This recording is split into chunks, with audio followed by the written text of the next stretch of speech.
For the next 2 minutes, the bidding war raged on silently between at least 20 participants. The red dragons had long been eliminated from the race when the price had reached 2,000 grade B natural treasures. Now, only the richest royal dragons were still involved. Felix was cunning enough to leave the identity of the bidders hidden and their numbers. In addition, blocking telepathic speech with each other when the bid was on in order. This had caused the royal clans to not know if there was still a red dragon amidst the bidders, making them unable to risk leaving the royal gemstones fall in their hands. Still, when the numbers started falling off akin to flies, leaving only 3 or 4 bidders, it was clear to them that it was impossible for a red dragon to have that many natural treasures kept around. 3,000s going once, 3,000s going twice. Malik paused for a few seconds to see if anyone else was interested in adding another bid. When she realized that neither the red dragons nor the royal dragons had good expressions, she swiftly struck the gravel down. Sold! Clap, clap, clap. Knowing that dragons didn't clap, Malik played an applause track in the auditorium to celebrate the bidder and also set up for the next auctioned item. 3,000 worth of grade B natural treasures for a single bloodline treasure. Malik grinned mentally. Master is going to strike rich. Meanwhile, the 4 clans were communicating with each other telepathically after the bid ended. Who got it? Clan head Curson asked. Grand Official Musak. Clan head Igos answered. That's good. Why don't you leave the next one to us? Clan head Bimid suggested. Not a chance. Clan head Igos shook his head. Even though an official of my clan bought it, that's his own property. We ain't giving up on bidding as well. You know that the Dragon Slayer is benefiting from this? Who cares? Clan head Curson shrugged his shoulders. He is merely asking for natural treasures, and we have abundance of them. If your clan is too poor to bid, just don't. Clan head Azasturth mocked. Let's see who's poor then. Clan head Bimid sneered and focused on the next royal gemstone in the center of the stage. This was the reason Felix was confident that the 4 clans wouldn't come into an agreement about splitting his royal gemstones to avoid losing too many resources. There were merely 16 royal gemstones. Each clan possessed at least 10 officials and other more filthy rich retired elders. There was no way they would be able to split them evenly when each of those rich dragons wanted to get a royal gemstone for themselves or their heirs.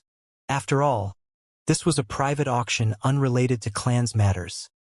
In other words, each dragon was for himself. Since the bet resources were natural treasures, not many of them would feel the sting of losing them, as they could always make their slaves and workers harvest more for them. 1,500 going once. 1,500 going twice, sold.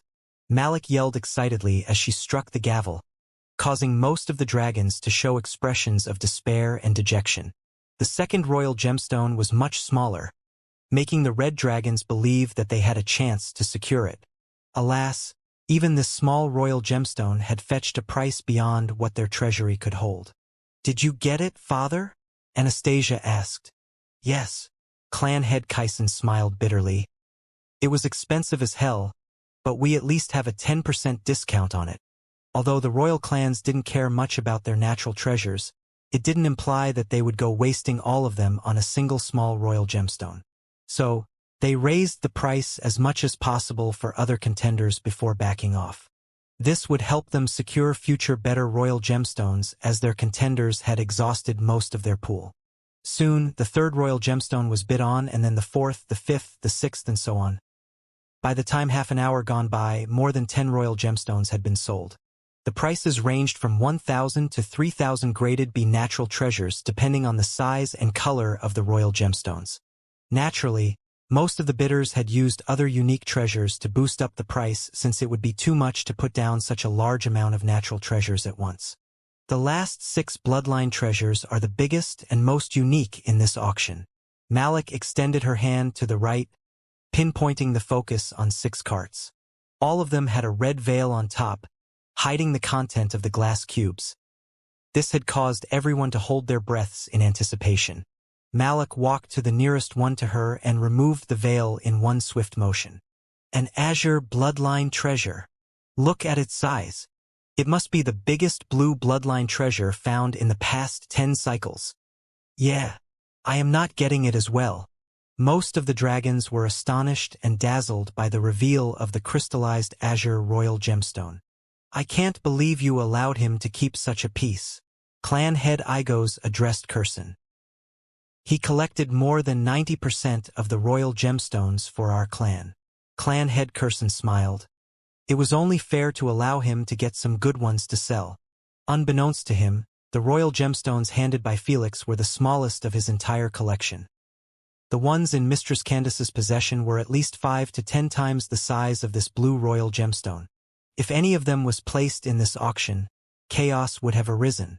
While everyone was fighting tooth and nail to buy this royal gemstone, Prince Domino had his eyes affixed on Felix, who was chilling in a dark corner. Prince Domino had arrived a while ago but didn't make a move on Felix, knowing that if he ruined the auction or caused it to be cancelled, he would earn the resentment of everyone's involved. So he joined the auction and remained as quiet as a mouse, waiting for his chance to make a move. Luckily for him, the rest of the royal gemstones were sold in the blink of an eye, finally bringing a closure to the auction. The last piece was secured by the Green Clan for about 4,000 worth of B-grade natural treasures, causing Felix to grin from ear to ear. Thank you everyone for participating. Malik bowed her head respectfully before disclosing, Sir Felix will leave your purchased bloodline treasures in the hand of the White Clan. You can either go pick them up or ask for them to be delivered. I hope you have a nice evening. Malik excused herself from the stage, leaving the dragons to discuss among themselves. Soon, the red dragons were left disappointed to know that none of them had managed to secure a single bloodline treasure. Just as they were planning to teleport out of the auditorium, Prince Domino stood up and called out loud with a stern tone, Dragon Slayer, I believe you still owe me something. Is that Domino? He finally resurfaced? What is he on about? Everyone stopped whatever they were doing and focused on Prince Domino. Ever since he ate Felix's explosion and was sent to get healed inside his clan, he had never shown his face. For him to appear now and even address Felix like this had made everyone curious. I am glad you are still alive, Brother Domino. Felix smiled sincerely as he emerged from the shadows akin to the Batman. Don't patronize me. Prince Domino eyed Felix coldly. You promised that we will have a 1 versus 1 battle, and I am still waiting for you to keep your word. When did that happen? Interesting. The clan heads raised their eyebrows in surprise at the sudden revelation. I guess you don't count our fights in the ceremony as proper battles? Felix chuckled. Everyone turned to eye Prince Domino with displeased looks. In their eyes, if Prince Domino believed that his battles with Felix weren't proper, then he was acting like a sore loser. The dragons felt that acting like a sore loser was more embarrassing than losing in the first place. They were proper fights, but not what I have been promised. Prince Domino narrowed his eyes dangerously. I don't mind sharing the contest of our promise to clarify it much better. There is no need for that. Felix smiled coldly. I don't mind beating you senseless again if you are unable to accept your defeat. Accept the link. Without delay, Prince Domino sent Felix an invitation link to his UVR's room. Felix clicked on the link and got teleported there immediately. Prince Domino followed him soon, leaving everyone behind with dazed expressions. Tell your son to share the link with us. Clan head Curson swiftly requested from Prince Domino's father. There is no need. Clan head Igos replied. He has opened his UVR's room for everyone. Looks like he is seeking redemption. Clan head Bymid commentated. Let's help him out then. Clan head Azistirth smirked faintly and announced to everyone that Prince Domino's UVR's room was open to them. Upon hearing so, the dragons started breaking into light particles by the dozens. It didn't take long before the entire auditorium was emptied completely. Even Malik tagged along to cheer on Felix. Looks like you were prepared, Felix commentated as he looked around him. The room had been transformed into an outrageously humongous arena, stretching for hundreds of kilometers. Enough crap. Let's fight, Prince Domino said as he cracked his neck. Now hold on a second. Felix snickered. Let's wait for the arena to get packed. I need witnesses to avoid having you acting like a sore loser again. Fine by me. Time to kickstart the second step. Felix smirked in his mind. Unbeknownst to Prince Domino, Felix had already anticipated that he would come and challenge him publicly after reading his spiteful message.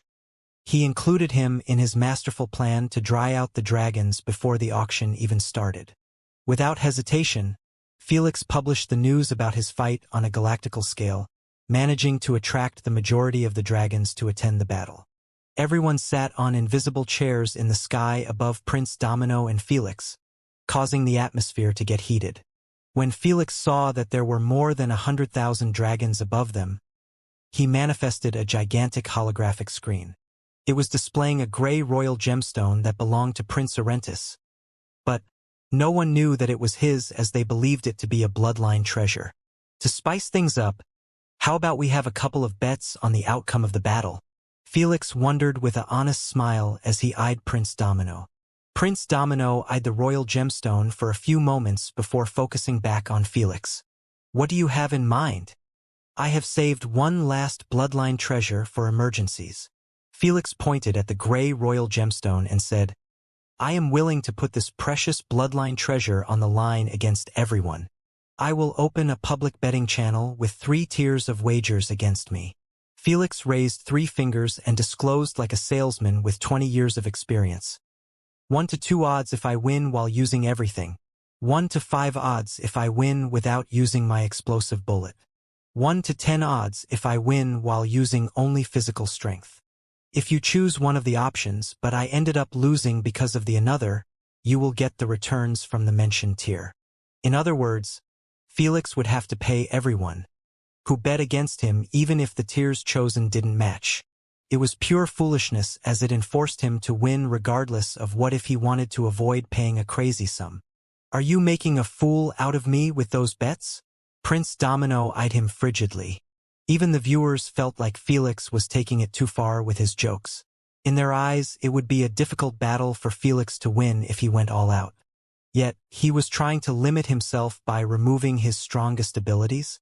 I don't have to explain myself. The currency used is high-graded natural treasures.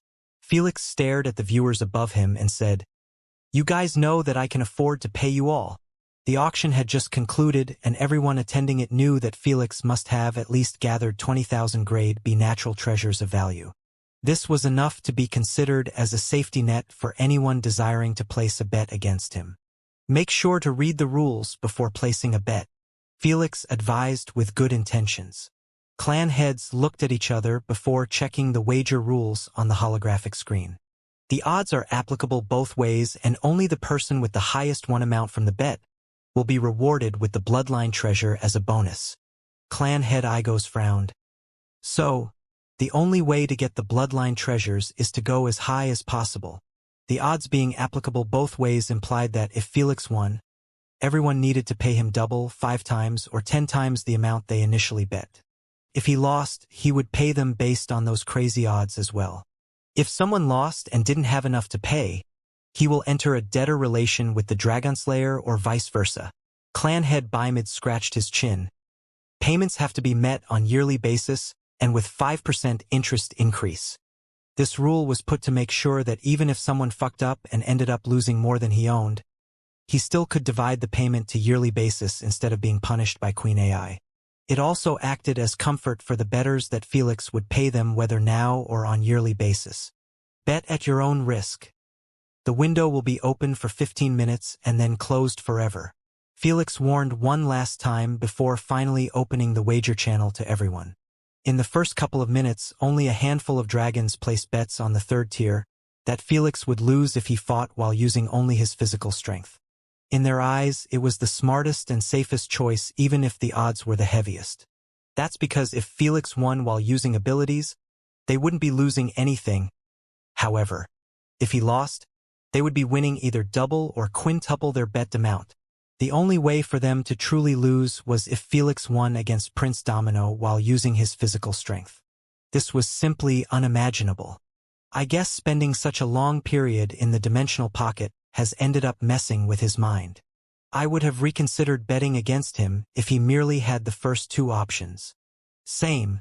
He must have trained his elemental manipulations quite extensively. The dragons weren't dumb enough to believe that Felix had spent an entire century doing nothing but chilling inside the dimensional pocket. In their minds, Felix must have learned many new elemental abilities and enhanced his external range. As for his physical strength, they were confident that he had no way to increase it to the point he could take down Prince Domino with it. After all, Prince Domino could reach up to 150 kbf when enraged. Since Felix's appearance hadn't changed, this made them assured that he hadn't replaced his bloodline and boosted his physical strength to an uncanny level. "What do you think?" Clan head Bimid asked as he looked at his peers. "I don't know." Dragonslayer isn't foolish to put himself in such a disadvantageous situation. Clan head Curson knitted his eyebrows. At the same time, I don't see a way for him to win a physical battle unless Prince Domino sold the fight. "Mind your words," Clan head Igos warned him. "My son will never stoop this low. I am just making assumptions." "Well, you guys can make assumptions as much as you want." Clan head Heir Azistirth narrowed his eyes at the gray gemstone and said, "I am getting that gray royal gemstone. It gives me a familiar feeling." Without hesitation, Clan head Azistirth had placed a significant bet of 1,000 B graded natural treasures of value on the third tier. This implied that if he won, Felix would have to pay him 10,000 B graded natural treasures or be in a debt. When everyone saw this amount get displayed on the holographic screen and the dragon behind it, hell broke loose in the arena. Clan head Azistirth's initiative and reputation had caused the majority of the dragons to bet tens to hundreds of natural treasures on the third tier. In their minds, there was no way Clan head Azistirth would place such an enormous bet without being 100% certain that it was risk-free. Before long, the holographic screen was showing thousands of names with the amount bet next to them and the tier chosen. As expected, no one was dumb enough to pick the first or second tier. "I have changed my mind." Prince Domino smiled coldly. "I was planning to kill you, but now I will let you live to carry on the burden of paying everyone back for the rest of your life." "Aren't you betting as well if you are so certain?" Felix mocked. "I bet every single natural treasure in my possession on third tier." Prince Domino narrowed his eyes at Felix and taunted, "I dare you to fight me without abilities." "Most certainly." Felix confirmed it casually. Whoa! This had caused more dragons to get lured into the wager and put either some of their natural treasures or all of them. By the time 15 minutes had passed, the holographic list was displaying that there were more than 20,500 concurrent bets on the third tier. In total, the amount of bet natural treasures had crossed 50,000. If the odds were applied, then the numbers would reach an insane level that would completely bankrupt an entire race. Don't even mention a single person. Yet, Felix was showing not a single ounce of fear or worry. In fact, he was grinning from ear to ear in his mind. "You are really one shameless prick," Asna giggled while covering her face. "I have never seen someone bold enough to attempt to put a quarter of the dragon race into debt. How am I supposed to have a steady income of natural treasures after I leave the galaxy?" Felix grinned. "You have your wagers." Prince Domino eyed Felix coldly. "Let's fight." "No rules?" Felix inquired as he covered himself in void suit. "No rules." Whoosh! Just like a starving wolf, Prince Domino charged towards Felix at his fastest speed, while being completely encased in black flames. The instant he reached Felix, he used his insane momentum to swing his deadly claws at Felix's neck, hoping to decapitate him. "So slow," Felix murmured casually as he eyed the incoming flaming claws in slow motion. Electricity was running through his eyes, implying his use of lightning-quick reflexes.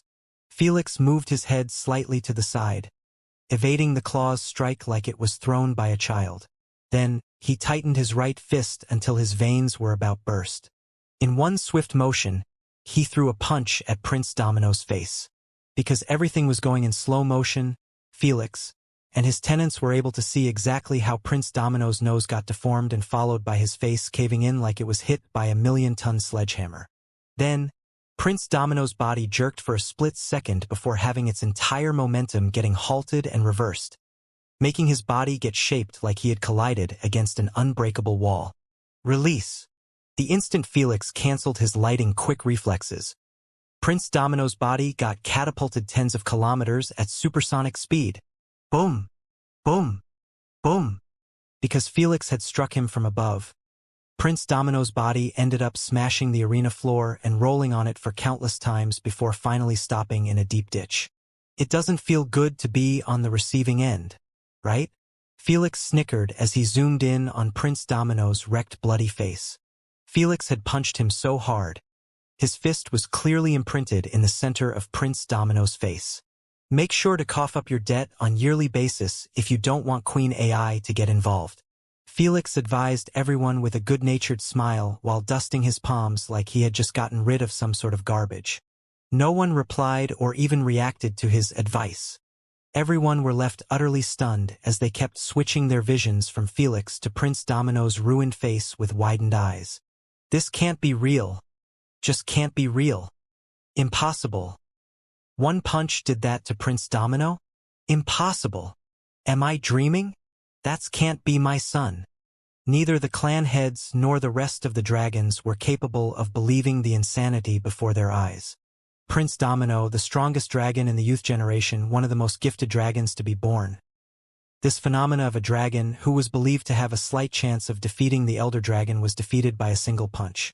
A punch from a human much younger than him nevertheless?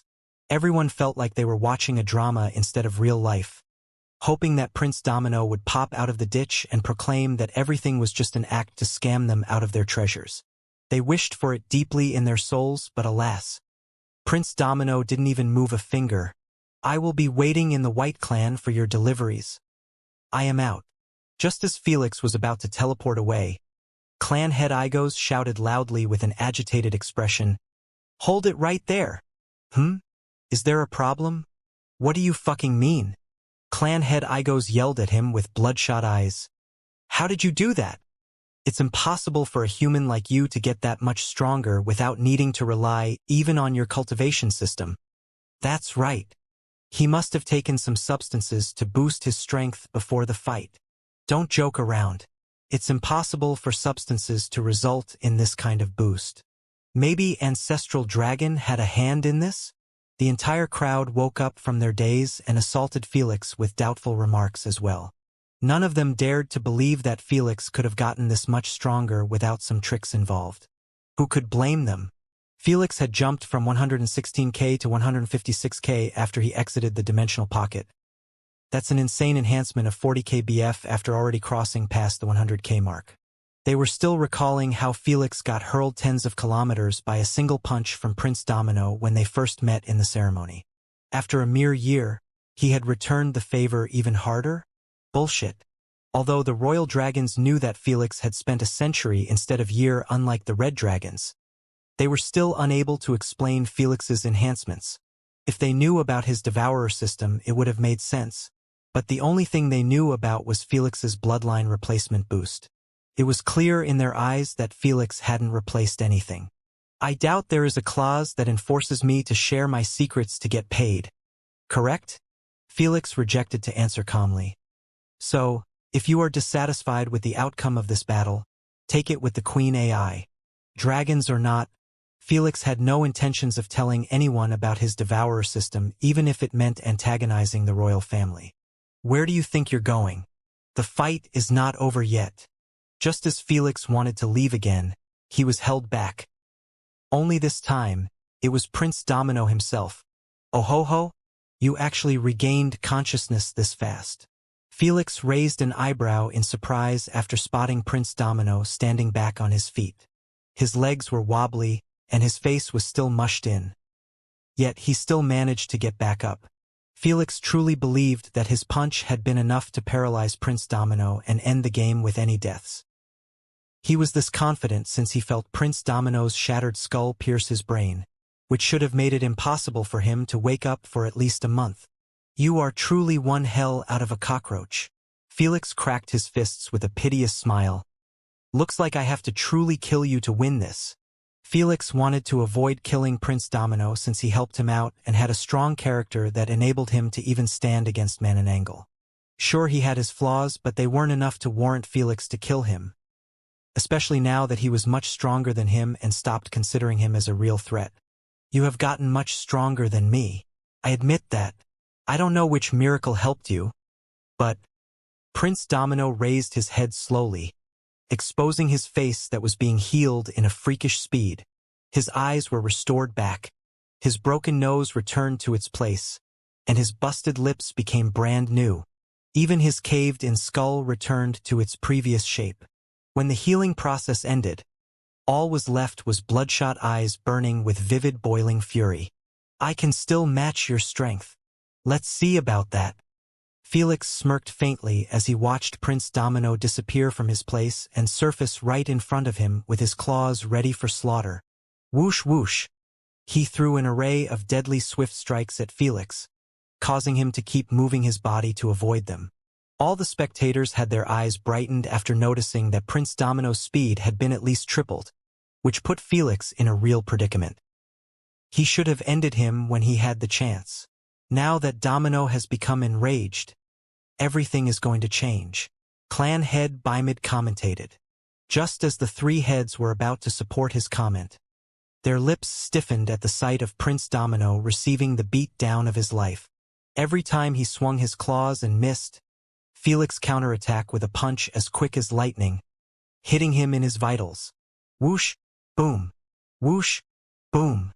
This happened over and over again, making it seem like Felix was playing around with Prince Domino. Impossible, impossible, impossible. Prince Domino was unable to believe that he was getting thrashed like this even when he was enraged. Still, he refused to give up and continued to use unique ways and even dirty methods to hit Felix. Unfortunately, Felix kept avoiding them all like he was capable of seeing 1 second through the future. Just give up already. Felix whispered in his ears. You are no longer my match. Felix merely said the truth. Even when Prince Domino went enraged and had his strength boosted to 150k plus, Felix still outclassed him. After all, he could easily get 10k BF increased or more by tripling his size. With his enhanced reflexes, all of Prince Domino's attacks still appear slow in his eyes. No, I refuse to accept this. Alas, this was Prince Domino. There was no way he would surrender even if he knew that the difference in their strength was unbridgeable. Whoosh! Prince Domino detached from the melee battle with many grievous and bloody wounds. Then, he shouted at the top of his lungs in anger, Black flames encasement! In the blink of an eye, a sea of ferocious black flames emerged from his body and kept expanding until 3 kilometers radius sphere was created. You forced me to do this. With maddened expression, Prince Domino brought his palms together and shouted, Supernova flame orb! The colossal black flame sphere started to shrink in size rapidly until it was turned into a mere golf ball between Prince Domino's palms. When Felix saw this, he knew that nothing good would come out if this flame orb went off. So, he swiftly flew towards Prince Domino and stayed glued to him. You think I won't blow us both? Prince Domino shouted at Felix while still condensing the flame orb. Unresponsive, Felix clutched his fists and went all out on Prince Domino. Boom! Boom! Boom! Each punch sounded nastier than the other as Felix completely stopped caring about Prince Domino's life anymore. The instant he threatened to use a nuke and even double suicide was the moment he lost his respect and sympathy for him. I am dying. I am dying. Prince Domino could feel that all of his organs were getting blown up into bloody mess with every direct punch. The worst part, he couldn't even defend himself properly due to the flame orb being still in his hands. It didn't take him long to realize that Felix had left him with 2 options. Admit defeat and end his torment or blow up his flame orb. Unfortunately, the first option could never be processed in his mind due to his unquestionable pride. He knew that if he admitted defeat, there would be no other chance for him to reestablish his reputation in the royal family. He had been beaten fair and square. If I won't be the elder dragon, then there is no point in living this life. Prince Domino gritted his teeth and eyed the flame orb in his hand. I never lost. Prince Domino gave Felix a maddened look that sent chills in his spine. Like hell I will let you. Felix extended his right wing and swung it swiftly at Prince Domino's neck akin to a blade. The wing sliced Prince Domino's head, decapitating him instantly. This wouldn't have been possible if Felix hadn't already ruined Prince Domino's body beyond repair. I am flying? Oh, my head is flying. Prince Domino murmured in his mind as he watched the rest of his body falling into the ground. He moved his thin slits in direction of Felix and saw that he was relaxing his tensed shoulders. I will never go out in this embarrassing manner. Prince Domino glanced back at his body and saw that his flame orb had separated from it and was in the process of breaking apart into light particles. Without an ounce of hesitation, he used the last bit of his cognitive reasoning to activate the flame orb. Immediately after he did so, Felix's instincts tingled like crazy, forcing him to look at Prince Domino's separated head. The moment he noticed that Prince Domino had died with creepy wide grin, he felt his blood run cold. Enhanced adamantine barrier. Boom! After a blinding flash of light, the sky changed colors and the clouds were spread out in a circular shape by an emerging white mushroom. Everyone was caught off guard as they hadn't expected for the flame orb to still go off even when Prince Domino's head was tens of meters away from his body. Are they both dead? Does that mean we aren't losing or winning anything? Phew! I almost got myself in a debt of 3,000 natural treasures. At this moment, most dragons didn't care anymore about winning the bet. They just wanted to avoid being put in a crazy debt that would take them at least decades if not more to clear it out. All of them had chosen 1 to 10 odds, which amplified even 100 to a price that wouldn't be afforded by most dragons. Sadly, before they could feel relieved for even a few moments, Felix had to break apart their fantasies. He emerged from the depth of the arena tens of kilometers away while having countless flesh wounds. That's what I get for being merciful. Felix dusted his clothes with a pissed-off expression, not liking the outcome of this fight whatsoever. He thought that Prince Domino had some respect for him, but only now did he realize that his respect was based on his superiority complex. In other words, he respected Felix when he considered him to be a worthy opponent. However, the instant he started feeling really threatened and that he would lose against him, the respect turned into spite and hate. There was nothing that explains his final attempt to take down Felix with him besides being spiteful at losing. Felix should feel thankful that the flame orb had half of its power taken after it started to break into light particles. If it wasn't for so, he wouldn't have survived with mere flesh wounds. Fucking royal dragons and their distasteful pride. Felix had enough of being near dragons and wanted nothing to do with them for the next years. Not so fast. Asna chuckled. You still have a meeting with the elder dragon. You better not meet him with this attitude. So irritating. Felix swiftly teleported back to his house, not bothering to even address the viewers or their bets. He knew that Queen AI would handle everything for him. Good thing that he left without saying anything as everyone went absolutely mad after being told by the Queen that they had lost their bets and the amount they needed to pay. 10,000s be graded natural treasures. I don't even have a quarter of it after the auction. Clan head Azasturtha's eyelids twitched as he eyed his debt. We have been finessed. Clan head Bimid massaged his temples. I am starting to think that the Dragon Slayer has planned everything from the auction to this point to harvest every single natural treasure from us. That's precisely what happened. Clan head Igos said coldly. He used the auction to raise capital and also exhaust our resources. This made us believe that we actually had a big chance of returning most of our lost natural treasures from the auction by joining his wager. Indeed, Clan head Curson nodded. He knew that all of us has complete faith in Prince Domino when it came to melee battles. Still, shouldn't we have been charged with second tier? Clan head Azasturth frowned. He did use an active elemental ability at the end to defend himself from the explosion. I have already asked Queen AI. Clan head Bimid shook his head. She said that the bet has ended with Domino's death.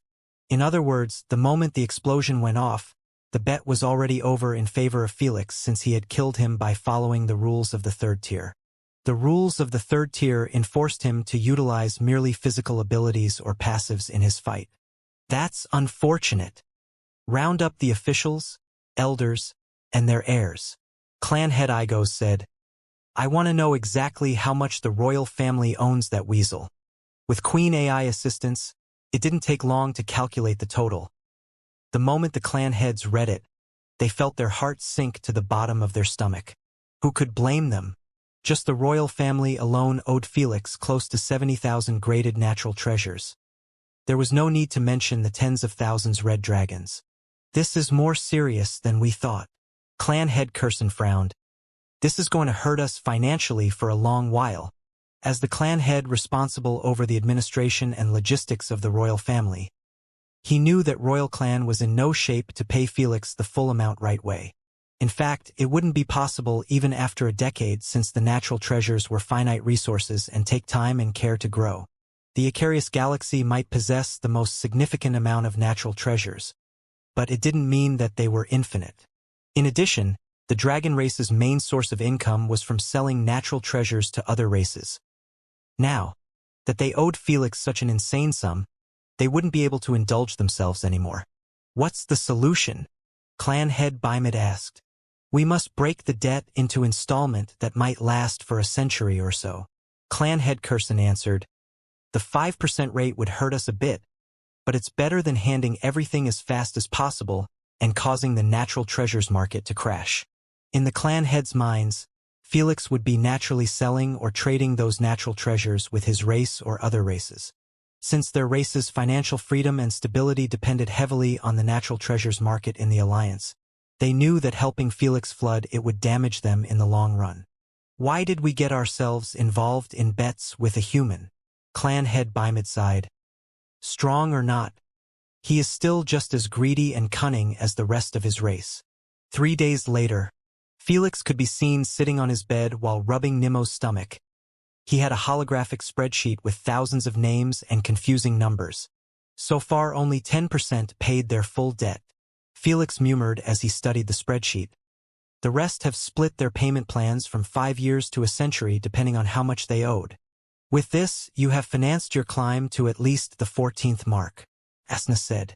"I have more than 100,000 begraded natural treasures in my net worth. Yet I can't even reach the 15th mark." Felix rubbed his eyelids. "I have no clue how I am going to cross past it." Because the amount needed was doubled each time Felix reached a mark, he knew that from 15th mark and onward, the Devourer system would be deemed as useless. He would be required to invest more than 100,000 natural treasures just to obtain 10 kbf. It wasn't going to be effective in the long run. That's why Felix desired the dragon's cultivation system, as it was going to help him switch gears when the Devourer system start to slow him down. "I need to merge with Elders Eimerhart no matter what." Felix nodded with a serious expression. "It's time to start my preparation for the replacement." "Sigh, good luck." Asna could only smile bitterly and hope for the best, knowing there was no stopping him now. "With my current strength, I am confident in being able to take at least 17%, Felix said while preparing the integration materials in his UVR's room. Just to make everything as realistic as possible, he was planning to integrate with Kraken Bloodline. Thankfully, Felix had scanned the Kraken Bloodline bottle when he had to hand one to the Anti-Royalty Alliance.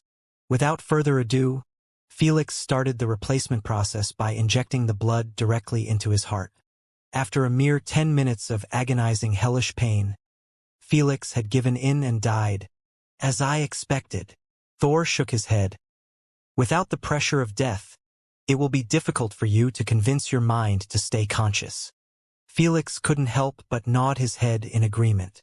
He tried his very best to stay conscious until the time ends, but it was near impossible when his own thoughts were against him.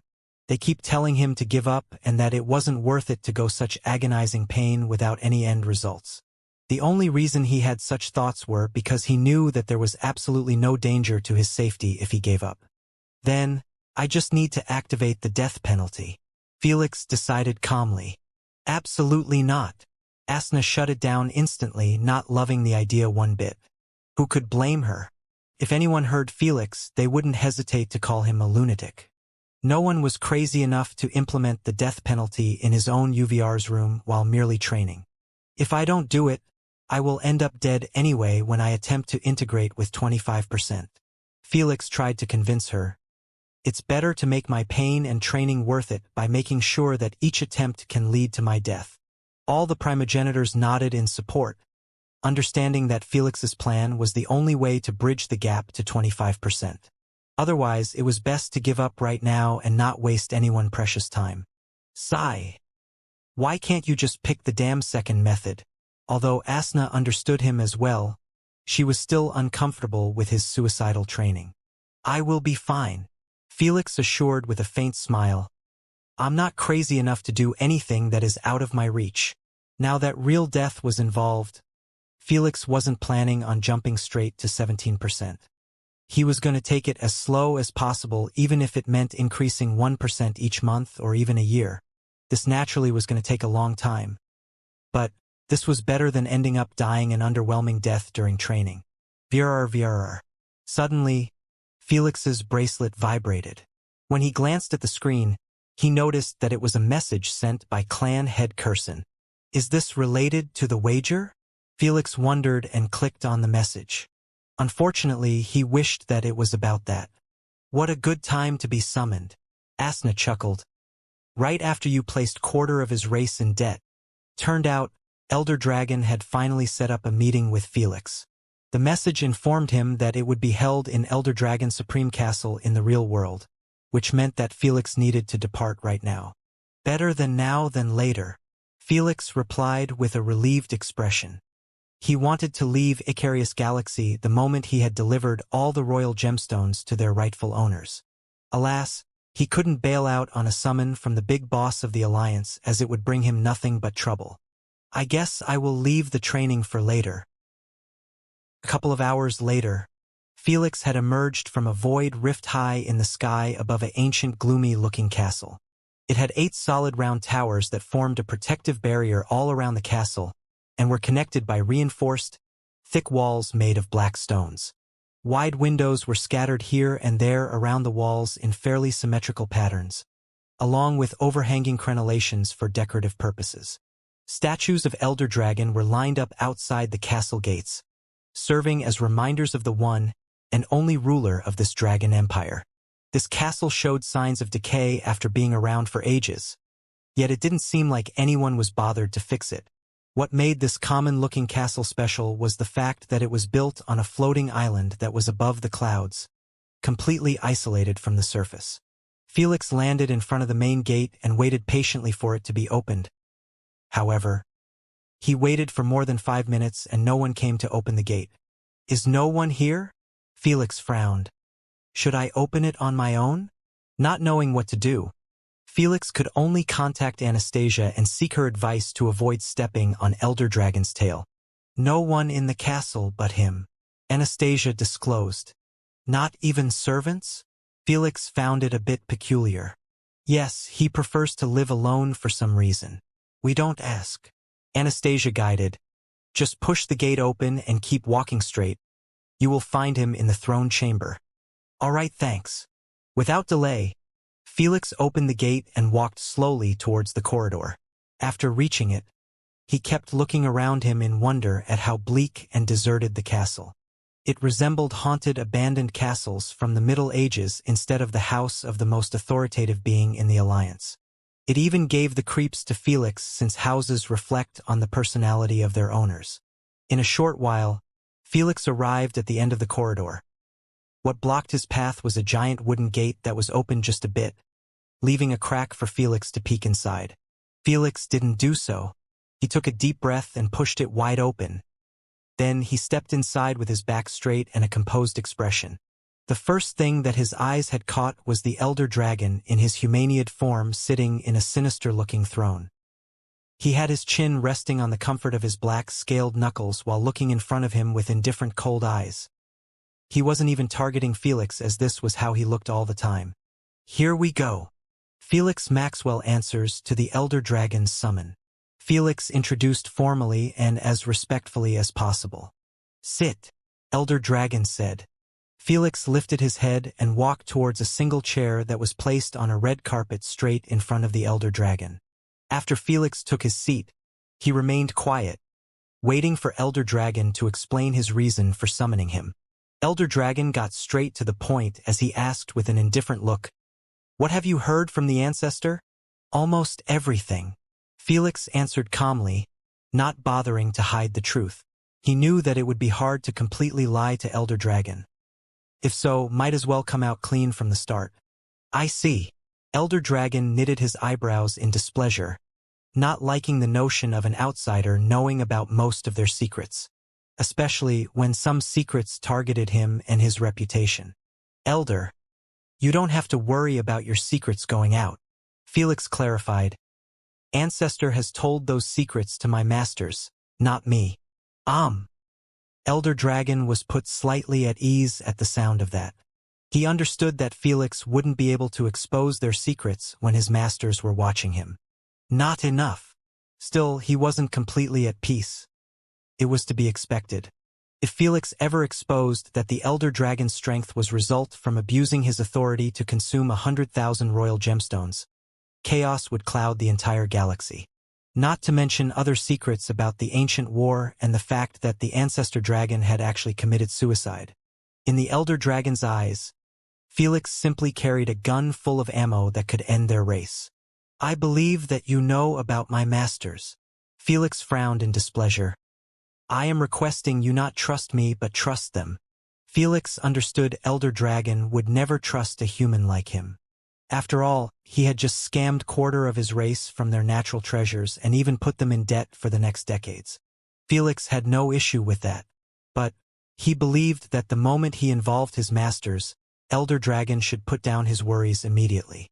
If not, it was the same as assuming that Felix's masters were dishonest and not to be trusted. "In such matters, I only have trust in Queen AI." Elder Dragon replied with an unfazed look. "Sign this, and you can leave." A holographic contract was forwarded to Felix. He read it for a few minutes until he was well versed with every term and the underlying impact of it. From his disgruntled expression, he didn't like the terms one bit. "Phew, if you sign this, you might die if your tongue slipped just once," Asna commentated.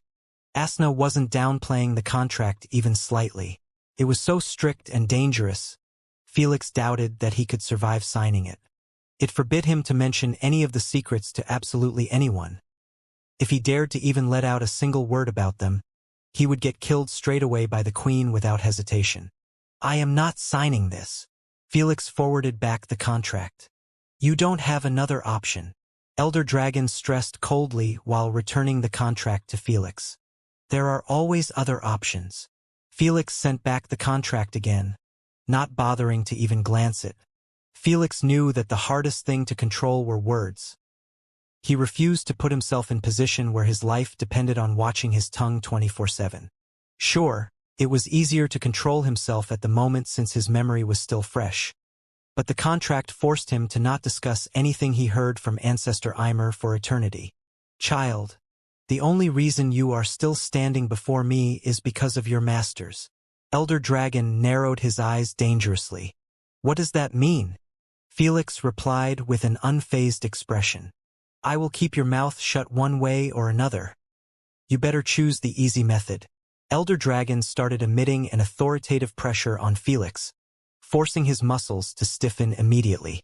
This was enough to let Felix understand that he wasn't walking out of here unless he signed the contract. Elder Dragon cared less about matters related to his race. Felix could beat up his younger generation, he could scam his race and put them into a bit of financial crisis, and he could even harvest the entire dimensional pocket out royal gemstones. However, when Felix's matters affected him personally and put him at unease, there was no way he would remain as indifferent as always. If the only option to keep his reputation and authority intact was to remove Felix from the equation, he wouldn't hesitate to go for it. Just as Felix wanted to reply, Lady Sphinx closed her book gently and placed it on her lap. Then, she ordered from Felix, "Activate your bracelet synchronization." Upon hearing so, Felix smirked coldly in front of Elder Dragon and did as he was told. Immediately after, Lady Sphinx emerged on top of Felix as a gigantic realistic holographic image, forcing Elder Dragon to switch his focus to her. Lady Sphinx neither did she greet nor did she soften her tone. She eyed Elder Dragon expressionlessly and ordered, Release your spiritual pressure while I am still asking nicely. Lady Sphinx, what's the meaning of this? Elder Dragon finally fixed his relaxed posture. No matter how proud and arrogant he would never treat a primogenitor in the same manner as Felix. Release your spiritual pressure. Lady Sphinx stressed again, but this time she was staring daggers at Elder Dragon. Knowing that she wasn't messing around, Elder Dragon withdrew his spiritual pressure, allowing Felix to move and talk again. Still, Felix merely crossed his arms together and remained quiet. When Mama Sphinx gets involved, there was no need to do anything. This is your first and last time you attempt to bully my student, Lady Sphinx warned. Bullying? I am just looking out for my interest. Elder Dragon knitted his eyebrows in displeasure. I have given him an easy option to sign a contract, and I will act that he doesn't know anything. I did this out of my respect for you. In other words, Elder Dragon wouldn't have even bothered to waste his time with Felix like this. The moment he exited the dimensional pocket, he would have erased him from existence whether he spoke with Ancestor Eimer or not. If you were respectful, you would have let things be when he told you that we won't let him spill anything, Lady Sphinx said. With all due respect, are you going to kill him if his tongue slipped? Elder Dragon sneered. I doubt you will even punish him. Elder Dragon was in his own right to be slightly paranoid. He understood that only Queen AI would be completely unbiased and punish Felix if he dared to expose anything. Such a fear of a certain death would keep Felix remain quiet. On the other hand, Felix wouldn't be too afraid if he knew that his masters were the ones watching over him, making him be a little lax. Firstly, I honestly don't give a crap about you or your race's secrets. Lady Sphinx eyed him coldly. Eimer told me personally about everything that happened. If you keep wasting my time with this nonsense, you won't need to worry anymore about my student's silence. Elder Dragon's expression couldn't help but turn a bit ugly after hearing such a blatant threat. Lady Sphinx literally told him that she would personally expose everything right now and hear if he didn't drop this subject. Master really knows how to put a front. Felix chuckled. He understood that Lady Sphinx would never expose such intel in the open even if she was irritated by Elder Dragon. She wasn't doing so for his sake, but simply because she didn't receive permission from Ancestor Eimer. Her character was that strong. But Elder Dragon was too distrustful when it came to his reputation, making him believe that she was capable of going that far. Looks like I have to bring Elder Charuf into this, Elder Dragon said. Knowing that he was out of his league by addressing Lady Sphinx personally made Elder Dragon resort to his last option, seeking justice from his race sponsor, the Magma Primogenitor. Charuf was allowed to recruit any desiring dragon to represent him in the Champions Games, but in return, he had to side with the dragon race if they were involved with other primogenitors. No need. I will contact him myself, Lady Sphinx said calmly. Let's see if he will take your side after knowing that you have attempted to kill my student in my presence. In my presence as well. Mine too. Abruptly, Thor, Jormungandr, and Fenrir all used the ghost feature to manifest above Felix with stern expressions. With Lady Sphinx added to the mix, all four of them resembled gods, toppling over Elder Dragon and making him unable to breathe properly. Only now did he realize that even Charuf wouldn't dare to push his weight around when four primogenitors were involved.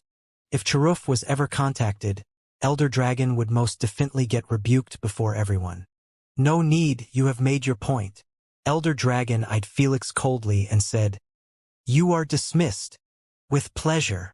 Felix turned around and walked towards the gate, not bothering to show any type of respect anymore to Elder Dragon.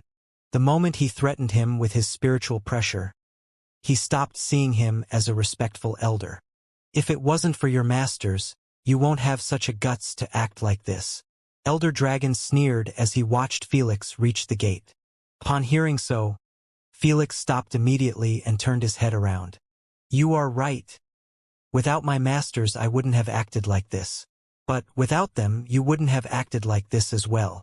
Felix scoffed. Elder Dragon was unable to retort as he knew that Felix was speaking the truth. Felix feared Elder Dragon but got bolder when his masters were around. Elder Dragon acted bolder only when Felix's masters weren't around. It might look like we are the same, but we are far from that. Felix smirked. I am able to reach your level and gain respect on my own, but you can't do the same against my masters. After all, there isn't enough royal gemstones for you to absorb, even if you massacred the entire royal family. With one last nasty remark, Felix walked out of the throne chamber. Such a disrespectful remark should have been enough to have Felix get torched instantly. But Elder Dragon could only grit his teeth and hold his anger from flaring up, knowing that his ending wouldn't be pleasant if he dared touch Felix in front of 4 primogenitors. No need to feel too agitated. Lady Sphinx spoke to him telepathically. When he reaches your level of strength, you are free to do as you please with him without worrying about us. Reach my level of strength? Elder Dragon sneered. You truly have unimaginable expectations for being one of the most rational individuals in the universe. Elder Dragon was certain that Felix wasn't going to even reach an 8 of his strength, even if he had the help of 4 primogenitors. He wasn't crowned as the #1 strongest in the Alliance ever since its foundation for no reason. Millions of challengers much stronger than Felix battled him and were put in their place. In his eyes, Felix was merely another addition to his collection of losers. We will see about that. Lady Sphinx smiled without elaborating much. The reason she smiled was because of Felix's current thoughts. Daring to look down on me? Just wait. I will make sure to dethrone you in the most humiliating manner even recorded. Felix's eyes were shimmering with nothing but absolute spite as he made such a declaration. He was glad that his masters had his back, but Felix's pride made it impossible for him to accept it as the norm. In his eyes, this was the first and last time he would ever need their assistance when dealing with Elder Dragon. He vowed on it. Let's get the hell out of this galaxy. Without a second thought, Felix entered his spaceship and took off from Juham, not bothering to say his goodbyes to anyone. After his bad experience with Elder Dragon and Prince Domino, Felix realized that Royal Dragon's pride remained pure only when their self-interest weren't touched. He despised that greatly. The only one he was comfortable with was Prince Izzy due to his pure childish mind, which had yet gotten affected by the dragon's superior pride. Felix didn't even feel comfortable with Anastasia since he realized that the only reason she was nice to him was due to his relation to Selphie. If it wasn't for her, he wouldn't have been welcomed or treated as nicely. Royal dragons and red dragons are truly entirely different creatures. Felix thought to himself as he traveled through the cosmos with a moderate speed. The only dragons that Felix had faced and felt that they had pure pride were red dragons. Summer Spirit had lost against Felix and still treated him with respect, unlike Price Arentis, Prince Domino, Fergo, and the list goes on. It makes sense, Asna shared. With the information that the royal family has about their past and current present, their pride felt fake. So, every time someone really contests it and show them they are better than them, they get desperate in trying to prove otherwise. On the opposite coin, the red dragons truly believe themselves as the best race to be born, making them secured about their pride even during defeat. That's one way to see it. Felix nodded. If he was in their place, he would also feel ashamed every single day at the thought that their race was born out of the leftovers from the first Dragon City destruction. At the thought that their cultivation system had disappeared and replaced with a shitty cannibalistic technique that's impossible to support everyone. The dragons have already lost their way with the disappearance of their cultivation system, Lady Sphinx said calmly. Now, there is no difference between them and stronger species of lizards. Lady Sphinx had zero respect to current generation of dragons, which explained her tough way of handling Elder Dragon. If it was Elves Queen Alfreda Olifiel, Dwarven Emperor Lokil, or Hive's Empress Scarlet, she would have softened her tone a bit. I only feel sympathy for Elder Eimer, Felix sighed. He tried his best to help them rise again to their former glory, but alas. So, have you chosen your next destination? Asna wondered as she watched Felix rubbing his chin thoughtfully. Felix's original plan favored traveling towards the Elvish Nine Realms first and then the Dwarven Galaxy. However, now that Selphie was in a closed training without any way of contacting her, he started wavering about his choice. Especially when he knew that elves' closed training could last up to decades or even more due to their perceptive of time being different from humans. They live for 100,000 years, if not more, making them consider decades to be merely a couple of years. Felix understood that without Selphie, he would be having trouble fitting in the Elvish Nine Realms. Specifically, the first realm for Lond where the High Elves live. It was even harder to access than Icarius Galaxy as it was reserved only for High Elves and those with direct invitation from the royal family. Even other races of elves were treated in the same manner. As much as I don't like that clingy bitch, I doubt she is dumb enough to leave you on your own like this, Asna said. Well, she didn't mention anything in her message before entering closed training. Felix revisited the message and read it carefully again. As he thought, nothing was there. Maybe she assumed that you won't have trouble gaining access because of your status, Mistress Candace suggested. It did make some sense. Felix's reputation and social status were extremely high. Even if he used his political status as the indirect leader of the Federation, he would be given the option to access the realm as a human ambassador. That's too limiting. Felix shook his head in disapproval before requesting, Master, how about you contact Lady Yggdrasil? In Felix's minds, Selphie would have definitely requested from her mother to handle his access. After all, there was no greater authority within the Elvish Nine Realms than Lady Yggdrasil. Ting ting. As expected, the moment Lady Sphinx reached out to Lady Yggdrasil, Felix received a royal emblem, which allows him access to all 9 realms with little to none limitations. It was the best visa given to outsiders, and only the upper echelon of the Alliance were allowed to have it. Even with Felix's status, he wasn't even in the waiting list to receive such emblem. Now I get it. Felix smiled as he envisioned Selphie's gentle face. Wanna die? Asna narrowed her eyes dangerously. Felix immediately erased Selphie's image from his mind and changed the subject by sharing, Cough. I just realized that Selphie didn't personally invite me since she can't give out those royal emblems. Only Queen Alfreda and Lady Yggdrasil had such authority. Then, why didn't she tell you about it in her message? Mistress Candace titled her head in confusion. Who knows? Maybe she was shy or was confident that I will seek help from her mother. Felix shrugged his shoulders and said, Who cares? Now we have our destination. Without further ado, Felix requested from Queen AI to speed up towards the wormhole expressway that was connecting the Icarius Galaxy with the Elvish Nine Realms. Felix wasn't planning to travel through the void since the journey wouldn't take more than 15 days. Looks like my fight against Domino has been kept under lid, Felix said after entering the network and not seeing anything related to his latest battle. He thought that his battle and the wager would have gone viral by now, but every time he checked, no one mentioned anything about them. Not a single dragon will dare leak the news as it brings nothing but shame to them. Asna chuckled. True. Since the battle was being spectated only by dragons, it was easier to contain the news from going public. The dragons weren't known to brag about their losses. They did me a favor. Felix smiled. It's best that no one knows about my current stock of natural treasures. Felix didn't want to get irritated by everyone seeking to purchase those natural treasures off him. He barely had enough to get him past the 14th mark. For now, let's warm up with a couple of games.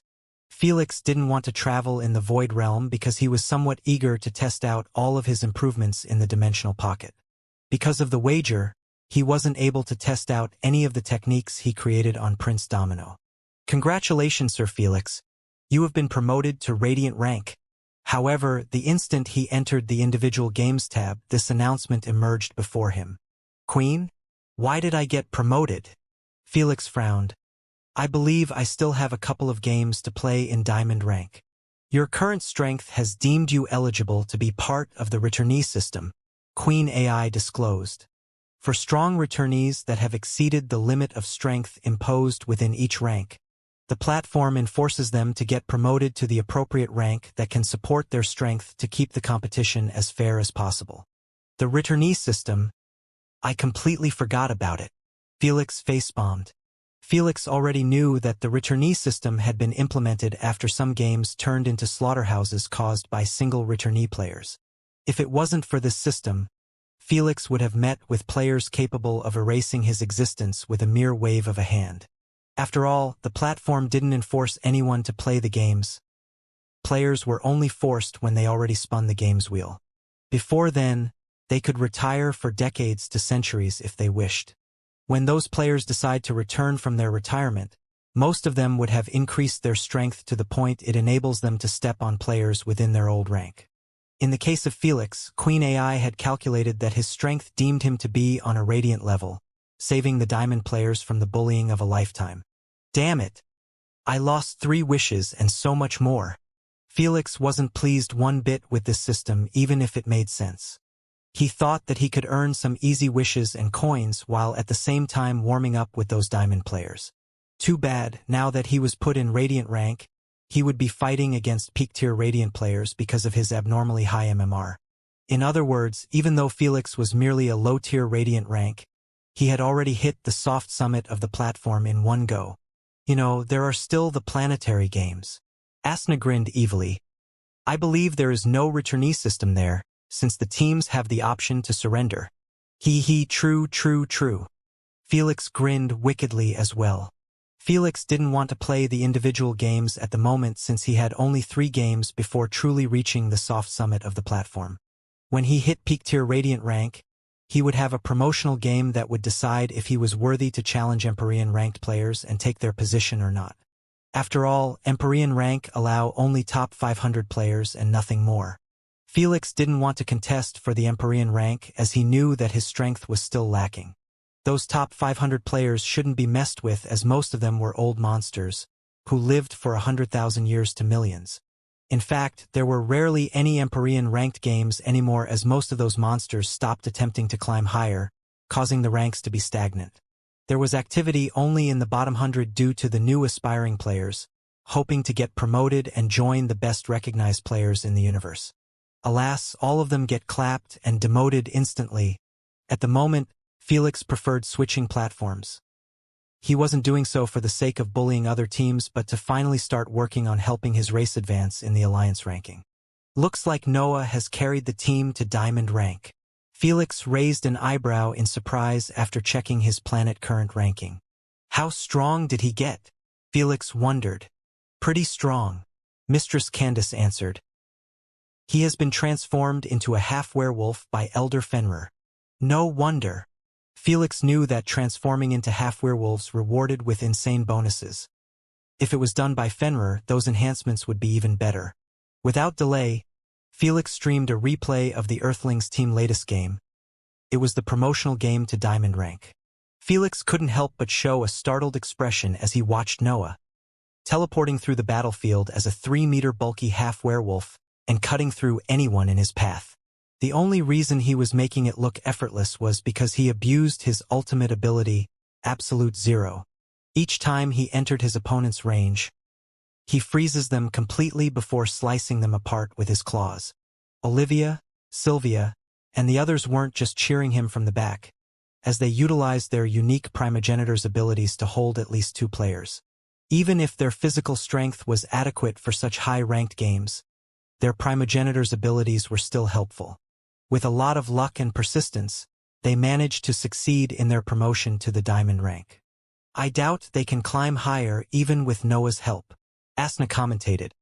They will start meeting with teams from the Hive race, Dragon race, Astrian race, and more races capable of playing with them to death. Indeed, Felix agreed. Felix knew that his team had been blessed to end up against mid-ranked races in their promotional game. Even then, Noah was worked to the bone to secure the victory. It's up to me to carry the team forward now. Felix narrowed his eyes. There are only 4 games before reaching Radiant rank. If I manage to help the team reach it, everything would change for the entire race. You talking about that platform? Asna wondered. Yes. Felix nodded with a serious expression. Felix knew that the moment a team reached the Radiant rank, it would unlock the most important and authoritative platform in the entire Alliance. A platform that was more significant than individual or planetary platforms due to having serious consequences on entire races. It was called the Racial Supremacy Games platform. Ever since we joined the Alliance as a race, this platform remained exclusive only to the top 20 strongest races in the universe. Felix smirked. It's finally time for the human race to grace the stage and start fighting for our place in the Alliance. You see, most races were either fully utility-based such as the witch race, or weak to be considered as a vital member of the alliance like the human race. For the utility races, they didn't even require joining the games and battles as their contributions to the alliance were high enough to secure them a spot at the upper echelon. As for the combative races, their only hope to climb the alliance and join the inner circle was the PSG platform. The way for those races to climb the alliance ladder was for their backgrounds to collect as much SG points as possible. Those SG points were the lifeline of each race in the alliance. In the case of the human race, there were 100,000 teams, if not more, each representing a planet, a nation, a country, an alliance, etc. However, only a mere 0.000001% of those teams were actually providing SG points for their race to climb higher in the ladder. That's because only the teams, which managed to join the universal PSG platform and contest against teams from other races, were allowed to earn those points. The majority were struggling at the roots, fighting against other human teams for the sake of helping their own nations earn wishes and resources to advance themselves. Most importantly, to avoid getting kicked out of the alliance after the soft reset. Although a tiny portion of teams were providing SG points for the human race, they were still considered in the top 30 most important races in the alliance because of their other contributions. They helped monetize the UVR and alliance, they provided the most adaptive and hardworking workers in the universe, and they were also considered to be one of the biggest exporters of affordable spaceships, weapons, defensive systems, and other useful technologies. All of this rewarded them with SG points and helped them remain in the inner circle of the alliance even if their teams were absolutely dogshit. However, this merely affixed their race at the bottom of the top 30 rank, making them unable to climb higher. Since the inner circle of the alliance was only for the top 30 races, Felix understood that his race was always on the risk of getting thrown to the outer circle. If this ever happened, their authority and voting power would be stripped away, making them no different from the slimes, goblins, and other races with no say in the SG Alliance matters. Felix had no intentions of losing such authority right after he offended the big boss of the Alliance. He knew that if Elder Dragon was petty about it, he would make his entire race pay for it if he was given the chance. After all, as the number 1 player of the individual platform, he was considered as the 11th member in the 10 rulers, giving him an additional vote on the others. He wasn't called the big boss for no reason. "I believe the Great Reset is still far away," Asna inquired. "How far are you planning to raise your race rank before then?" "Rank 20 is a stretch. Maybe 24 or 23? Felix answered after giving it some thought. There were 2 resets in the SG Alliance. The soft reset that happened on yearly basis and the Great Reset that occurs every decade. In the soft reset, the 10,000 bottom feeders of the SG Alliance get thrown into the wilderness, losing the Alliance's protection and benefits. Whatever happened to them then was their own problem. On the other hand, the Great Reset affects races in the Alliance as a collective. After each decade passes, the race rankings get changed based on the SG points gathered in that duration. This reset was applicable to even the 10 rulers. For example, if the witches failed to concoct and sell their potions for the next 10 decades, their total of SG points would be crap compared to the races beneath them. This would cause them to have their position as one of the top 10 rulers get taken from them in the next cycle. After each race stabilize in their new rank, their total of SG points get reset to 0. The cycle would start anew and repeat again and again after each decade. The SG Alliance remains stable and peaceful because of this fair structure. In addition, with the unbiased Queen AI responsible over the calculation of SG points, not a single race start trouble after they get demoted or such. The algorithm used for calculation was perfected over the years, making it close to impossible for Queen AI to make errors. The most efficient way to gain SG points is to tramp on other teams in the racial games. Felix scratched his chin. But the difficulty of games there is unparalleled to any other platform. I have no one in my side at the moment. Felix understood that Noah still need more time to develop to offer his services in this ultimate platform. So, if he ever got access to the racial platform, he would be on his own against teams made out of 10 members. He knew that they would be made out of the best each race could offer. The only fortunate news was that the Empyrean ranked players rarely participate in those games since the ranks in the Alliance had been stagnated for a very long time. For those old monsters, they wouldn't care too much about those games unless their race's rank was threatened. For now, let's finish those 4 diamond games as fast as possible.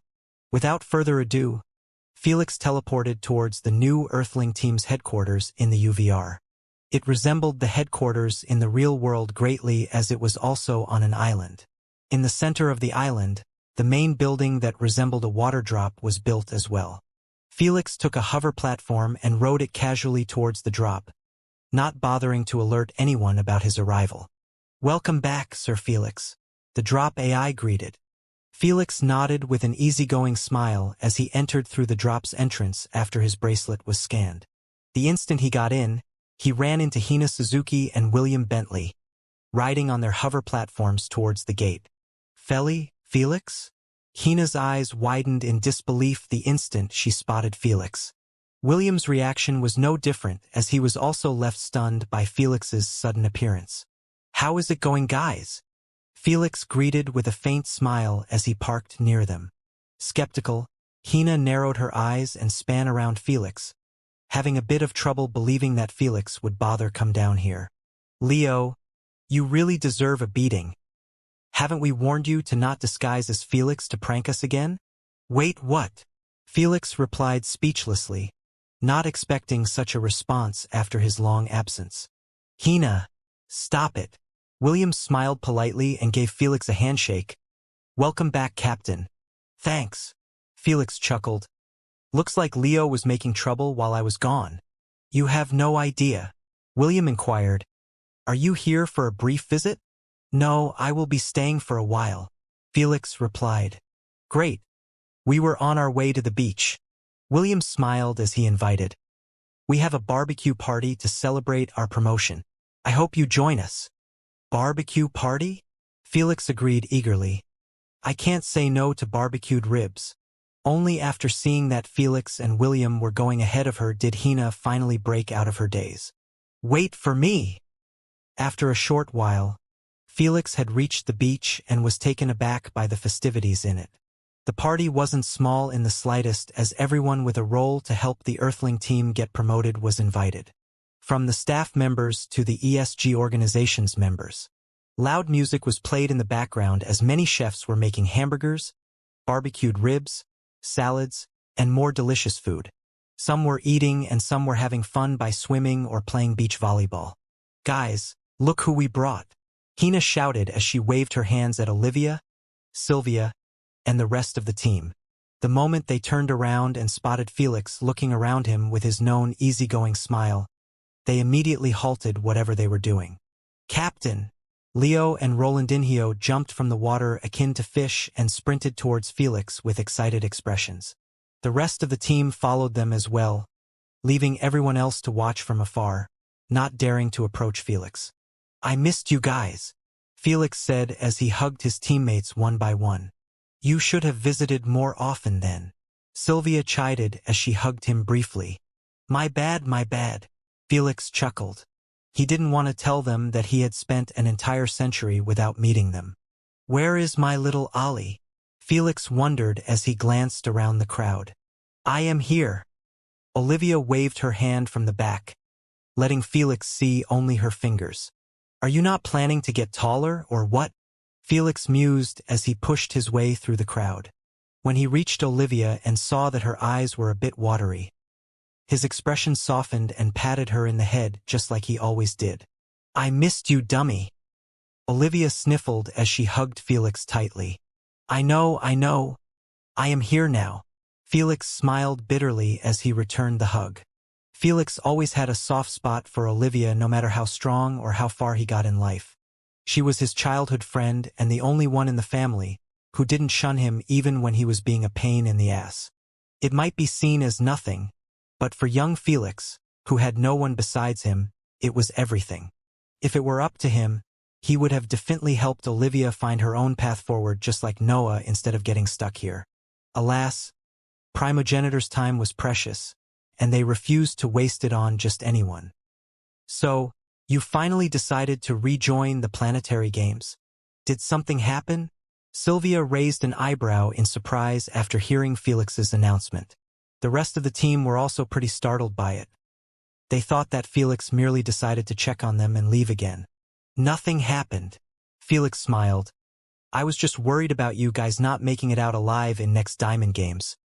We already suffered some unfortunate losses. The atmosphere turned gloomy and remorseful after Felix mentioned deaths. Throughout their planetary games, the team hadn't got out of them completely unscathed. They had lost tens of secondary members during games that required more than 10 members. To make matters worse, they had also lost a couple of main members. Ottav Arno and Zhang Wei. May you rest in peace, brothers. Leo wished with a saddened tone as he lifted his glass. The others lifted their glasses as well, toasting for the dead silently. Even with the surrender option available in the planetary games, deaths were still bound to occur. Fortunately, with Noah's upgrades, no one died in the latest games, making the team feel somewhat at ease. You guys have done more than enough, and I am truly proud of you. Felix smiled genuinely as he offered. But, for the next Diamond Games, I suggest that you let me take care of them alone. Everyone went quiet after hearing Felix's request. They wanted to retort and tell him that he had no right to keep them at side after finally reaching this far. But even the dumbest of them understood that Felix was doing this just for this safety. Ah, this really sucks balls. We finally get to fight alongside the captain, and it happens to be in Diamond Games. Leo threw a rock at the beach in frustration. No matter how brash and crude Leo was, he knew his limitations very, very well. From their latest promotion game, he understood that none of them was ready to face the terrors in the diamond rank. I believe that only Noah is capable of offering some assistance to Felix, Sophie expressed in derision. For the rest of us, we will only be there for numbers. Captain, can't you do something about this? Ronaldinho requested. I believe that the Phantom organization can help us become like Noah if you recommended us. Yes, we will really provide great help if each of us manage to reach Noah's current strength. Felix could only smile wryly in his mind, not knowing how he should break out the truth to them. The lie about the Phantom organization had gone too far. He could see that his teammates were still holding into hope of being picked by the organization. In their eyes, if Noah was picked and turned into a half-werewolf while also given the complete mythical bloodline, then there was a chance for them as well. However, if Felix came clean and told them about the primogenitors, he knew that it would break them. They are bound to know the truth eventually. Asna advised. Better tell them now. I disagree. Felix shook his head. If I tell them now, they will know that their future path has been cut off. It's best to leave them with some hope until the day I figure out a way for humans to get stronger as a collective. Stripping them of that bit of hope would be the most evil thing ever to do at the moment. So, Felix answered them with, I will see what I can do. But, don't keep your hopes up. This was enough to make everyone feel enthusiastic. Tomorrow morning, I will be spinning the wheel. Felix changed the subject swiftly. I will decide then on the team members based on the game and our opponents. Although Felix said that he wanted to take the Diamond Games alone, it didn't mean that he would be allowed by the platform to enter without the appropriate numbers. Looks like we will be fighting for the front row seats of Live Massacre. Sophie giggled. You are too optimistic. Leo snickered. I doubt any team wouldn't instantly surrender after finding out about our captain's participation. I second that.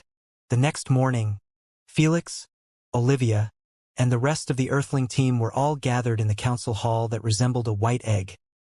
Even Noah and the secondary members were attending the meeting. Now that the captain has returned, I will leave things in his hands, George said with a wide smile as he walked to the side of the podium. Although George's strength was incomparable to the Earthling team, he was still kept around as the head coach due to his great contribution to the team. Felix nodded in appreciation and stood in front of the podium. He looked around him and saw less familiar faces than the ones he used to know. It was quite normal. Besides the main team members, the rest of the team members were completely replaced by much stronger players. After all, the Earthling team was now the capital of the Federation. In other words, it was representing the entire Federation and all backgrounds within it instead of just one planet. This meant only the best of bloodliners of the Federations were recruited to join the team. Even Kenny got sacked and replaced. Felix thought to himself, fate really works in mysterious ways. I haven't aimed at him or done anything to him, yet he ended up fading in the background on his own. Felix was a firm believer of giving people second chances even if they had done the most horrible things ever. After all, he was given the biggest second chance in the history of the universe. It was only fair to give Kenny a second chance and not kill him off in this timeline because of the wrongdoings in the previous timeline. With how things developed, he couldn't betray Earthlings even if he wanted. Asna chuckled. True. In Felix's previous life, Kenny was the final straw that caused Earth to get kicked out of the SG Alliance and get forced to fall under the rulership of the Alexander Kingdom. Although there was no evidence, everyone knew that Kenny had thrown the game. It was a football-based game and Kenny had missed the goal even though he had the perfect opportunity to score. If that goal was scored, Earthling team would have tied and remained in the game. Alas, if this were all, everyone would have been merely pissed off at Kenny instead of accusing him for throwing the game. What exposed him was the fact that he was given a high-tiered citizenship in the Alexander Kingdom and enough capital to live his life in retirement. Just like everyone else, Felix despised Kenny for betraying the Earthlings at the most critical moment of their lives. If they had won the last game, they would have survived the soft reset and be given an entire year to fix their ranking before the next reset. That's why Felix was always keeping an eye on him at the very start, believing that he might pull the same shit. Since Kenny hadn't done anything wicked in this timeline yet, it only reaffirmed Felix's belief that Kenny wasn't evil at heart. He was simply forced by the circumstances.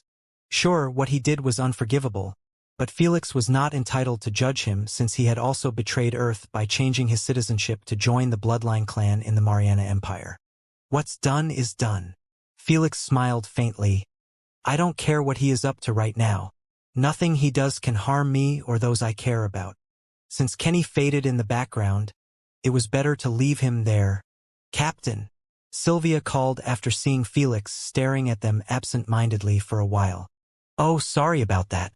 Felix woke up from his daze and announced calmly. My main goal for coming back is hit Radiant rank and join the racial games.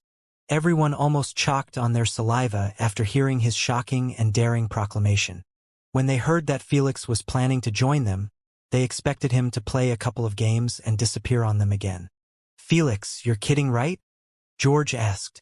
I don't have time for jokes, Felix said with a stern tone. Some races have 10 to 20 teams in the racial games and helping their race farm SG points. Meanwhile, we don't even have one. It's time for us humans to join the competition. Although his words were aspiring, it still didn't change the fact that everyone here was scared shitless by the implication of his decision. Who could blame them? They understood that the racial games required 10 members in each team. This meant that even if Felix was going to fight alone in those games, he needed 9 other players to fill up the numbers. They didn't mind doing so in the Diamond Games since they were fully confident that Felix would terrorize everyone. But in the racial games, it was thoroughly different. They would be going against 10 players with at least a peak-tier Radiant rank under their belt. No matter how confident they were in Felix, they understood that he couldn't fight and protect them at the same time against those monsters, who move at least 5 times the speed of sound. You guys think I can't protect you? Felix promised. You don't have to worry. I give you my word that you won't lose a single hair strand. Of course, if you are still not comfortable to enter such battlefield, I won't force either of you. Felix wouldn't hold it against them even if everyone decided to ditch on the team. He understood that he was asking them to put their lives in his hands. No one would be too comfortable by such thought. I'm in, Leo expressed with a faint smirk. I heard that the racial games offer wishes to all team members in addition to other great benefits. I can't say no to such freebies. Haha, I totally forgot about that, Ronaldinho announced with a heartedly laugh. Count me in as well. Now that they were reminded that the risk they would take wouldn't go rewardless, most of the team members' eyes lighted up. One by one, they started raising their hands in the air while expressing their desire to join the racial games. In their eyes, they would be getting rewards without even needing to lift a finger in the racial games. Though, the downside was the fact that they could die at any given moment without even knowing how it happened. For now, let's finish the Diamond Games. After he saw that most of the team had agreed, Felix manifested two holograms. One was showing the Earthling team state and the other showed the green button to spin the wheel. Picture. The planet's picture taken from outer space. Name. The Earthling team, representing the Mariana Federation. Flag. Picture. Titles. None. Date of creation. May 2nd, 2026. Address. Third planet in 788G Solar System, 97th Stellar District, Mariana Federation Territory, in the Milky Way Galaxy. Team members list. C. Felix Maxwell / VC Sylvia Ivanov / MT Olivia Maxwell / MT Noah Maxwell / MT / press on the name for more information. Average integration level. Unknown. Rank. Low tier diamond. About. The capital planet to the Mariana Federation. Games played 12. Wins 10. Lost 2. Win streak 007. Loss streak 000. Eliminations 038. The team stats are quite great. It's unfortunate that you have lost the winning streak bonus, but it's still a good result. Felix praised as he checked the stats again. He knew that not a single team in human history had such results even when Origin Bloodliners were involved. After all, there weren't many Origin Bloodliners in the galaxy and most of them weren't too interested in meaningless climb in the SG platform. In their eyes, it wasn't worth risking their lives after going through so much crap to finally break through to the Origin realm. That's why not a single Origin Bloodliners had volunteered to join the Earthling team and assist them in the climb even though they had reached the diamond rank. Let's restart our winning streak again, Felix proclaimed with a confident smirk as he spanned the format wheel before everyone. Ting ting ting. Congratulations on picking sports format. Before anyone could react, Felix spanned the second wheel and brought it into a halt almost instantaneously. Congratulations on picking elemental rugby game. Game format. Sports. Game name. Elemental rugby. Participants number 2. The integration allowed. No limits. Ranks allowed. Diamond. The game map. An artificial random stadium. Surprise edition. No. Prizes pool. High-grade stones, peak-grade stones, potion of lust, Space Tower G12 blueprint, red plasma defensive system blueprint, etc. Rules of the game. 1. Only 23 players are allowed from each team. 15 on the field / 8 as substitutes. 2. Battles unrelated to possession of the ball are punishable by the referee. 3. Abilities going past a certain level of destructiveness aren't allowed. 3. If a player got permanently expelled or died in the match, the coach / manager of the team could use a substitute to bring the numbers back up. 4. Game points could be earned through goals, successful tackles, steals, and blocks. 5. The match would last 80 minutes. The game will goes into sudden death in case of a draw. 6. Normal goals are worth 3 points / stylish goals are worth 7 points. 7. The team with the most points will win the match. For more information, please open your SG profile interface. Good luck to all participants. Who wants in? Felix asked. Me. I am in. Pick me, Captain. Without an ounce of hesitation, everyone lifted their hands in the air with eyes shimmering with brilliant light. This game was as safe as it could get since they wouldn't be in danger as long as they didn't touch the ball. In other words, they would be earning the rewards out of this game without any kind of risks. Seeing that no one wanted to back down, Felix let Queen AI pick his teammates randomly. Naturally, the main team members were already included. After 23 teammates got picked, Felix requested from Queen AI, "Please mark us as ready for the game." "Are you certain?" "Yes," Felix confirmed. "Done. You will be informed 1 hour before the start of the game if the other team had given up on their preparation period as well," Queen AI disclosed. "Well, let's hope so," Felix wished. Although Felix wanted to conclude the Diamond Games in the next 15 days, he understood that depended heavily on luck. In each game, the teams were given a moderate period of preparation. The teams were allowed to use their period fully even if their opponents had already declared their readiness to start the game. Thankfully, their opponent marked their readiness in the third day. This usually oozed a good level of confidence in their strength, since the teams had no idea about their opponent's identity until they meet face to face in the game hall. Hee, we are against the Earthling team.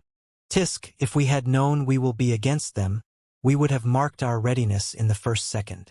Looks like they are a bit mistaken about the level difference between Diamond and Platinum rank. In the game hall, a large group of noble vampires were discussing out loud as they kept eyeing Olivia, Noah, and the rest. None of them seemed a bit worried or afraid that they met with the Earthling team. After all, it was known knowledge in the universe that Felix had ditched the Earthling team and wasn't too concerned with its matters. Am I imagining stuff, or are they giving us sympathetic looks? A vampire with a short gray hair and bloodish eyes suddenly frowned. The rest of his teammates' expression changed for the worse as well after noticing the same. In their minds, the Earthling team should be quivering in fear or at least have solemn expressions. Not stare at them like they were watching dead men walking. Are they missing someone? I counted only 22. The instant the vampire's team captain said so, a brilliant flash of light manifested in front of the Earthling team. Sorry, I am late. I was taking a piss.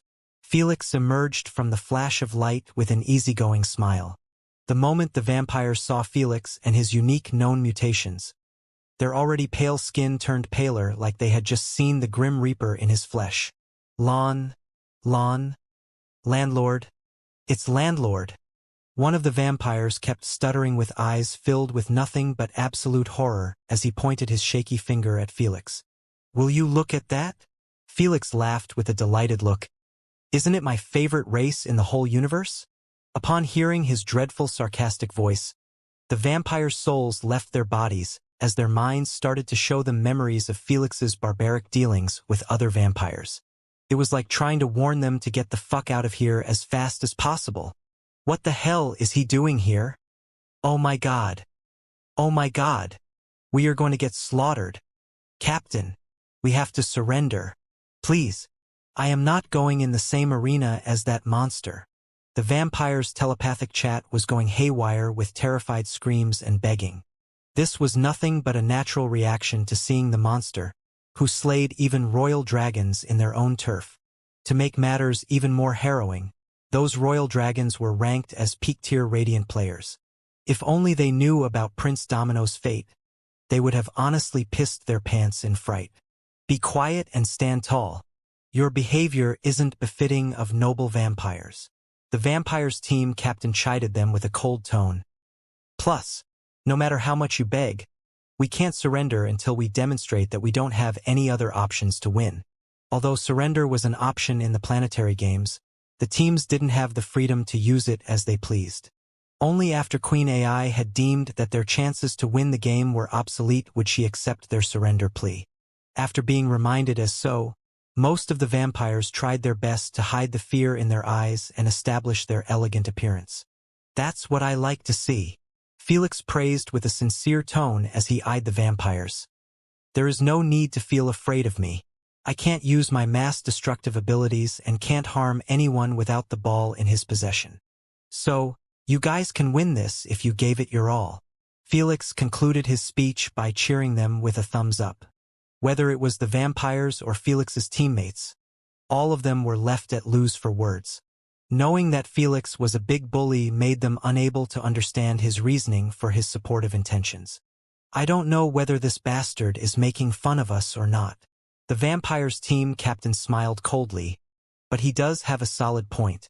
The rules are to our advantage as they limit his strengths immensely. Since his teammates are trash, we can use them to drag him down. Plus, the condition to win the game is to score goals. We just have to focus on that, and we might pull this off. With Felix's speech and their captain's speech, the vampires' eyes were finally showing glimmer of hope about this game. That's right. Feel hopeful, my little targets. Felix grinned widely in his mind. How can I test out my new techniques if you will surrender immediately? Asna rolled her eyes at his dastardly behavior and returned to watching her drama, not too interested in watching him practice his techniques. In a short while, the judge of this game appeared above everyone and greeted them. The judge was called Miss Dacia. She was from the Spiderkin and was quite polite and kind. especially when dealing with Felix like she was treating her boss. This made the vampires' team upset, but they couldn't raise their voices as she controlled their fate in the game. After the rules were explained and a queue and a segment, the teams were finally sent down to the stadium. Noah, Noah, Noah, Noah, Noah, Artemis, Artemis, Artemis, Artemis. Immediately after Felix opened his eyes in the green field, his sensitive ears picked two recurring names from the chaotic chants of the wild fans. Looks like Noah has grown a stable fan base in this platform. Felix chuckled as he watched Noah react expressionlessly towards the love shown to him by his fans. It did make sense as Noah was currently considered as one of the prides of the human race due to his contributions for the Earthling team. Alas, it didn't take even a couple of seconds before the spectators went quiet, having their mouths wide agape at the sight of Felix's face being placed in the big screen. Whether they were vampires' viewers or humans, all of them felt chills course on their spine. The only difference was that the humans' reaction was out of pure excitement and thrill, while the vampires were out of fright and shock. Ladies and gentlemen, this game is a special case as we have a true celebrity among us. Miss Dacia smiled widely and announced passionately, "Give your loudest applause to the one and only, the Dragonslayer and the undefeated king, landlord. Whoa, whoa, ah. Clap, clap, clap." Just like their switches were being flipped, the spectators screamed at the top of their lungs while smashing their hands together until they turned crimson red just like their cheeks. Then, there was no Noah, no Artemis, just a single unified chant that rocked the entire stadium and made the green grass dance with the vibration. Landlord, landlord, landlord, landlord. In the presence of the true king, the peasants could only bow their heads in respect. Whoa, Captain is really too popular. Leo commentated with an odd expression as he watched the crowd going wild for Felix, cheering like their lives depended on it. All of this while no one had any idea about Felix's participation in the game. Sophie stated, if his fans knew about his return, they would have already bought the entire stadium. She was right. The viewers had no clue about the identity of the players in each game, though they could guess based on the repeating players in each game. In the case of Felix, he was forgotten to be even part of the Earthling team list after his long absence. Quick, share the news with our brothers and sisters. I am already spamming the link in every social media platform. Haha. Thank God my lord didn't announce his return beforehand. I would have never gotten my ticket. Felix's fans in the stream chat didn't keep the news to themselves, sharing the link in Felix's fan club. Since the club had close unfathomable number of members, the news went viral instantly throughout the entire galaxy and then followed by the universe. The empty seats in the stadium were filled in the blink of an eye by Felix's fans. As for the stream chat, it was completely raided by billions, then hundreds of billions, and before long the concurrent viewership had hit 1 trillion. Oh boy, oh boy, oh boy. I really struck the jackpot with Daddy Landlord. Miss Dacia was so ecstatic by the numbers of viewers in her game. She wanted to go down and give Felix a big old kiss. She ought to feel this way as her commission from this game alone would rival that of Peak Radiant games simply because of Felix's attendance. After the hype died down, Miss Dacia teleported next to Felix and attempted to interview him. However, Felix rejected it politely and waited patiently for the game to start. Miss Dacia couldn't force Felix for an interview, making her switch to the vampires' team captain, Artemis. Still, all of her questions were about Felix, which displeased Artemis and his teammates. After 30 minutes of grueling questions, Miss Dacia concluded the interview by asking, from 0% to 100%, how confident are you in winning this game? 60%. Artemis answered calmly. Felix's fans instantly started to laugh their asses off, causing the vampire's face to turn slightly red in embarrassment. Laugh all you want, but we will show you. Artemis shoved away the mic from his face and went to join his teammates. We can't wait to see what you hid in your pockets for us. Miss Dacia remarked loudly before returning to her platform. Without delay, she snapped her finger and kicked off the substitute players out of the main field, leaving only the original 15 members. Felix and the others were all wearing blue and white jerseys, making them truly resemble a rugby team. "What's the plan?" Sylvia asked telepathically. "You guys choose a corner and hang around there until the end of the game," Felix said causally. "As long as you don't touch the ball, no one will touch you." "Well, this isn't going to feel good, but there is no other option." Leo shrugged his shoulders and walked towards the leftmost corner of the field. Then he sat down and leaned against the glass dome that was around the field. "Fighting, Felix!"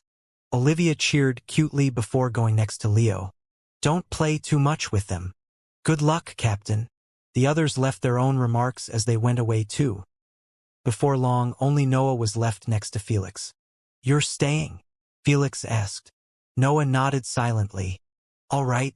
Felix cracked his knuckles and said, "Though you probably won't be needing to do much." Unresponsive, Noah transformed into his werewolf form, turning him from a charming ice prince into a monstrous creature. "We will be flipping for the ball possession." Miss Dacia eyed Felix and requested, "Heads or tails?" "Heads." Miss Dacia flipped the coin, and it ended up with tails, causing the vampires to feel a small sense of victory. "The ball is your." Miss Dacia manifested a rugby ball in Artemis' hands. Artemis walked to the center of the field, that stretched for at least 10 kilometers, and waited for his teammates to get into their formation. Meanwhile, Felix and Noah remained at the far back, somewhat close to goal line. Somewhat like American football, rugby required the players to cross the goal line with the ball.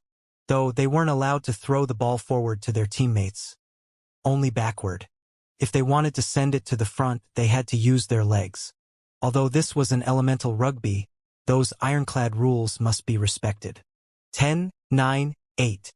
The moment Miss Dacia saw that everyone was ready, she started counting backward with the viewers. 3, 2, 1. Kick off. "Cover me!" Without hesitation, Artemis charged forward while being followed closely by his teammates. Since it was against the rules to surpass the ball carrier, his teammates remained behind him and provided protection by creating sticky veils of blood that acted like a shield and a cover. It did its job quite well as it hid Arentis perfectly. Still, Felix wasn't fazed in the slightest. He simply extended his arm forward and murmured softly, "Sniper Rifle V3. Under the curious looks of Noah, his teammates and the viewers, a crystallized long white sniper rifle was created on his extended arm. Although the sniper rifle did resemble the real thing a great deal, there were many differences, such as there was no trigger and the barrel was extremely long, reaching at least 2 meters. Yet, the sniper rifle didn't shake even an inch in Felix's grasp, appearing as stable as it was placed on the ground. Upgraded railgun rings. Abruptly, the long barrel of the sniper rifle was surrounded by at least 20 small rings of electricity. The electrical rings started big from the back of the barrel and kept shrinking in size until they reached the muzzle. 12 adamantine bullets. Felix snapped his finger and sniper rifle magazine was filled with long pointy white crystallized bullets. The last one was placed right in the chamber. Felix turned on his infrared vision and aimed the sniper rifle on Artemis' skull. Since the distance between them was still a few kilometers away, the vampires weren't capable of seeing what Felix was holding as the electricity made it hard to see the gun. Still, they warned their captain, whose vision was also hindered by their protective barrier. "Captain, I think it's better to keep the ball moving between us to make it hard for Landlord to hit any of us," his vice-captain suggested with a wary expression. "You are right. It's time to switch." Artemis agreed and turned around to his teammates, wanting to throw the ball. Alas! Just as the ball was about to leave his fingers, his head had exploded akin to a watermelon, spreading the brain matters, bones fragments, blood, and other juices all over the ball and his nearby teammates. Kaboom! A split second later, a booming explosion akin to a thunderclap resounded throughout the entire stadium, dumbfounding everyone alike. The bloodied ball fell from the tips of Artemis' fingers and landed on the green grass, dirtying it as well. Thud! Artemis's corpse followed it shortly, falling right on top of the ball, appearing like a rugby player trying to protect the ball until his teammates arrived to help him. What a clean headshot! Felix smiled happily after seeing the results of his new technique. Sniper Rifle V3. He pushed the next bullet in the sniper's chamber and aimed at the ball with an eager look, waiting for the next player to pick it up. Unfortunately, not a single vampire dared to get close to the ball. In fact, they put as much distance as they could, treating it like a plague. Vice Captain, did you see anything? One of the vampires gulped a mouthful in fear as he kept looking at Felix and his captain's corpse back and forth. I don't know, and I don't want to know, the vice captain replied while his heart was beating as fast as a sprinting horse. Artemis' abnormal and sudden death was more than enough to shatter any kind of confidence he had in this game. Unlike his captain, he was more interested in keeping his head as a one piece. We surrender. We surrender. He started shouting loudly, not caring at all about his image or elegance. Hooray! His cry of surrender had finally woken up the viewers from their shock, making them scream with feverish expressions. Unlike the vampires, they knew exactly what happened, and that made it even more impressive and overwhelming in their eyes. Oh my God! The bullet was traveling at 20 times the speed of sound. Miss Dacia shared with a look filled with disbelief. How can anyone dodge such a thing? Unbeknownst to Miss Dacia and the shocked viewers, the bullet hadn't even reached half of its maximum acceleration due to the limited distance. Hey, what do you mean by surrender? Get your shit together. Felix scolded from afar after seeing that the vampires were all requesting to surrender loudly. He still had many untested techniques and the vampires were already attempting to run away. Your request has been denied, Queen AI disclosed. Fortunately, Queen AI deemed that the vampires still had a chance to win the game because of their large numbers. Just because the captain died, it didn't mean that the team had completely lost hope. Greedy bastards! Wasn't it enough to put us against a monster? The vampire's vice captain cursed furiously. He understood that SG Alliance wasn't concerned with their safety or life whatsoever, but only viewership, entertainment, and money. In other words, they wouldn't be able to surrender until the game was truly deemed unwinnable. Stay away from the ball and let them score goals, the vampire's vice captain ordered, knowing exactly what he needed to do to survive through this game. But if we do this, Queen AI would consider as throwing the game and punish us even heavily. I know, just attempt to make some blocks from a distance. When Felix saw that the vampires had all sprinted towards the edges of the field, he knew what they were trying to do. Noah, you want some free points? Felix asked. Noah nodded. Go pick the ball and sprint towards the goal line. Felix smirked faintly. Leave the rest to me. Without an ounce of hesitation, Noah bent his knees until veins popped out on his thighs and then charged towards the ball at the top of his speed. Not slowing down in the slightest, Noah swooped the ball with one hand and continued his sprint in direction of the goal line. Marcus, you handle this round, Vampire's vice captain ordered. Why me? Marcus gulped a mouthful in dread as he eyed Felix from a distance.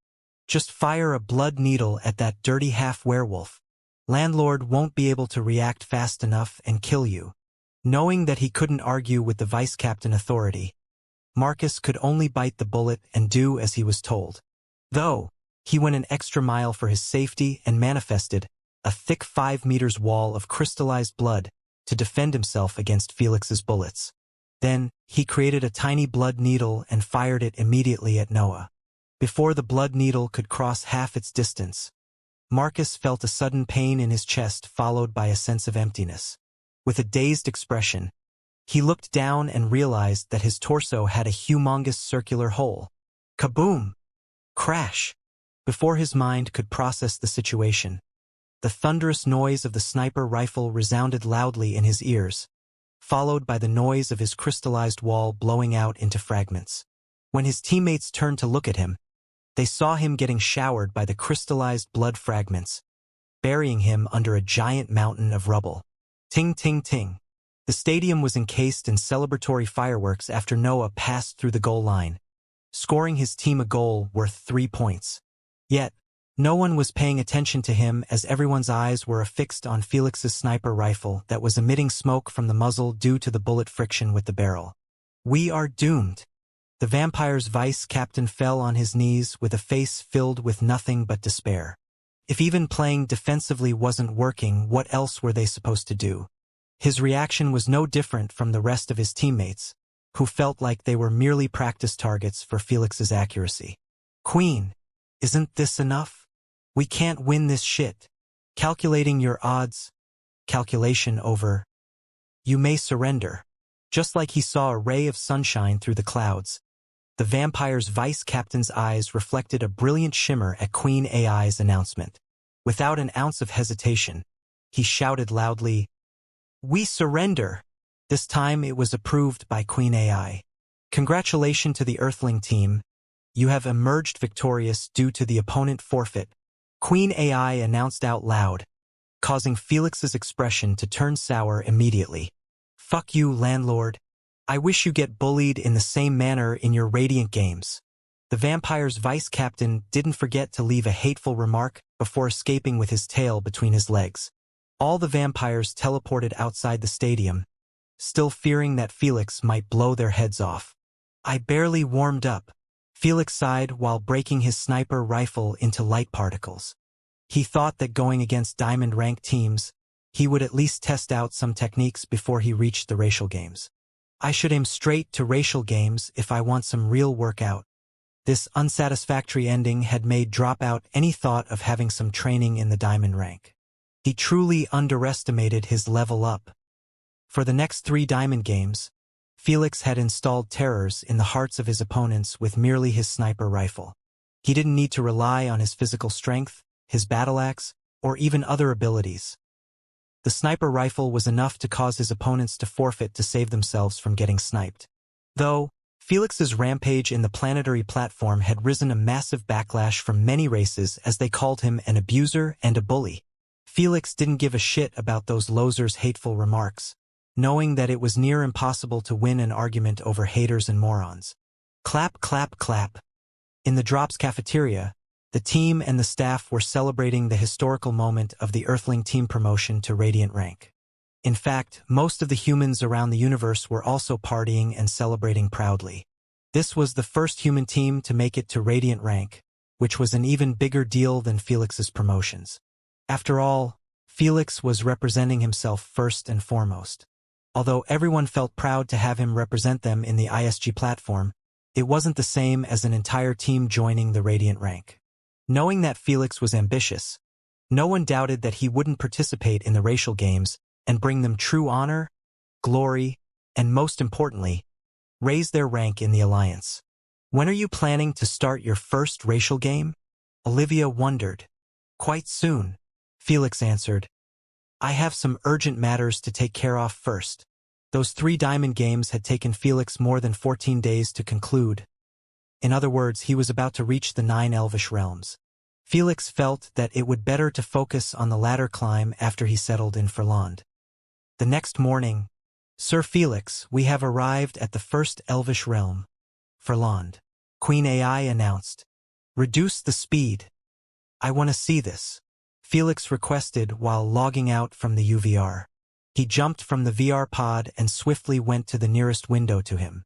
The moment he glanced outside, his breath was stolen away by one of the most magnificent sights in the universe. Cosmic brown branches were stretching from one end of the horizon to the other. They were so thick, millions of planets the size of Earth could fit inside of them. This wasn't all, those branches were thick from one end and thin on the other. Each branch had countless other twigs attached to them. In those twigs, green, smooth, and flat leaves were affixed on them. Felix knew that he merely saw an incredibly small percentage of the world tree, as it was as big as half of a galaxy. The 9 elvish realms weren't mere planets but actual stellar constellations, which were spread on this gargantuan living tree. The 9th realm was called Amonsarin. It was situated around the world tree roots.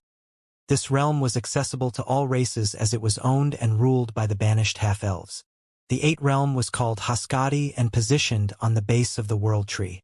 The races on it ranged from elves, cactal folk, Alrons, elderwoods, trey ants, and more unique plant-based races.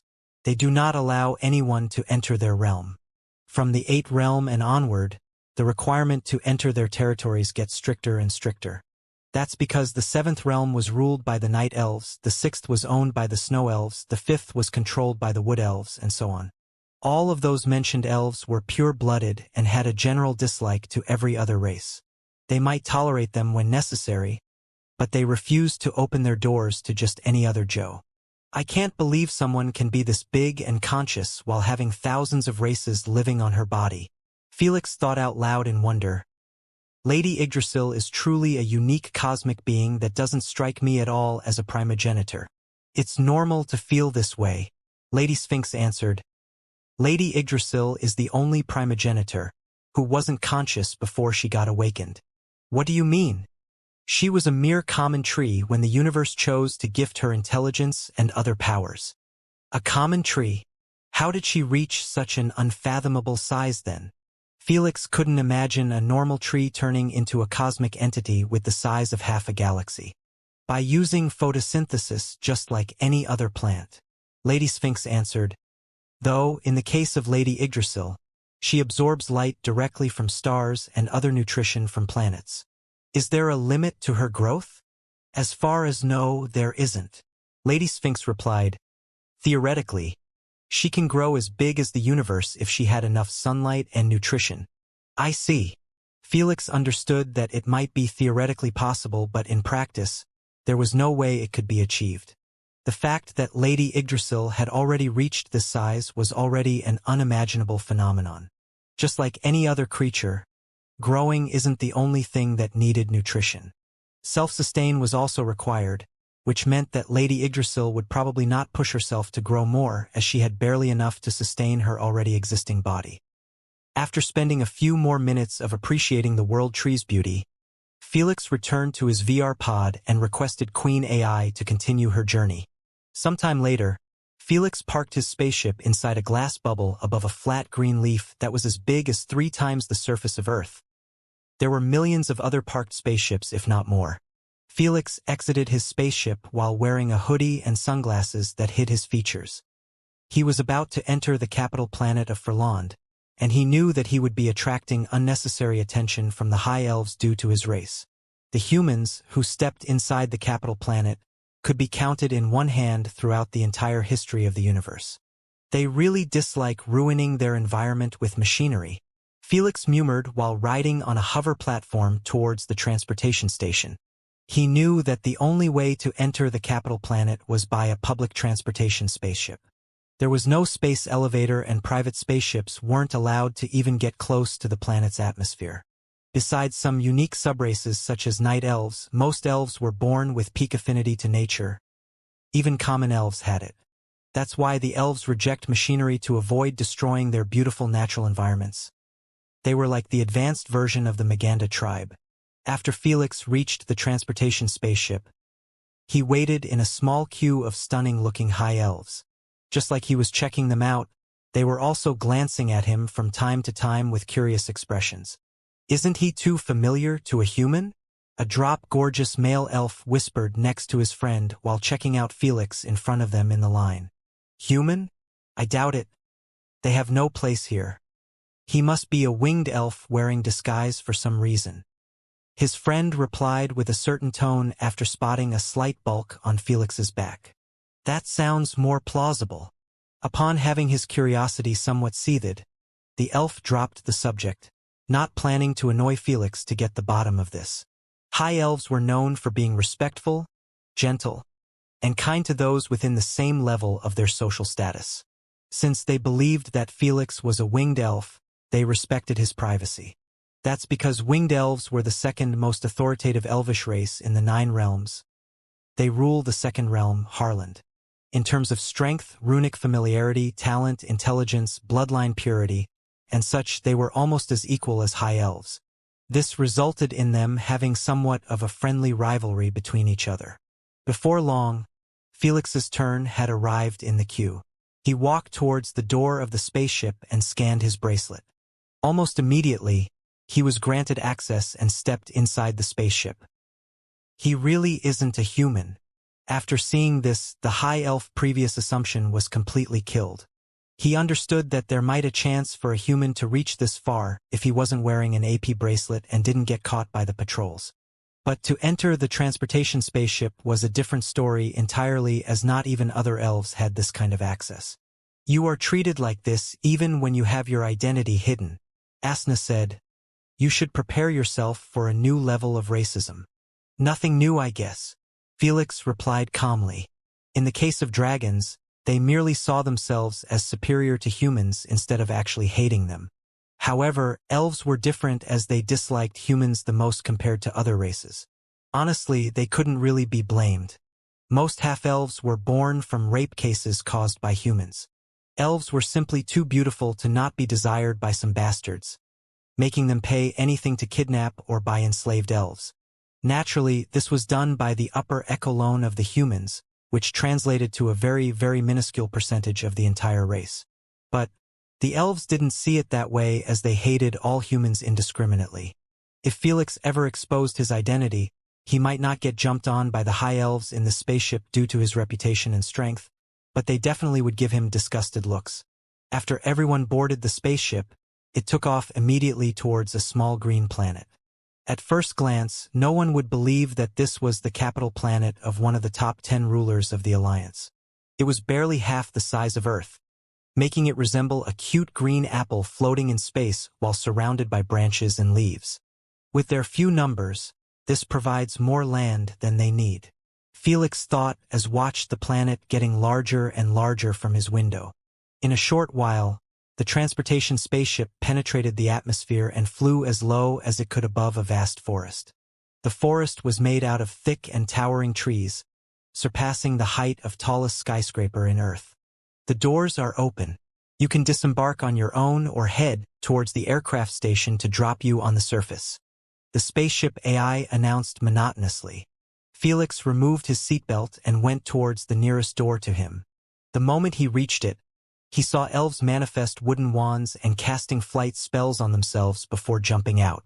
Some created wings made out of wind, and some used spells to summon a breeze and surf on it. Each had their own unique way of leaving the spaceship. After the gate was cleared, Felix looked below him before jumping out with his hands in his pocket, not bothering to release his wings. When he was about to land on the surface of the forest, he used electromagnetic arcs against the nearest objects to him, slowing himself down until he touched the ground softly without even pulling his hands from his pockets. You have landed on Anarth City, Queen AI informed. As an outsider, please read the laws and cultural cues about the city to avoid falling into troubles. In other words, Felix would be responsible over his own actions if he broke the rules, even if he had a royal emblem in his possession. Felix manifested a holographic map and the list of rules. Then, he started reading them while following the arrow in direction of the Anartha's main gate. All he knew was that the spaceship had dropped them tens of kilometers away from the city to avoid affecting its peaceful atmosphere with the spaceship's loud engine noise. Unbeknownst to Felix, the instant he entered the planet, Queen Alfreda was alerted due to his possession of the royal emblem. He is already here? Queen Alfreda was left startled and mostly livid at the notion of Felix coming all the way here. She neither knew that Felix was seeking a part of the First World tree root nor bathe in the life essence fountain. This naturally made her assume that he was chasing after Selphie. I can't believe Lady Yggdrasil handed him a royal emblem. Unacceptable, Queen Alfreda ordered out loud. Guardians, find his whereabouts and keep an eye on him. Don't let him cause trouble before I sort this out. The same guardians answered her call and made their move immediately. Queen Alfreda went towards the Lady Yggdrasil garden, wanting to settle this out right now and here. I will never allow his dirty fingers to taint my baby sister, Queen Alfreda vowed with a stern expression as she walked out of the throne chamber.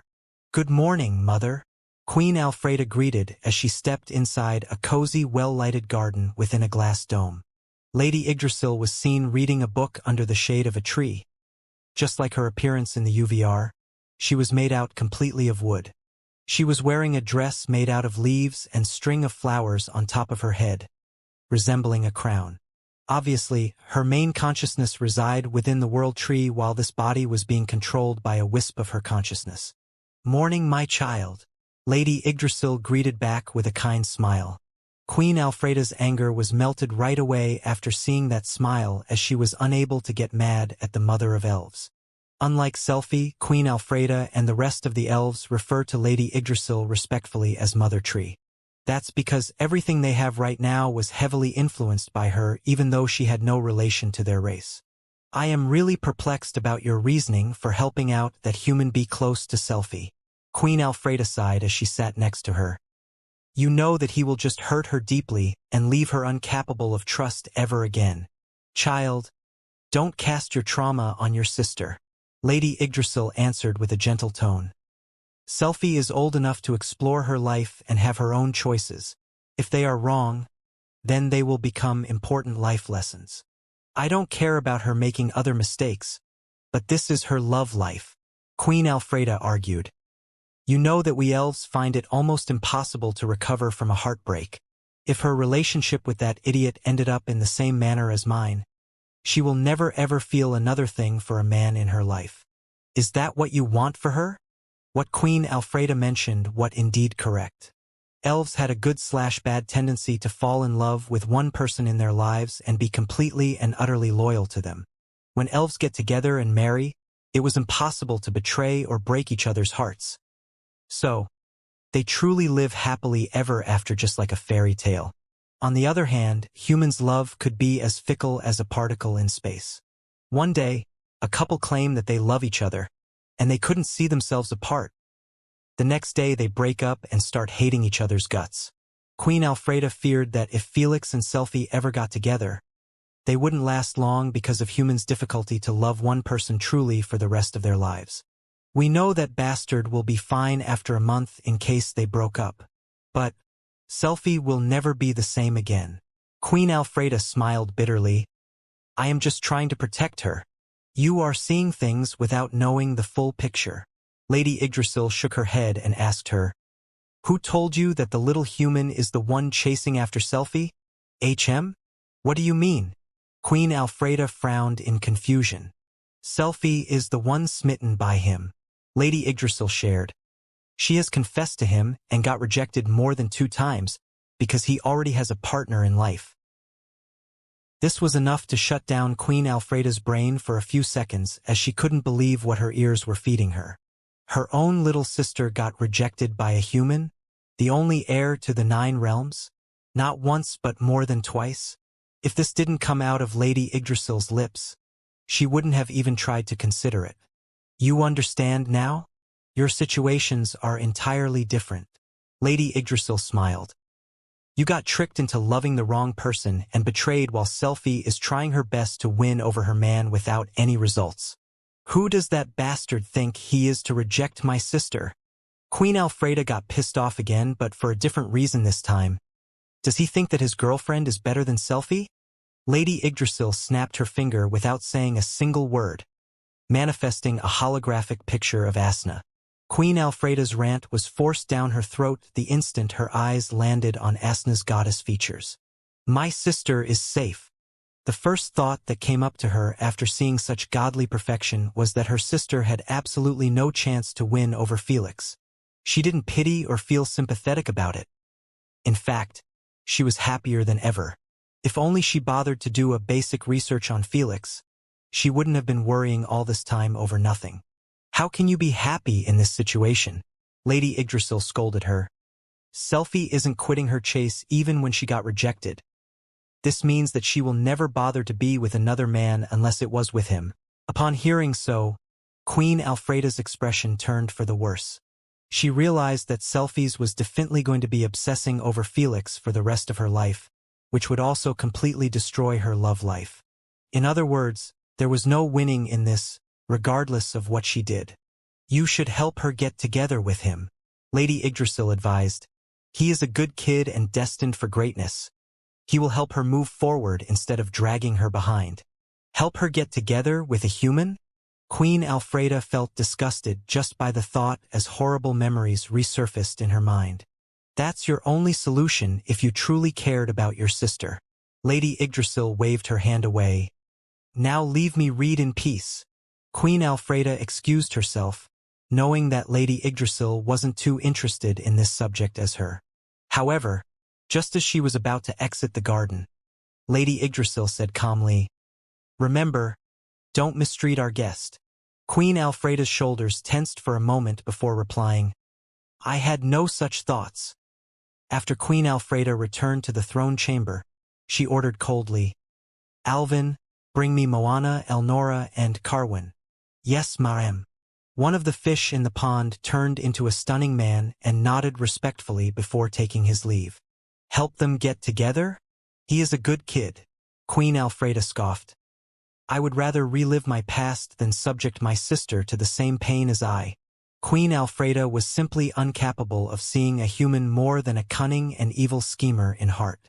Nothing anyone said would ever change that, even if it was Lady Yggdrasil herself. In a short while, Alvin returned to the chamber while being followed closely by 3 drop-dead gorgeous beauties.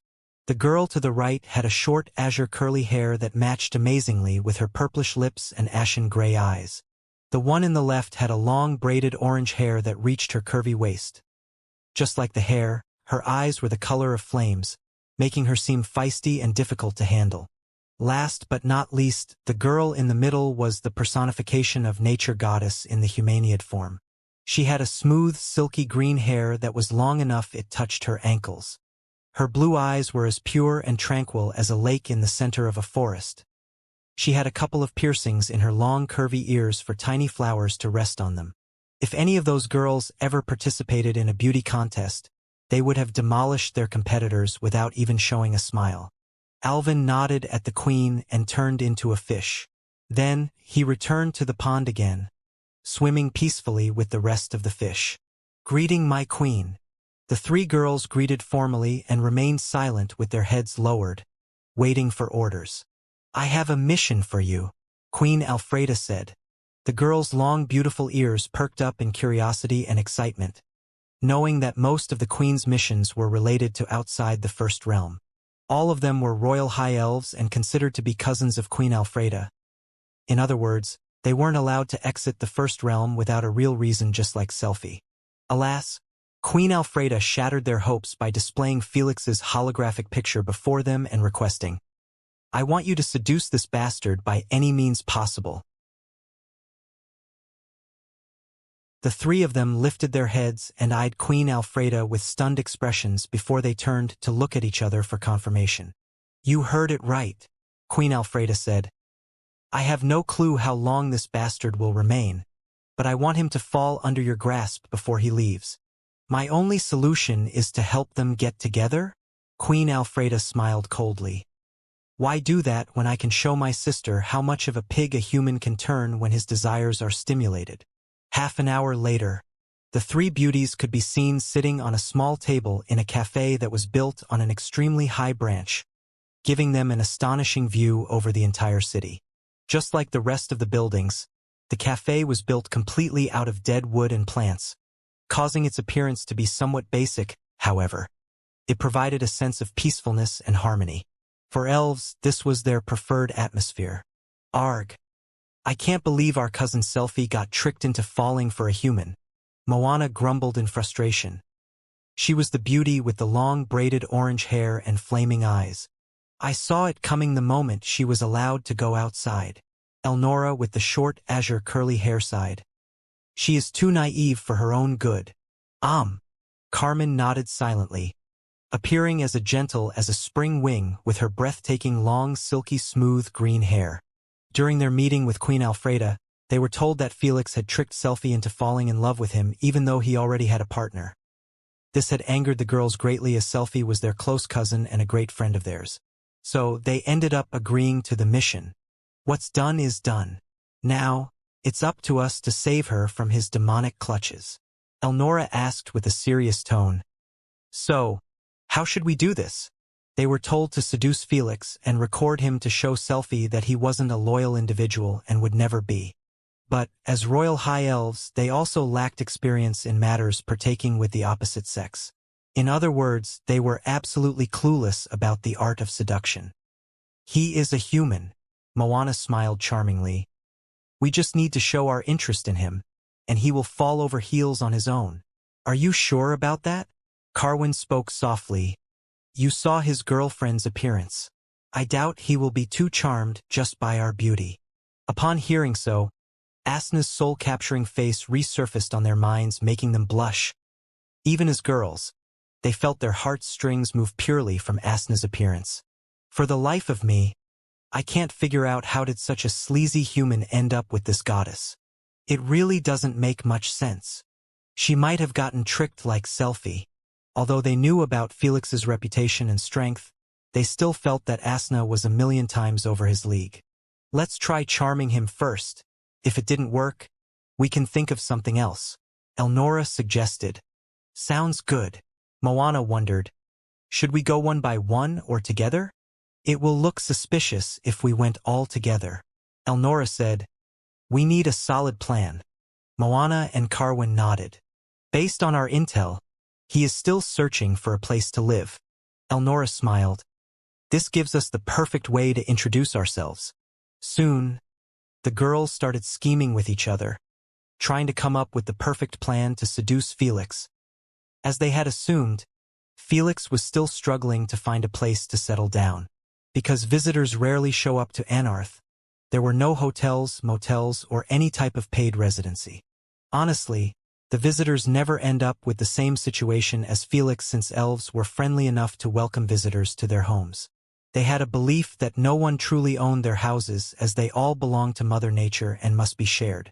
Should I just balls up and ask for a room from a random stranger? Felix thought to himself as he walked on wooden bridge that was leading to a residential area. You can try, but you will definitely get rejected, Asna replied. Unlike the spaceship, the homeowners naturally need to feel comfortable with their guest. This meant Felix needed to remove his hoodie and sunglasses. Felix refused to disguise himself as an elf for the sake of making the elves feel comfortable around him. The last thing he would ever do was support their racism. You should call Lady Yggdrasil. She will help you out, Asna suggested. No, I can't call her whenever I end up with a small problem. Felix shook his head. I am not her friend, and she doesn't owe me anything. Felix understood that his dealings must be done through Selfie and only Selfie. She was the one inviting him over to bathe in the life essence fountain. Although Lady Yggdrasil had agreed to allow Felix, it didn't mean that she would go out of her way to facilitate the process. Let's just keep searching for an empty house, Felix said. If we don't find anything, we can make our own house. Since houses were considered to be property of none, there weren't many rules on building them. As long as Felix chose a good spot in the residential area and made sure to not harm the environment in the process, no one would come complaining. I guess I can only build my own house, Felix chuckled. This is a first. He spent an entire hour searching for empty houses to no avail, making him finally take the least favorable option. Hello there. I hope I am not intruding on your time, but I have seen you walking back and forth for a while now. Is everything all right? Elnora asked with good intentions from the other side of the bridge. Felix looked to the left and right in confusion before pointing his finger at himself. Are you talking to me? Who else, silly? You are the only one on the bridge. Elnora giggled cutely while covering her mouth. I guess I am searching for a place to stay. Felix smiled, feeling slightly comfortable by the fact that his human accent didn't scare her off. I thought so, you don't look familiar. Elnora smiled charming as she approached him. After she stood in front of Felix, she introduced herself politely. I am Elnora Olifiel, and it will be a pleasure of mine to help you in your predicament. Her last name is Olifiel. Where did I hear this nom? Huh? Isn't this royal family last name? Felix raised an eyebrow in surprise after finding out about Elnora's identity. I knew that something is fishy about this giggly vixen. Asna narrowed her eyes dangerously. She is being far too friendly for a royalty. You're thinking too much into it, Felix doubted. Isn't Selfie a royalty as well? Look how nice and friendly she is. You will see. My intuition is never wrong when it came to girls around you. Felix ignored Asna for now and introduced himself. Felix Maxwell. The pleasure is mine. Felix Maxwell? I think I have heard of this name somewhere. Elnora acted confused by tilting her head. Maybe this will help. Felix removed his sunglasses and hoodie, exposing his identity before her. It's you. Elnora widened her eyes in surprise. Seeing that she didn't have any other negative reaction made Felix sigh in relief. I can't believe I met you here. Elnora spoke excitedly. Selfie has told me many things about you and requested me to take care of you if you ever visited while she is absent. She did. Yes, I am her close cousin. Elnora nodded with a sincere look before requesting. Please let me take you to the palace. We have plenty of spare rooms. Are you sure? Felix inquired. Shouldn't you receive permission from the queen first? There is no need to bother the queen with such a small matter. Elnora went next to Felix and placed her arm around his before dragging him with her. Thank you for the hospitalization, I guess? Felix could only allow himself to get dragged along, feeling that it would be poor manners to reject her invitation, especially when she was Selfie's cousin and appeared to be friendly. Plus, he already required a place to stay, saving him from the hustle of building a house. In a short while, Elnora and Felix had reached the front gate of the palace. Unlike other buildings, it was made completely out of white wood and was big enough, for towering trees acted as its support. Naturally, it was also built on many branches stacked on each other, creating its foundation hundreds of meters in the air. There was a unique elvish touch on the design of the palace, making anyone pause for a brief moment to admire its artistic beauty. Elnora pulled Felix with her through the entrance, not caring about the two guarding elves in green armor made out of vines. Although Felix had exposed his human identity, the guards merely spared him a side glance before returning to their duty. Looks like Elnora has some reach within the royal family. Felix thought to himself, believing that he was ignored because he was with Elnora. In his eyes, he should have been at least asked for identification. Why is it so empty? Felix wondered as he walked through the palace long corridor without spotting even a servant. Only the royal family lives here. Elnora smiled as she answered, and we aren't that many. I see. Felix didn't believe that even a bit. He could excuse no servants, but he knew that there was no way the queen would be left unguarded. Want me to take you to your room first, or do you want to meet the rest of the family? Elnora shared. You will be meeting with them often in the palace, and I think it will be best to introduce yourself. Sure, why not? The moment he gave his approval, Elnora grinned in her mind while sending a message to her cousins.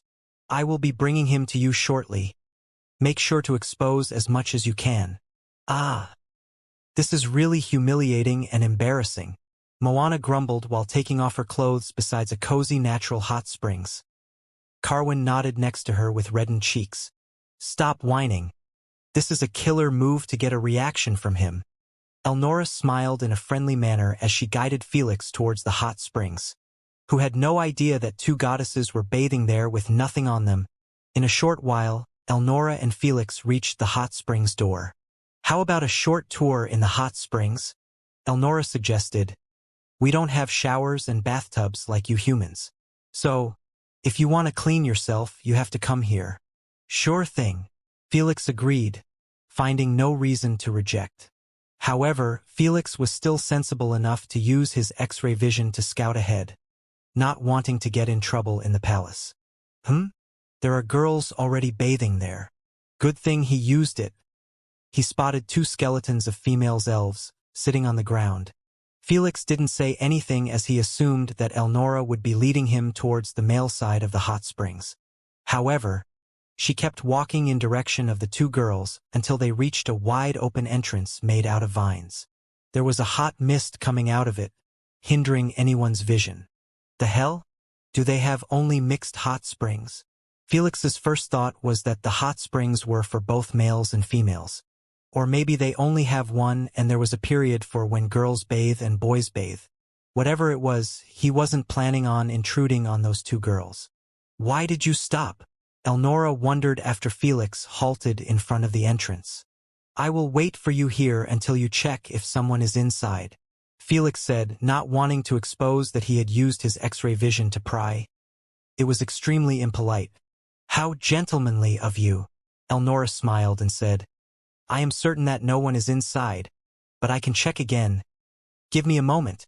Felix watched Elnora walk towards the girls and start making gestures with her hands, clearly having a conversation with them. After a brief moment, Elnora returned to Felix and said with her usual honest tone, You can come in. No one is inside. Huh. Felix kept his composure, but his mind was slightly confused as he could still see the girls in the hot springs. I told you. This bitch is up to something. Asna interjected immediately after realizing that Elnora had exposed her first lie. Something is indeed fishy here. This Felix didn't defend Elnora again as he couldn't excuse her after getting caught red-handed lying to his face. At the start, he gave her the benefit of the doubt because she was Selfie's cousin and seemed nice even when some red flags were risen. But this couldn't be ignored. You know what? Felix yawned before requesting, I am so sorry, but can we arrange the tour for later? I am tired from the journey and hope to get some rest. Elnora's smile faded a little at the sound of that.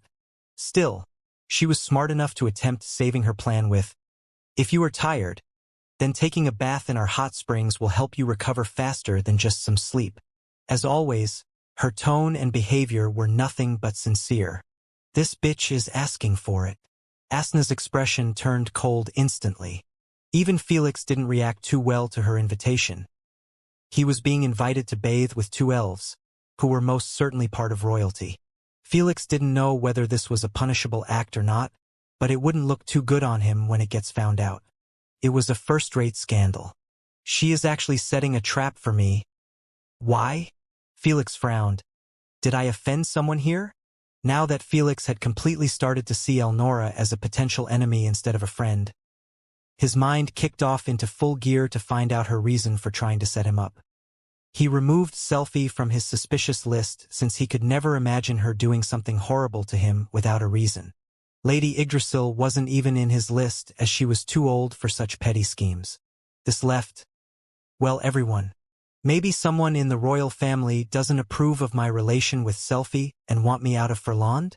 At this moment, Felix could only make speculations as he had no intel to support him. It wasn't like he knew about the Queen's absurd hate to humans or her past. I am sorry, but I still want to get some shut-eye. Felix declined politely while scanning Elnora's expression. Now that he was watching for small details, he managed to see that a hint of panic and frustration in her eyes. All right, maybe tomorrow. Elnora regained control of her expression and requested from Felix to follow her. You can wear your clothes back. He isn't coming anymore. Elnora updated her cousins with an annoyed tone. Why? HM? Who knows? Elnora sighed. Everything was going well until the last step. Maybe he has figured out our bad intentions? Carwin said softly. That's not possible. Elnora said. I have been nothing but nice to him. He has no reason to be suspicious of me. I guess we just got unlucky today. Moana said. Let's give it another try tomorrow. He is bound to take a bath one way or another. Sometime later, Felix could be seen sinking on a bed made out of soft pink cotton. He was just dropped by Elnora to his room before leaving him alone. The room was somewhat empty and cozy as it had only a bed, a chair, and a table. There wasn't even a toilet. Felix wasn't thinking about this inconvenience as his mind was still focusing on Elnora's enmity towards him. Here I thought that I can spend some peaceful time here because of Selfie. Felix smiled bitterly. Felix assumed that being friends with the only heir, he wouldn't be having problems here and could focus on what's important. Unfortunately, he hadn't accounted that his relation with Selfie wouldn't be as approved as he assumed. Master, can you ask Lady Yggdrasil how long will Selfie stay in closed training? Felix requested. He wanted to avoid annoying Lady Yggdrasil with this before, believing that he could get some things done until Selfie get out of closed training. But after realizing that his attendance isn't as welcomed as he thought, he had to plan ahead. She said it depends on Selfie. Lady Sphinx shared. What does that mean? Felix wondered. Understanding runes isn't like enhancing your affinity. Lady Sphinx answered. It requires immense level of talent since your understanding depends on how much faster you can connect yourself with the runes. Only after connecting with them can you learn about their mysterious and start creating or mastering spells. Lady Sphinx said, with Selphie's monstrous talent that enabled her to even connect with time-based runes, she can stay linked to runes for months to years. I see. Felix could only wish good luck for Selphie with a wry smile, knowing that he might be hanging around here for years without her backup. Let's fortify the room first. Felix beamed for small triangle devices and placed them in the corners of his room. Then he requested Queen AI to activate them. The moment they were turned on, green lasers emitted from them and connected with each other, creating a cube around the room. For those inside the room, nothing much had changed. As for those looking from outside the laser cube, they would see the room like it was censored. It was also capable of blocking other types of visions. Next, Felix used his infrared vision to check the entire palace, not caring anymore about being polite. 10.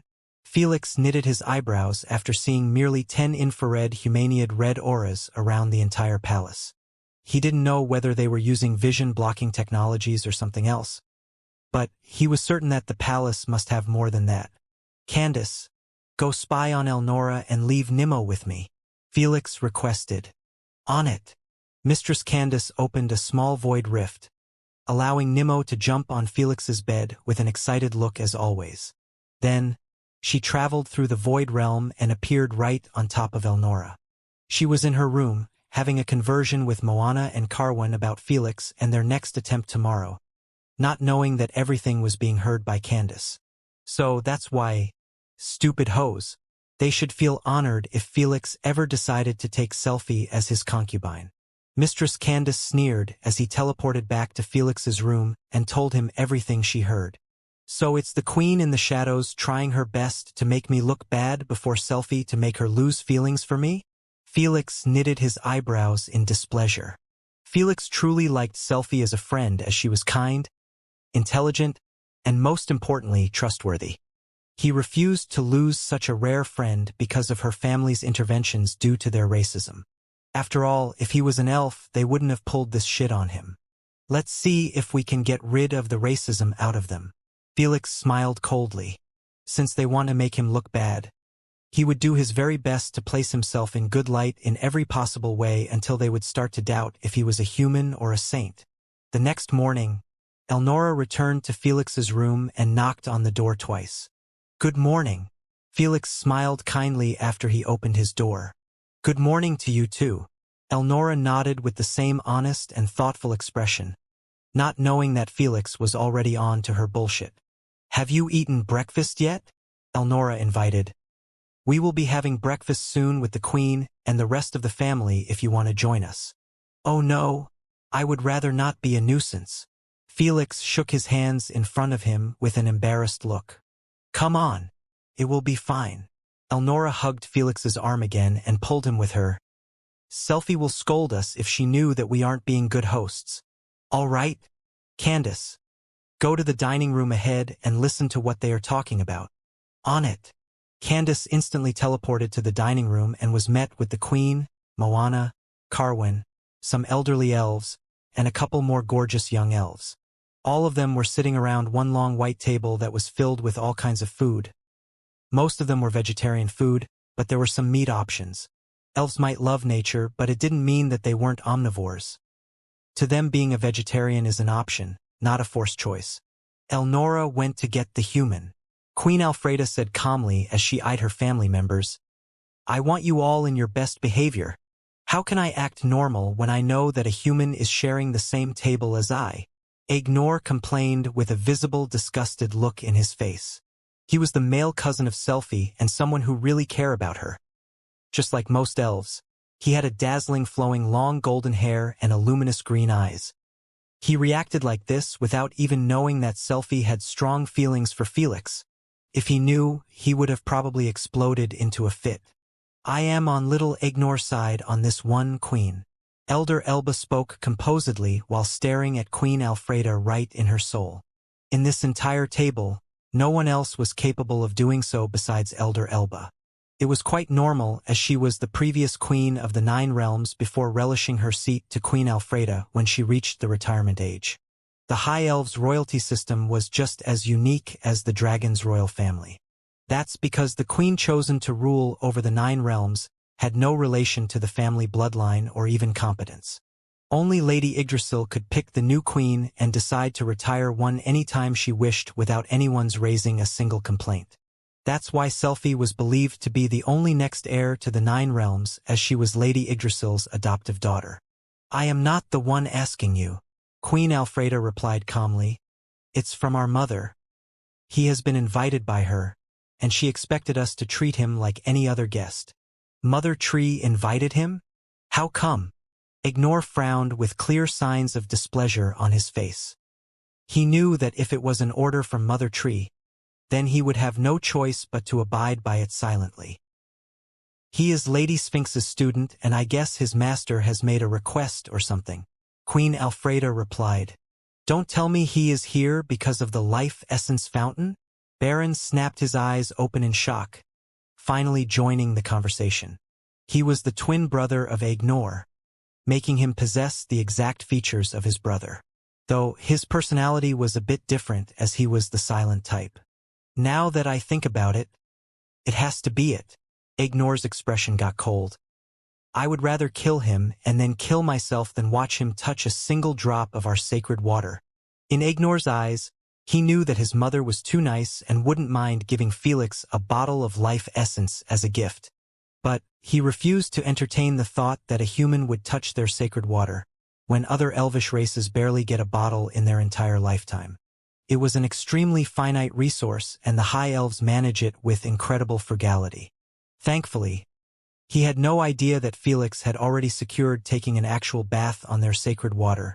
"Whether he is here for the life essence or something else, I want you on your best behavior," Queen Alfreda said again, not wanting to expose Felix's relation with Selphie.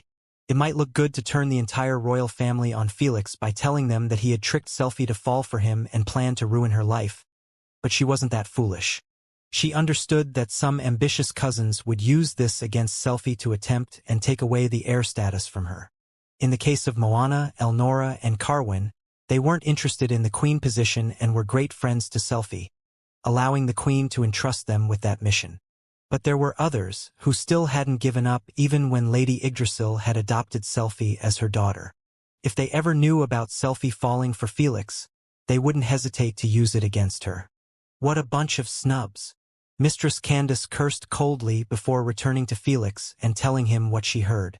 When it came to being a spy, Mistress Candace was just too godly, as no one could sense her through the dimensions while she could hear and see everything.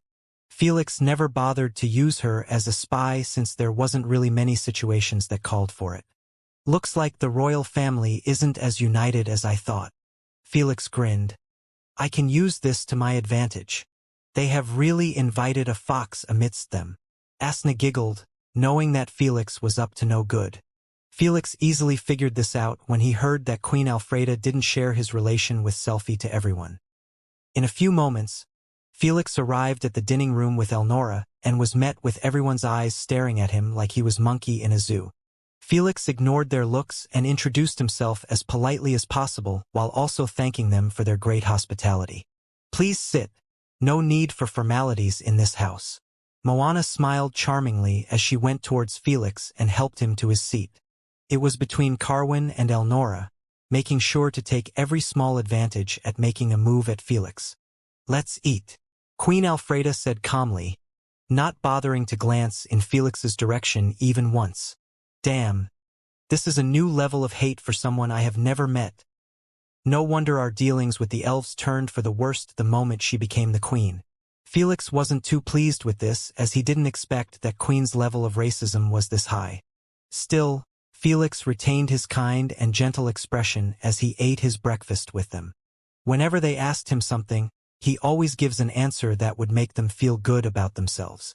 Even when they wanted to know about the purpose of his visit to their realm, Felix told them that he wanted to spend a couple of years to meditate in their peaceful and harmonious atmosphere. He neither mentioned Selphie nor their life essence fountain, and this had pleased some of them. Although there were some conversations here and there, the atmosphere was still pretty awkward. This caused Queen Alfreda, Ignore, and his brother Baron to excuse themselves. With time passing by, more and more royal elves retreated from the table, leaving only Felix, Elnora, Moana, and Carwin. "I believe you haven't taken a bath yet," Elnora advised. "The hot springs is not being used at the moment. You should take advantage of that." "This bitch still hasn't given up," Asna snorted in derision. "Thank you, but I have already taken a bathe at dawn." Felix answered with an honest look. "You were right, it really does help remove fatigue." "I see. You already went." Elnora's eyelids twitched. "Thank you for the breakfast. I will be returning to my room now." Felix wiped his hands while standing up. "I have some matters to deal with in the UVR. Let us walk you back." Elnora could only suggest this after hearing that he had to deal with urgent matters. She wanted to invite him for an outside picnic, but she got shut down before she could propose so. After they walked Felix to his room, the girls gathered in Elnora's room again. "Arg. Why is it this hard to get some alone time with him? He is as slippery as an eel." Elnora sighed. "It's all right," Carwin said softly. "We have plenty of time." "Yes, he said that he will be here for a couple of years. Let's not rush things out lest we ruin our chances." Alas. The girls had absolutely no idea how much of a menace Felix was going to be. For the next month, Felix had completely driven them mad as he always foiled their plans while still maintaining his saint-like persona. They weren't the only ones being affected heavily by Felix, as he had his web stretching to even the other royal elves. He used Mistress Candace to spy on every one of them to understand what they like and dislike. He used this information to his advantage to win over some royal elves to his camp. Baron Olifiel was one of his recent victories, as he had turned him from a human hater into his buddy. Unlike Queen Alfreda, the other royal elves simply despise humans because they kidnapped elves and used them as sex slaves. But with Felix's smooth talking and amiable personality, he managed to easily show them another side of humans, which was enough to get rid of some of their prejudge. Now that he finally had some allies in the palace, Felix could focus on other matters. It's time to take part in a racial game. Felix logged in to the UVR and entered the Earthlings team headquarters. Olivia, Noah, and the rest of the team were already grouped up as he had summoned them beforehand. "We are really going to do this," Olivia spoke nervously while watching Felix manifest the Scallions website. The moment Felix entered the Game tab, Queen AI announced loudly, "Your team is eligible to participate in the Racial Supremacy Games platform. If you don't want to enter the platform, you will carry on your climb in the planetary platform as normal." Then, she displayed a contract before them that had the rules and terms of joining this platform. Felix and the others read the contract carefully, knowing that the Racial Games platform was a whole different thing than what they were used to dealing with. First, there were no standard ranks like Silver, Gold, Radiant, etc. The ranks were based from number 1 to number 100. This was the allowed number of teams in the Racial Games. For newcomers like them, they would be considered as having a mere half-foot in the racial platform until they become one of the 100 teams. The worst part, they only had 2 chances to steal a team's rank. If they lost twice, they would be kicked out of the RSG platform forever, sending them back to the PSG playform. Fortunately, the newcomer teams were given the option to choose their opponent from the list instead of it being randomized. In other words, they could pick the weakest team and study them carefully before they enter a game against them. This system was only available for newcomers to give them a slight boost. The teams on the list get randomized opponents that were close to their rank. After Felix finished reading the contract, he looked at everyone and asked, "Is everything understood?" Everyone nodded with stern expressions. Felix scrolled to the bottom of the contract and saw a simple question inside a box. "Do you agree to join the RSG platform?" Yes/no. The moment Felix pressed on yes, the contract exploded into thunderous fireworks, followed by Queen AI congratulating the team for joining the platform. This wasn't all. Every human wearing an AP bracelet received 3 notifications written as such. "Congratulations to the Earthling team for being the first team to join the RSG platform. Congratulations to the human race for having a representative team in the RSG platform. The human race is now eligible to earn SG points from the RSG platform. This was enough to cause everyone to have a momentary pause and reread the notifications with burning heat rising within their chest. It didn't matter if they were kids, adults, rich, poor, leaders, followers, or even criminals. Everyone felt a new sense of pride get unlocked within them at the notion that a team made out of humans had reached the most honorable platform in the universe. A platform that defies whether a race was strong or not. A platform that truly brings out the nationalism in everyone due to the high stakes placed in each game. A platform that was so out of their reach, no human ever dreamt of hearing such announcements in their lives. When the Earthling team got promoted to Radiant rank, everyone assumed that Felix would join this platform. But they had waited an entire month without anything to confirm their assumption. At last, it happened. The media is going wild because of us. Sylvia commentated as she watched her entire social media exploding with news and titles related to them. Heh! I never thought I will see my name topping the charts in the galaxy like this. Leo smiled foolishly as he took screenshots of his name in those articles. Sure, his name was merely being mentioned in the middle of articles instead of title, but this was enough to make his entire week. The news kept going viral until it reached other galaxies. This brought the news to all the teams within the RSG platform, causing them to demonstrate myriad of reactions. Some scoffed, some were interested, and some simply didn't care. However, all of them were pretty certain about one thing. The Earthling team wasn't going to make it very far or probably even not make it to the list. It wasn't because they were looking down on Felix. In fact, most of them respected and somewhat dreaded Felix. Nevertheless, they did look down on his team as they knew that the platform was simply way out of their comfort zone. Since the games were team-based, teamwork was out of utmost importance. The Earthling team had no such thing. Let's pick our opponent. Felix didn't give a shit about anyone's opinion as he swiftly manifested the list of teams before everyone. 1. Zoom's team/win rate. 97% per games played in this cycle. 25/SG points collected. 157,18900p. 2. Decrylia's team/win rate. 93% per games played in this cycle. 29/SG points collected. 1356100p. 3. Yolora's team/win rate. 93% per games played in this cycle. 34/SG points collected. 1235480p. 4. Furlan's team/win rate.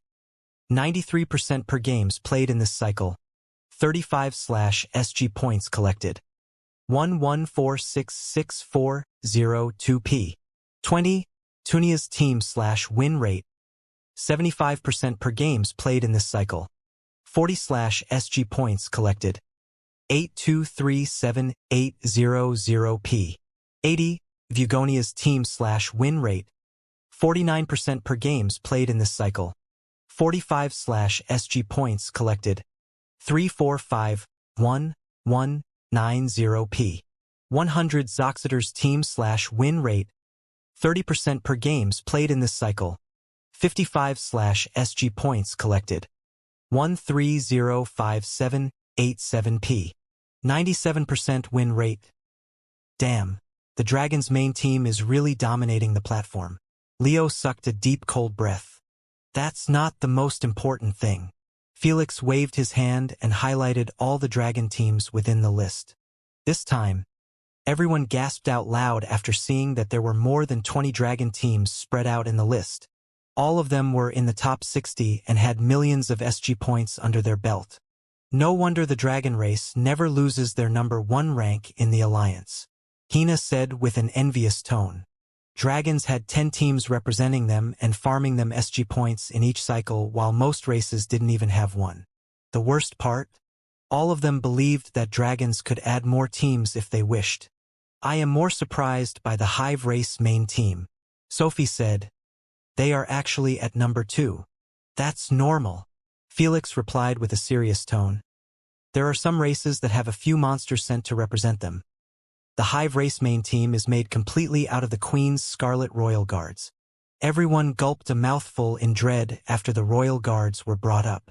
Who could blame them? The Hive race Royal Guards were considered to be much scarier than even the Hive race Queen. In fact, they were dreaded even by dragons as their abilities had surpassed the realm of hallucinations and illusion. They were capable of harming others' consciousness and souls by a mere glance. "Don't be too scared," Felix comforted. "We won't be meeting with such monsters even if we wanted." He is right. We will be spending a lot of time dealing with the teams in the bottom of the list.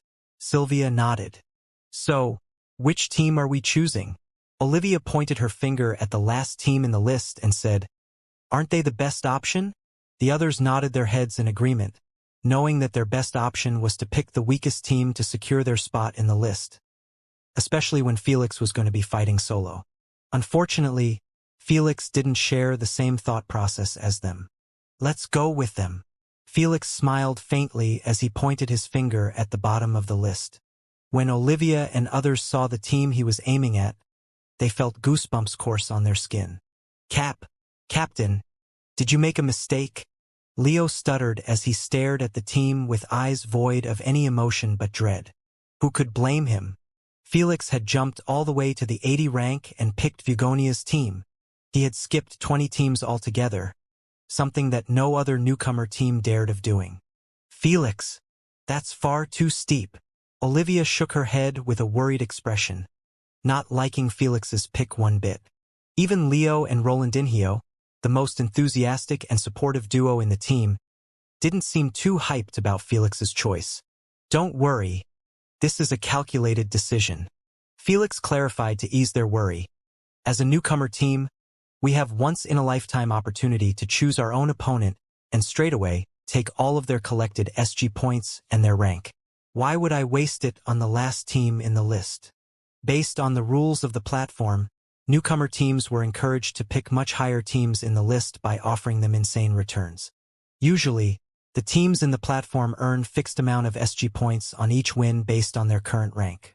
The only rule that broke this mold was the first two chances for newcomer teams.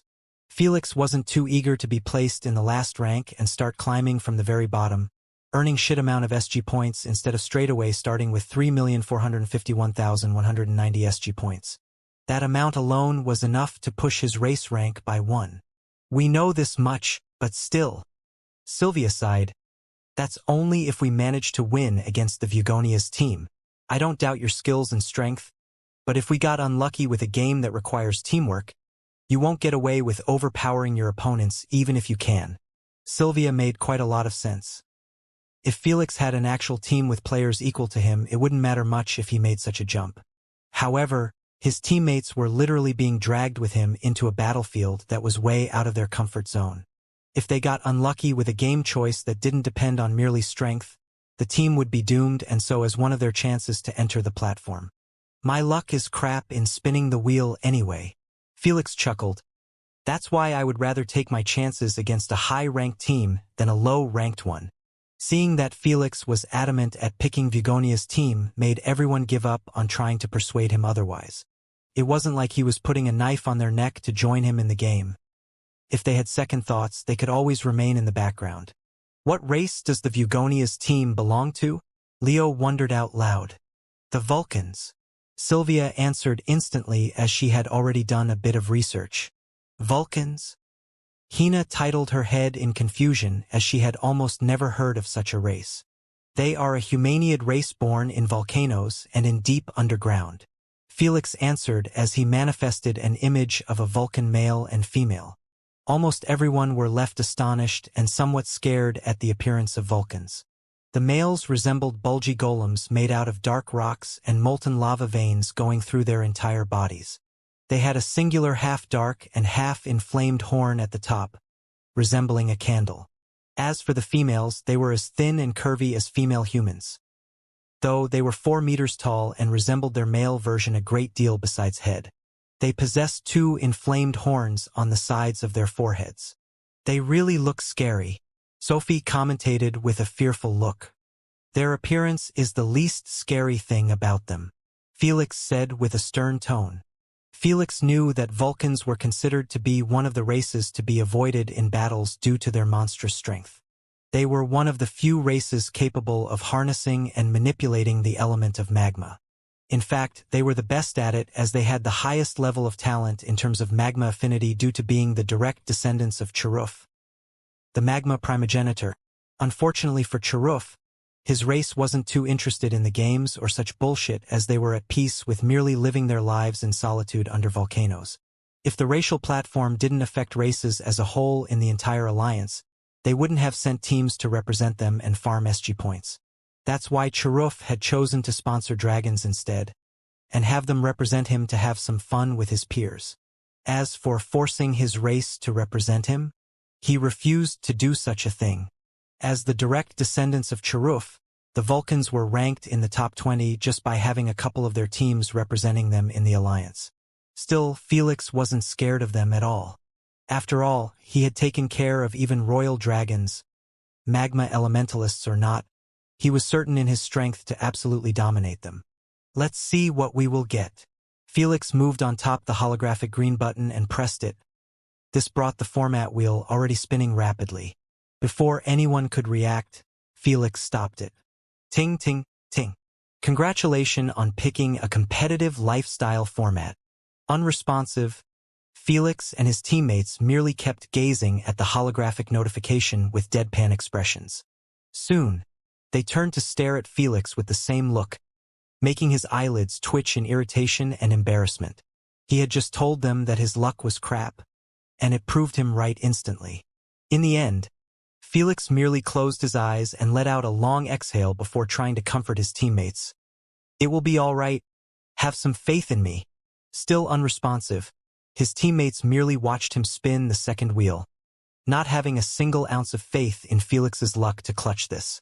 Ting, ting, ting. Congratulations on picking the Titans chefs. The surprising name did bring some hope in everyone's eyes, making them turn their heads to the side and glance at the game details. Game format, competitive lifestyle. Game name, the Titans Chefs. Participants number 1. The integration allowed. No limits. The game map, Havana Falls. Surprise edition. No. Prizes pool. Peak gradestones. Potion of Madness. 10% discount on taxed industrial imports for 1 year. 15% discount on imported organic goods for 1 year, etc. Rules of the game. 1. Only 10 players are allowed from each team. 2. Each team will have a Titan serving them and pushing their cart towards the finish line. 3. The Titans can push the cart only when their hunger is satisfied. 4. Players must cook delicious food to feed the Titans to push the cart. The taste of the food have a major effect on the strength, endurance, and speed of the Titan. 5. Titans must not be harmed by players or caught in the crossfire. Anyone who harmed a Titan will be penalized by being imprisoned in the cart for half an hour. The duration increases with additional penalties. 6. Players will have all tools of cooking within the cart. Players can remain in the cart and cook for the Titan, however, they will not be protected from assaults. 7. The map will have plenty of beasts, animals, and unique strong creatures to be hunted for food. Titans prefer the meat of rarer creatures. 8. Game points and extra SG points can be earned through hunting the creatures. The amount provided depended on the rarity. 9. Players are allowed to hinder or steal their opponent's game. 10. The teams will be placed in 2 extreme opposite of the map, with a railway leading towards the center of the map. 11. The railway's distance for both teams is exactly the same. 12. The first team to have their cart reach the center of the map will be concluded as the winner. For more information, please open your SG profile interface. Good luck to all participants. Will you look at that? Felix wiped his sweaty forehead. I told you to have faith in me. What are you talking about? Sylvia said with a hardened expression. This game is one of the worst scenarios possible. Just from a simple reading of the rules, she realized that their team was pretty much fucked. Even if they were all left in the cart to cook the food for the Titan, Felix had to go out and hunt game for them. If he did so, he would leave them vulnerable to attacks from the Vulcans. She is right, Hina said. They only need to leave one Vulcan to keep an eye on us and wait until you head out. If you don't go out to hunt, the Titan won't push the cart, allowing the Vulcans to get ahead of us. It's not like you can leave us behind and go kill the Vulcans on the other side of the map. Unlike Felix, everyone else was freaking out at the realization that the only way for Felix to win this game was to leave them without his protection. Who could blame them? The only reason they agreed to take part in racial games was because Felix had ensured that they would be safe. If they assumed that they would be used as mere baits, no one was sane enough to join such a madness. Well, if you guys don't trust me enough to keep you safe, then you can simply not join the game. Felix shrugged his shoulders. He already promised them once that he would do his very best to keep them safe. In his eyes, if he had to reassure them every time they were worried, he would rather not take them at all. There were plenty of mercenaries, slaves, or courageous people who could be used by Felix to pump up the numbers.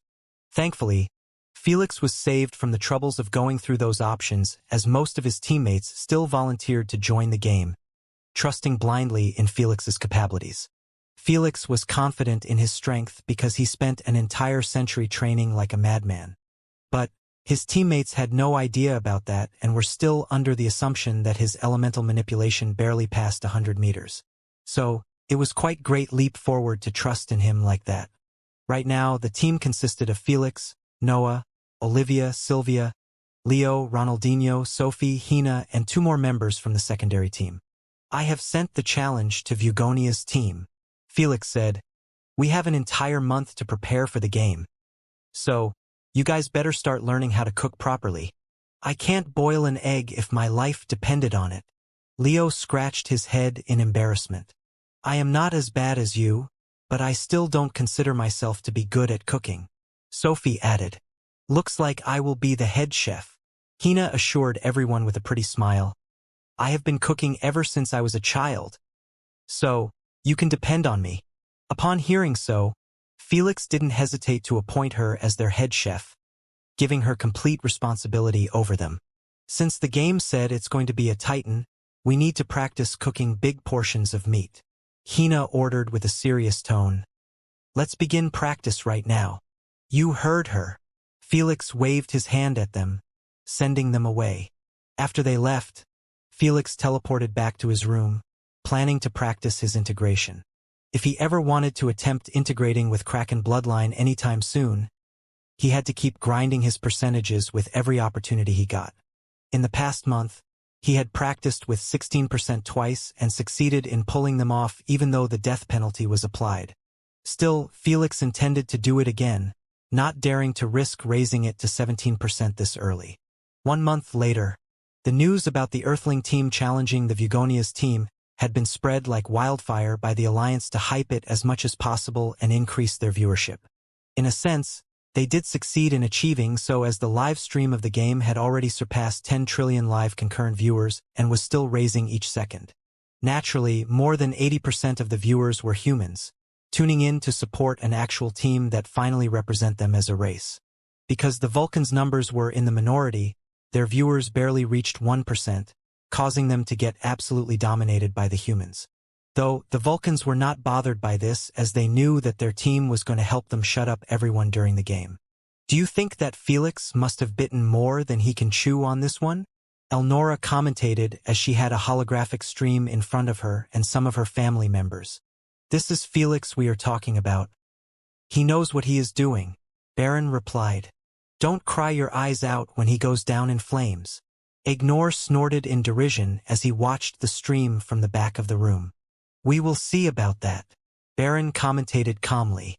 In less than 2 months, Felix had managed to cast his spell on Baron, completely turning him in his side and making him see that not all humans deserve to be hated. Felix attempted to use Baron to win over his twin brother Ignore, but he failed miserably. Ignore was a tough nut to crack, and nothing Felix did ever made him look at him like a person instead of just a monkey. So, Felix gave up on him, knowing that he couldn't beat out the racism out of everyone. Right now, Felix and his teammates had just gotten teleported inside the game hall with the Vugonia's team. The captain of the Vulcans walked down towards Felix and extended his hand forward with a composed and matured expression. "Let's give it our best, Sir Landlord." He spoke formally with a rough tone like two hard objects grinding against each other. "Likewise, Sir Molten River." Felix nodded politely as he shook his molten, inflamed hand. Soon, he broke it off and returned to his teammates, not bothering to acknowledge Noah and the others. "What do you think, Captain?" His vice-captain, Waldbauer, asked with a serious look. His resistance to fire is indeed distressing." Molten River frowned mentally after realizing that Felix didn't even flinch in their handshake. "It doesn't matter much. As long as we stick to our strategy, he won't be able to win this game unless he isn't concerned about his teammates' lives." The team's spearhead, David Zhu, commentated while pumping his fists together confidently. "I honestly don't understand what made him pick us instead of a safe bet." The team's anchor, Autumnblaze, shook her head in disapproval as she eyed Felix conversing with his teammates. "There is no point in mentioning this now," Molten River said calmly. "We have been chosen and must do our very best to win this game. There is so much on stake here." Molten River didn't dare to underestimate the Earthling team even though he knew that the game would be 1 versus 10. He ought to feel this pressured since if they lost this game somehow, they would straightaway get demoted out of the Platform 100 teams list. The worst part, they would be given merely one shot to return to the list by challenging another team and taking their rank. If they lost it as well, their team would be banned from accessing the racial games platform in this cycle. In other words, they would have to wait almost an entire decade before they could represent their race again. After a couple of minutes, the judge of this game had emerged above everyone. Ginger, oily hair tight in a ponytail, revealed a lean, radiant face. Wide purple eyes, set narrowly within their sockets, and watched attentively over the two teams. He had fox ears and 5 fluffy red tails under a baggy white robe.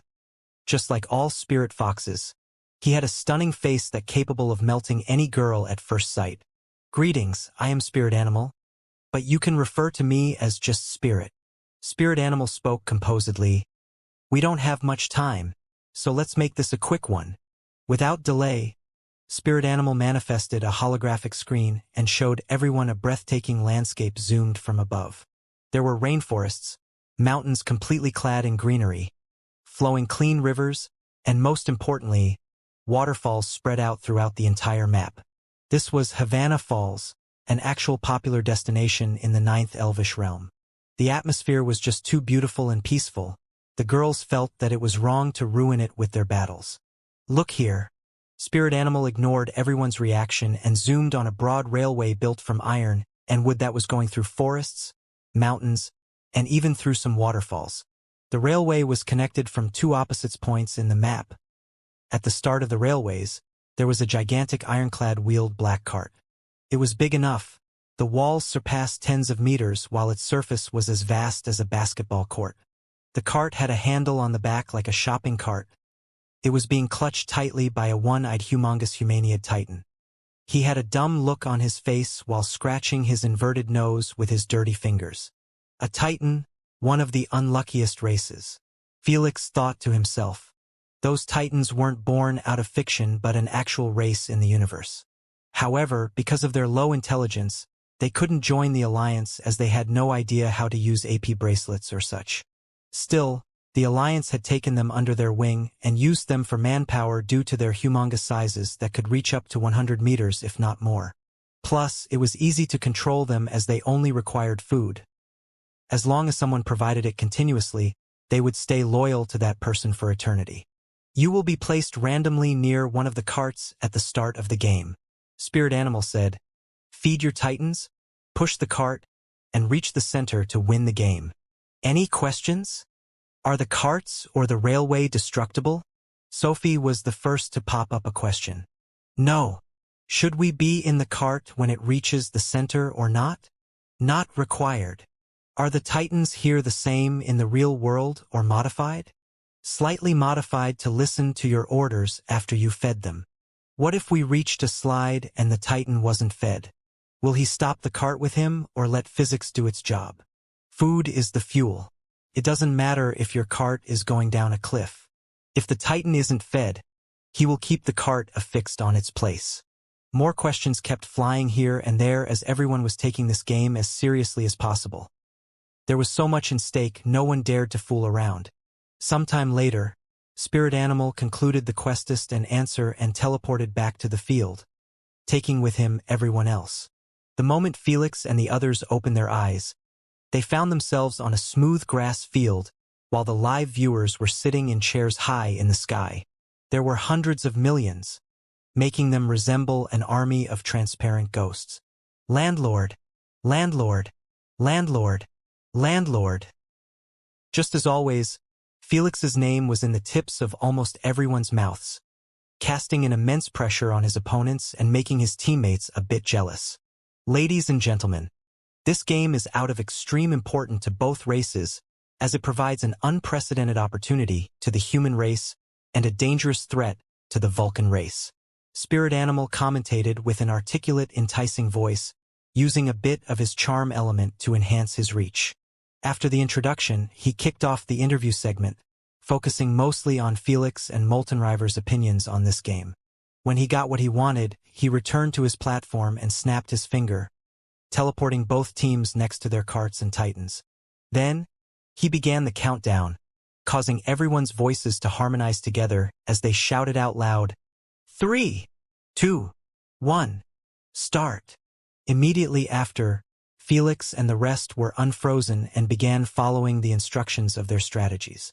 Noah transformed into a half-werewolf and dashed through the forest while being followed by Leo and Sylvia. Meanwhile, Olivia, Hina, and the rest entered the cart and started preparing the kitchen. As the rules stated, there were all kinds of tools for cooking. What's surprising, all of them were humongous, from spoons, knives to pots and pans. My turn. Felix cracked his neck and jumped on top of the cart. Then, he extended his hands and manifested a thick white dome above the cart, enclosing it completely shut. Olivia and the others instantly got comfortable after the dome was completed. They had seen white adamantine extraordinary toughness, allowing them to feel safer than ever within the cart. Since the cart was indestructible, nothing could harm them. Smart of landlord to protect his teammates in this manner. Spirit Animal commentated calmly. But how is he supposed to hunt for food? Maybe those three are the hunters. This question had surfaced on the minds of most viewers, knowing that the moment Felix walked away from the adamantine dome, it would disappear. The answer came sooner than they anticipated, as Felix had manifested a towering pillar in the center of the white dome. The tower was big enough. It surpassed the Titan's height, causing him to look at it with a childish, curious look. After doing so, Felix snapped his finger and created hundreds of golems with many colors and shapes, making them resemble gummy bears. Some were carrying spears, some were swords, and some had empty carts attached to their back made out of gems as well. Root gemstone. Bestow life on my subjects. Felix murmured as he exposed his transparent purplish gemstone in front of his golems. It started emitting brilliant light that touched every one of them. After all of them had their eyes shimmering spiritedly, the root gemstone turned dim again. Is there a reason to create bodyguards while he is around? Elnora titled her head in confusion. Maybe he wants to use them to hunt anything in nearby area? Moana reasoned. When they saw that Felix was separating his army into squads made out of different colored golems, they were even more confused. Each squad had a giant horse-like golem with a cart that had slides on the bottom instead of wheels. Additionally, there was a wide, thin golem that resembled a walking mirror made out of hallucinating olive-sling orange gemstones. Furthermore, one lean golem was created from white adamantine gemstone and had an empty basket affixed on his back. The last two were born out of energy-sucking green edolite gemstones. They were the ones carrying a spear and a sword. Basket holders, gather on me, Felix ordered while flying a few meters above ground. Tens of white golems walked towards Felix and kneeled down respectfully. Felix snapped his finger and forged countless spherical red gemstones that resembled hand grenades. All of them were covered in a pink layer, which protected them from the friction with the wind. Felix waved his hand and filled the baskets of those golems with Argodite's bombs. Then he sent them back to their squads.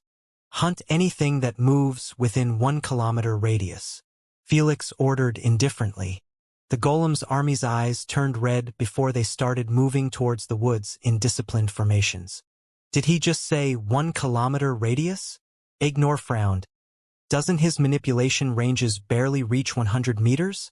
Yes. He must have made a mist.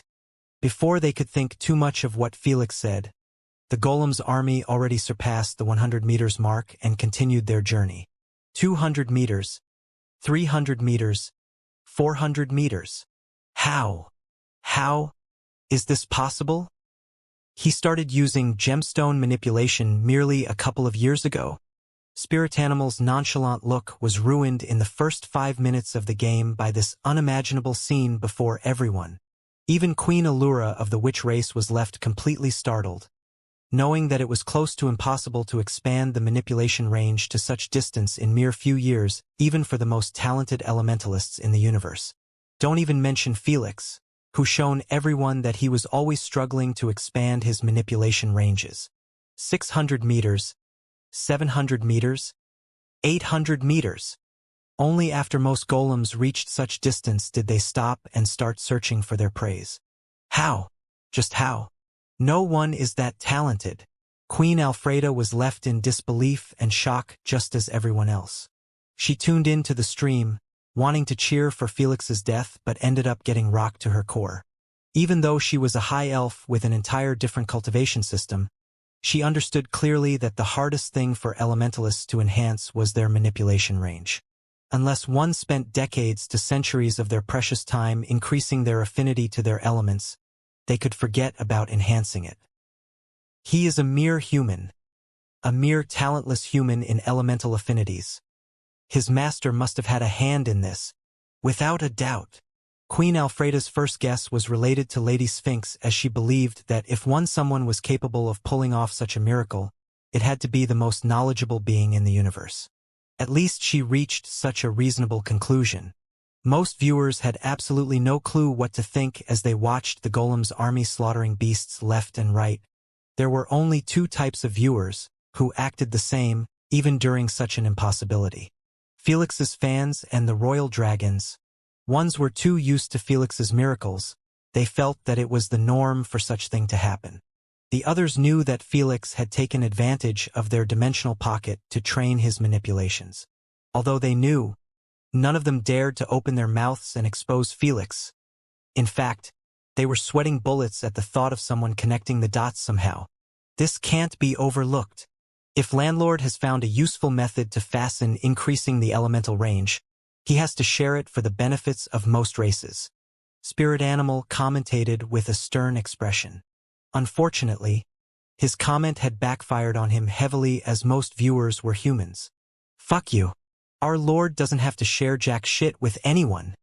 If he was a dragon or another race from the top 10 rulers, you wouldn't have made such an unreasonable request. Phantom Organization added again. The researchers are truly a bunch of gods. If humans were going to benefit from Felix's method, they would have supported Spirit Animal's claim. Alas, not a single human had a limited manipulation in the first place. So why bother siding with the enemy? It didn't look like anyone guessed that the secret lied within the time difference of the dimensional pocket. After all, they weren't that common in the universe. Dimensional pockets were already extremely rare to find. Don't even mention one with a vast time difference and accessible every half a century. Honestly, even if a royal dragon exposed the truth, everyone would have a hard time believing in it, since the dimensional pocket was shown to never have an area that was rich with gemstone affinity.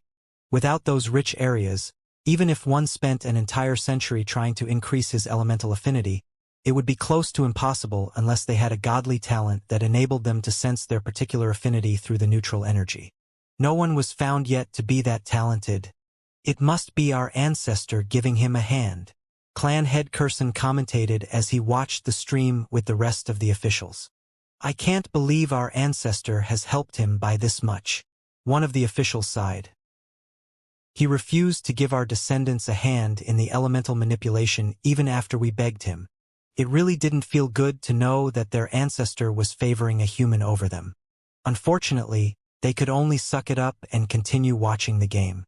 Unbeknownst to the mayhem he had caused, Felix could be seen chilling above the towering gemstone pillar while holding the same sniper rifle used in the elemental rugby game.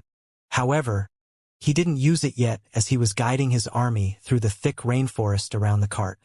Instead of letting his army search randomly, he utilized his infrared vision to lead them towards their nearest prey.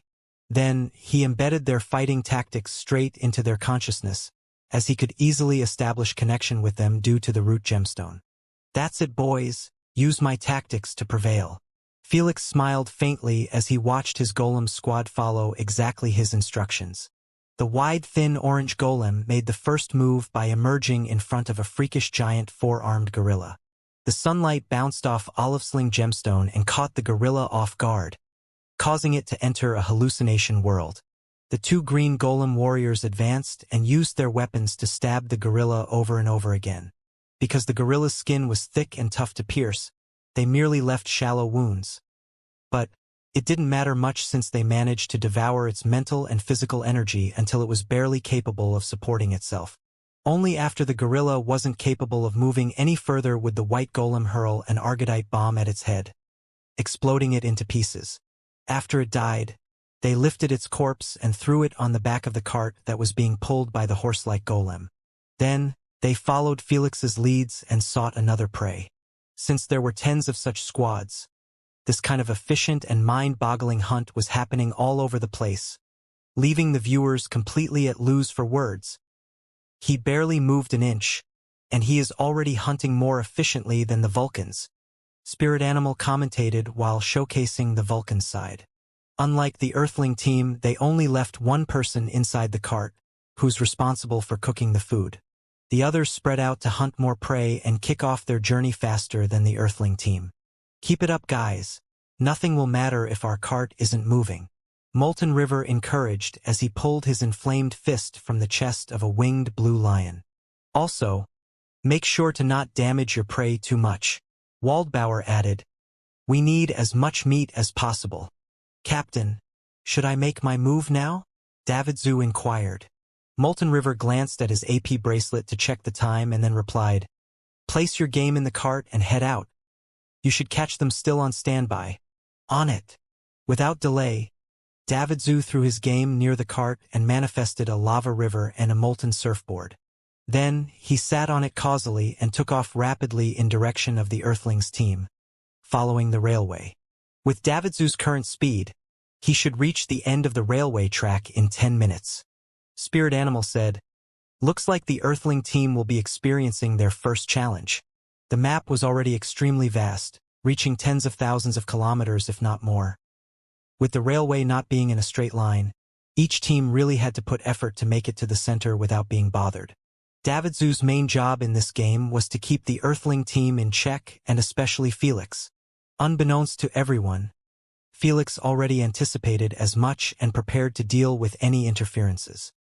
5 minutes later, a couple of Felix's horse-like golems returned to the Titan while dragging with them a cart filled to the brim with bloody corpses.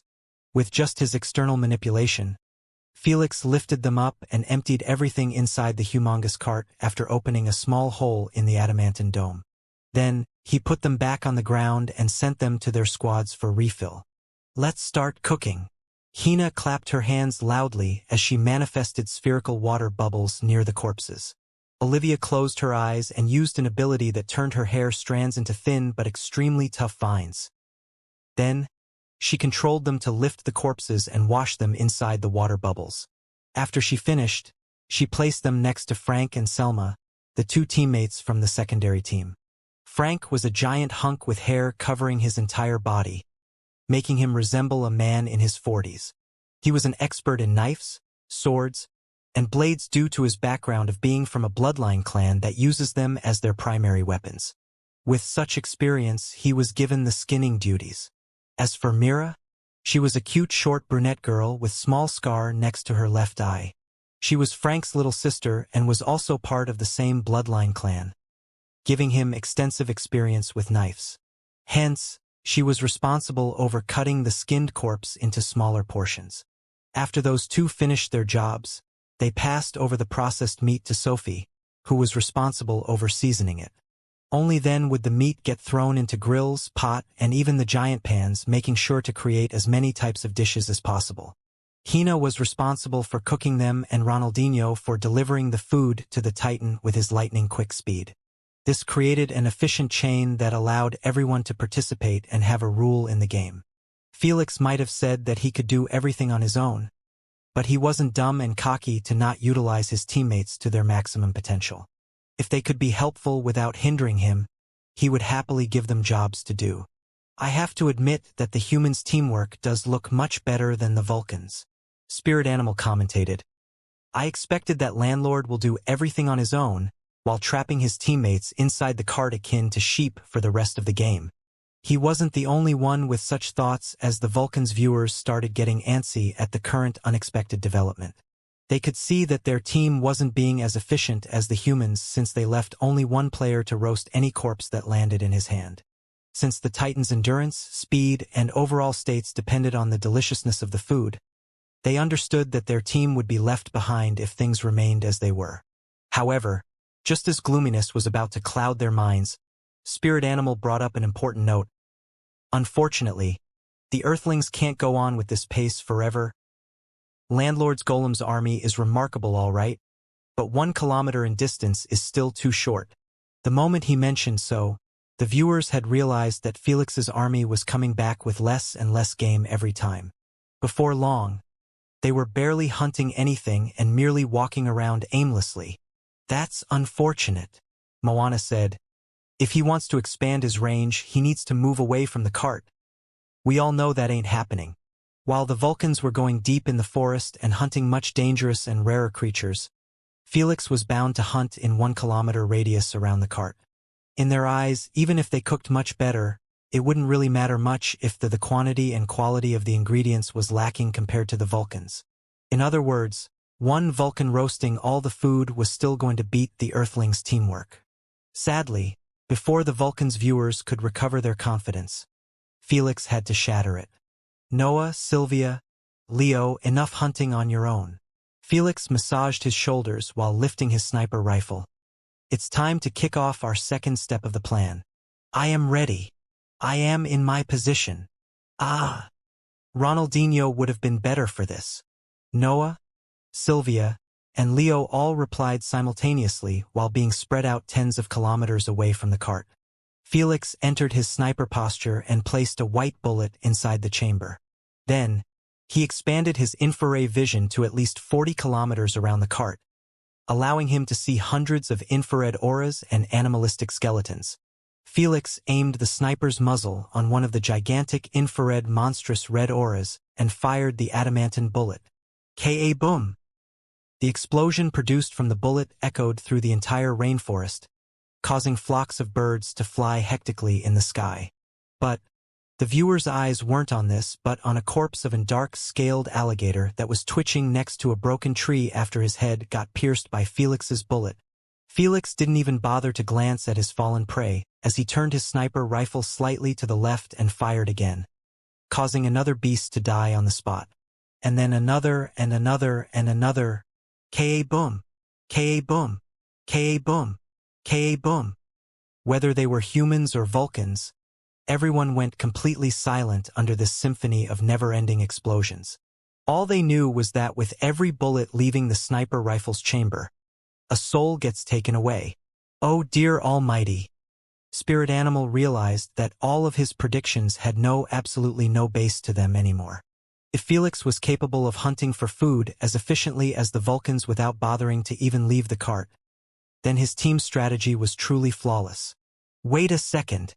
Someone have to pick? I see. Before he could share this thought, he spotted Noah, Sylvia, and Leo moving towards the hunted beasts and beamed them in their spatial cards. Felix had picked those 3 specifically because they could find the beasts' corpses without relying on him.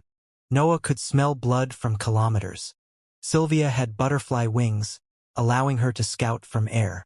Leo had a passive that allowed him to sense tremors through the ground and find their source. Ka boom!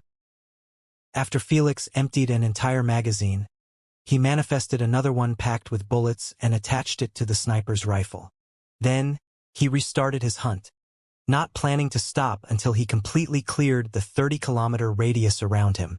Felix knew that they had already cooked enough food to start their journey, but he wanted to avoid seeing his titan stop so soon. So, he wanted to hunt enough game to last at least a quarter of the distance. Felix, send more game. We are about to finish cooking what we have, Hina informed. All right. Felix nodded and contacted Sylvia. Sylvie, drop what you have collected near my golems and go back. On it. Without delay, Sylvia flew back towards the few remaining golem squads and emptied her spatial card near them. The golems started picking up the bestial corpses and throw them on their cart.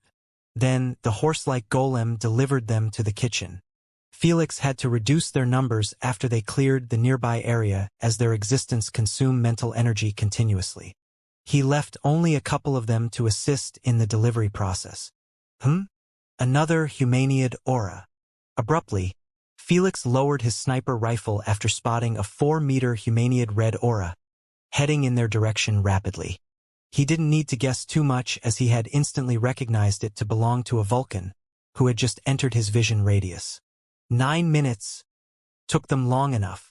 Without a change of expression, Felix aimed his sniper rifle at the Humanoid infrared aura and waited patiently for it to get closer. Just like he was seeing him, Davidzu had also spotted him with his infrared vision. As a race that live around flames, lava, magma, and heat in general, they had developed infrared vision almost as good as the dragons. This allowed him to mark everyone's position. 3 hunting, 1 is flying, and the rest are in the cart. Davidzu slowed down his speed as he analyzed the Earthling team's formation. Because of the thick rainforest and tall trees blocking his vision, he wasn't able to see the gemstone pillar, which made him believe that either Felix was flying or Sylvia. Those were the only ones with wings in the Earthling team. Since Sylvia was also flying, it made it hard for him to guess if Felix was the one hunting or the one above the cart. Plus, it was difficult to guess the gender based on the infrared light from such a far distance as it appeared merely as Humanoid red aura. I need a clearer spot to scout. Davidzu touched his surfboard gently, and it was turned into a hardened magma pillar that lifted him slowly above the rainforest. The first thing he saw after going past the trees was the gemstone pillar and the reflecting blinding light on top of it. This forced him to squint his eyes until he finally managed to see Felix carrying a white sniper rifle and was aiming it directly in his way. Fuck me! Without an ounce of hesitation, Davidzu turned around, attempting to jump from the pillar and take cover between the trees. Unfortunately, before he could even bend his knees, he felt a sudden jolt in his guts, and then an irresistible pressure that launched him away from the pillar akin to a cannonball. Thud! Thud! Thud! He broke through tens of trees and boulders before finally coming into a halt nearby a water paddle. Whoa!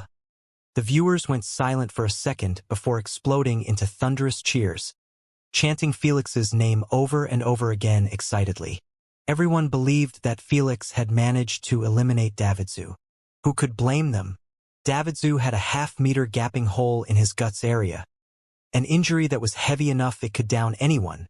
However, Felix and the Vulcans thought otherwise. TSK. I couldn't calculate the wind properly from such a distance.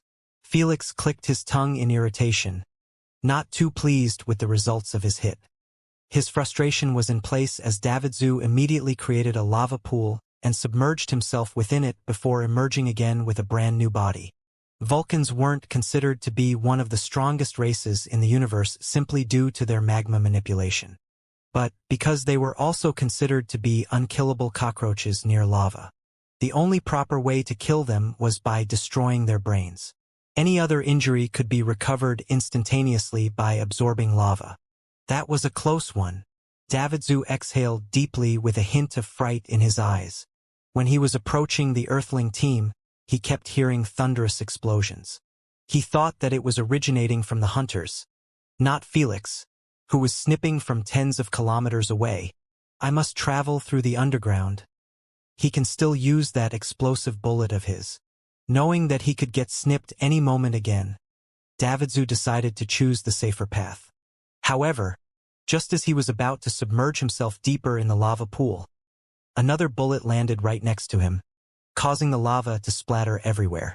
Before he could feel relieved that Felix missed, he spotted with the side of his vision a spherical red marble flying with the lava drops. His pupils started widening at the same speed as the red marble was turning bright. Before he could attempt to pull anything, the red marble blinded him with a sudden flash of light, and then, there was no then. The Vulcan's viewers could only stare at small-sized cloud mushroom raising through the sky with stunned expressions. As for Davidzu, he was nowhere to be seen. The explosion might have not been on a nuclear level, but it was powerful enough to take out a Vulcan. Kaka. Roar. Kikiki. After the shock wave of the explosion passed over the rainforest, all the beasts, animals, and other peculiar creatures had a single reaction. Run as far as possible from the explosion zone. I knew this will happen. Felix smiled wryly as he watched his prey running away non-stop from his sniping zone. With his current level of gemstone manipulation, he was capable of creating and condensing argidite gemstones into a small sphere in mere seconds. Felix didn't want to use it at first because he knew that the noise would scare off his prey. You should have gone down there and killed him instead of lazing off from a distance. Asna rubbed it in. No, I have to keep practicing my ranged fighting style. Felix shook his head. Racial game or not, Felix had no intentions of wasting such a great opportunity to train with his new techniques. Landlord is truly an unstoppable monster. Spirit Animal commentated out loud as he replayed Davidzu's death. The Vulcans should know by now that sending one or two to keep an eye on the Earthling team isn't going to end in a good way. Molten River and the rest of his team all had hardened expressions after receiving the notification of Davidzu's death, as well as the entire recording of this game. When they skipped ahead and saw how he had gotten killed, fear started clouding their minds on their upcoming fate. This isn't going as we have anticipated. Autumn Blaze bit her fingernails nervously while standing near a scorched Beastral corpse. This is bad. We always knew that Monster can use nuke-like abilities, but we had no idea that he can make them this fast. No matter how much they researched Felix, they had no clue about the origin of his nuke-like bullet. After all, when Felix created it, the camera wasn't on him within the dimensional pocket. The only thing they found was Felix firing off the bullet and its explosion, causing Domino and Arentis to end up in horrible state. In their minds, for such a powerful ability, it should take proper time to create it, just like Dragon's Flame Orb. Davidzu assumed that he would be deep underground by the time Felix used it. Too bad. They had no clue that Felix could pause the condensation process anytime he wanted. Don't fall into despair yet. Molten River encouraged them with a stern tone. We can still win this if we ignored them and focused purely on pushing the cart. Molten River had no plans of sending another teammate to keep an eye on the Earthling team. He understood that as long as Felix was standing above that gemstone pillar, he had more than 40-kilometer radius on total lockdown. Hell, he could send anyone to hunt for prey, and they wouldn't need to worry about anything. If so, they could only give up on their original strategy. Waldbauer, start feeding the Titan. It's time to move. Molten River ordered loudly. Just like Vulcans, Felix and his teammates had started feeding the Titan, pushing everything they had cooked down his throat. After Felix scared off the beasts, they had to change their hunting zone anyway. Does he like our food? Hina asked Felix nervously while watching Ronaldinho emptying a plate after another inside the Titan's mouth. The Titan's hands had never left the cart's handle, which forced them to have someone to feed him, no matter how disgusting it was. Well, his satisfaction bar is at 70%. I count that as an absolute win. Good job, everyone. Felix praised with a faint smile as he eyed a holographic pole that was 70% lighted up. Each team had the option to check their Titan satisfaction level, his stamina, his hunger levels, and the other states. While the Titan's stamina and endurance bars were raising, his hunger bar was getting lowered slowly. The moment it hit the bottom, the Titan burped loudly next to Ronaldinho. Jesus! It stinks! Ronaldinho held his mouth shut, trying his best to not vomit after being assaulted by the revolting smell. You can get down. He will start moving soon. The moment Felix finished, the Titan leaned forward and began walking slowly, finally pushing the cart in front of him. The iron wheels made creaking noises as they rolled on the railway like they were rusting for decades before being used again. Will he be traveling at this terrible speed? Sophie wondered. I doubt we will reach the center in 3 days. Moo! Without warning, the Titan let out a roaring outcry before he started sprinting at the top of his speed. Thud! Thud! The ground trembled, and the trees rattled as the Titan's giant feet kept colliding against the indestructible wood of the railway. As for the cart, its speed had already gone past 300 km per hour and was still increasing rapidly, forcing everyone to hold for their dear lives. Meanwhile, Felix was chilling on top of the Titan's head. He had to remove the adamantine dome and the pillar to lower the cart's weight. Let's see how far they have reached, Felix murmured while displaying a holographic 3D model of the map. Nothing was on it besides 2 long lines and 2 dots colored in blue and red. The blue line was the railway and the dot was Felix's cart. Looks like we have started at the same time, Felix commentated as he watched the red dot, moving with a moderate pace unlike theirs. It was to be expected as their food was prepared with great care, unlike the Vulcans, who merely roasted it with some seasoning and fed it to their Titan. We will pull ahead, but they will catch up to us and surpass us eventually. Still, Felix wasn't too optimistic about his team's chances of winning this if things remained as they were.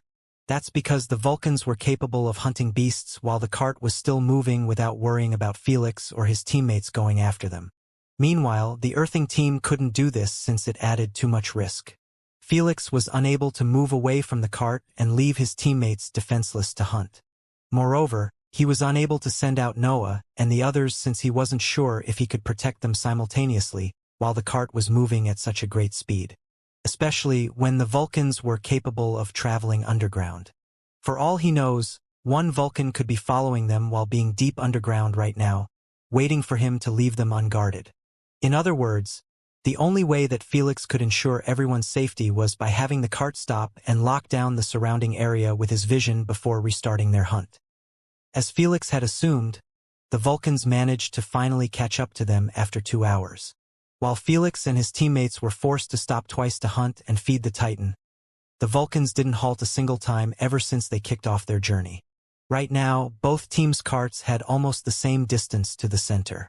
Felix, we have to do something about this, Sylvia said with a stern expression. By the time we stop again, they will leave us behind, Sophie supported. Captain, I think you should focus on hunting, Leo suggested with a firm tone. Don't worry too much about us. We will be fine inside the cart.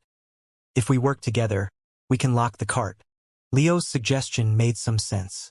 Felix's white adamantine dome might be unbreakable, but they could also lock the cart using ice and earth abilities. They might not be as tough, but they could buy time if they ever got targeted while Felix was away. Are you guys cool with this? Felix inquired. Yes, Olivia and the rest nodded with firm expressions. All right then. Felix cracked his knuckles as he summoned his crescent battle axe and unfolded his glorious crystal wings.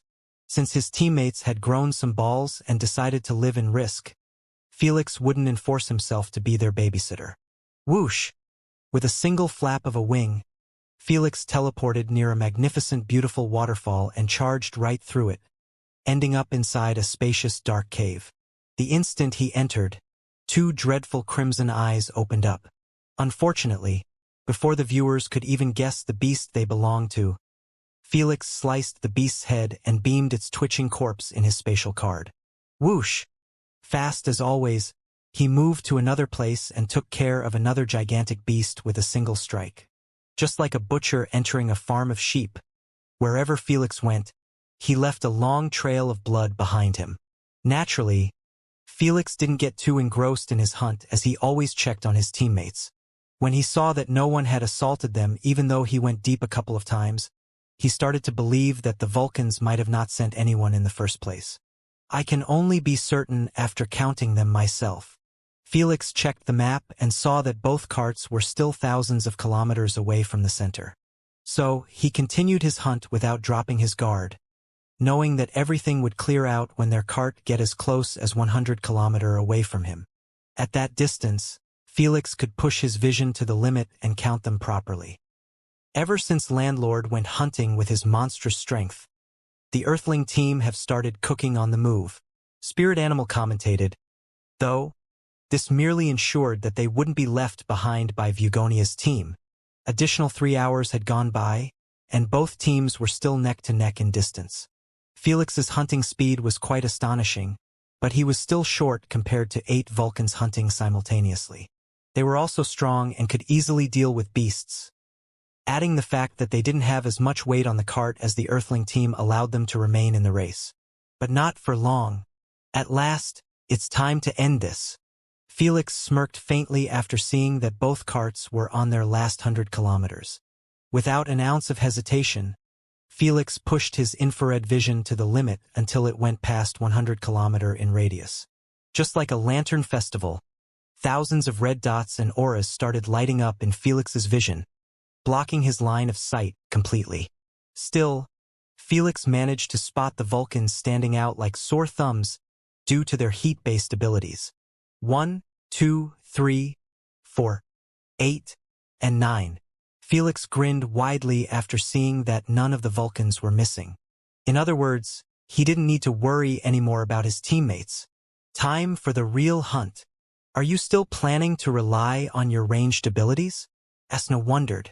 Yes. Felix smirked confidently. I don't believe it. Asna crossed her arms together as she stressed. You will be forced to fight them up close one way or another. Aha! I can't believe my own girl is doubting me. Felix provoked.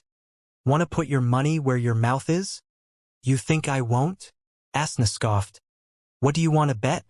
The winner gets to do anything he wants with the loser for an entire day? Felix grinned. How about that? Asna's cheeks reddened a bit, knowing that this bastard was up to no good if he ever won. However, she knew that backing out now would make her appear cowardly. Fine. I will make sure that you go through a hellish day with me when you lose. Asna smiled wickedly. We will see about that. Felix disclosed, the bet terms are simple. I will win this game without moving an inch from my place or using my Argodite nukes. Plus, you can't read my thoughts. Asna agreed with his terms immediately as Felix was standing on top of Titan's head. She knew that it would be difficult for him to snipe the Vulcans while the Titan's head kept bobbing left and right. Plus, the distance was just too far between them to threaten the Vulcans.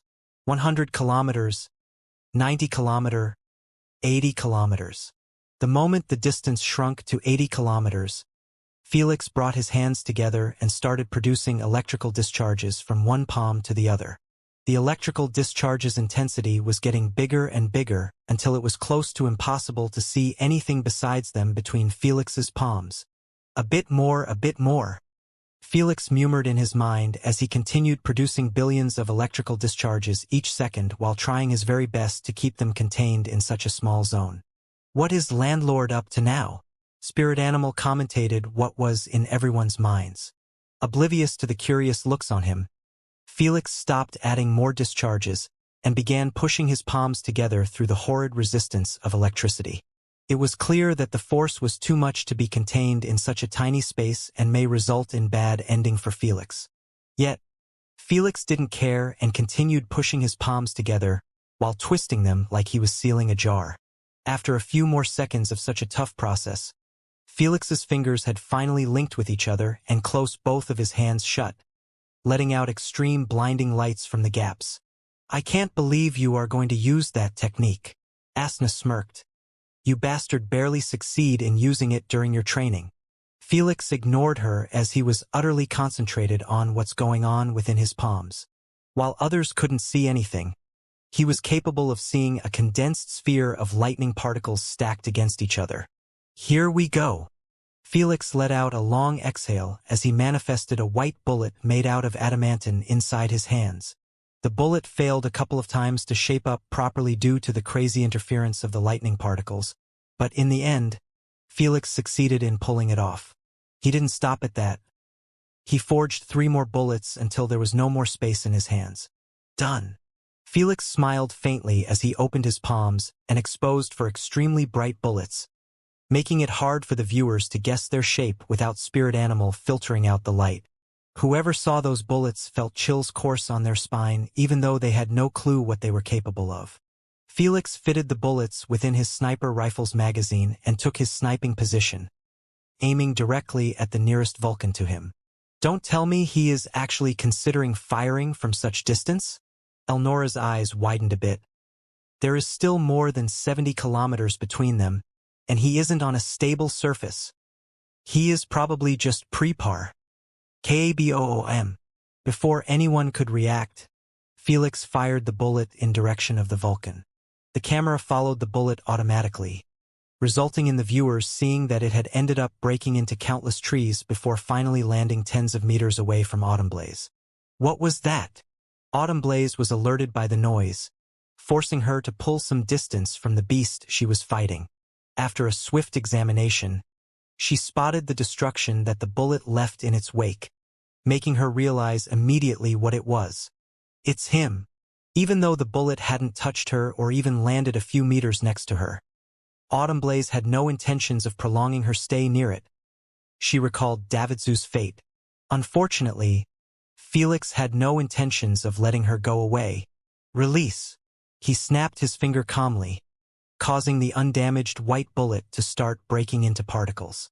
The instant a tiny part of the bullet disappeared, the raging intense stored electricity finally found a way to be free.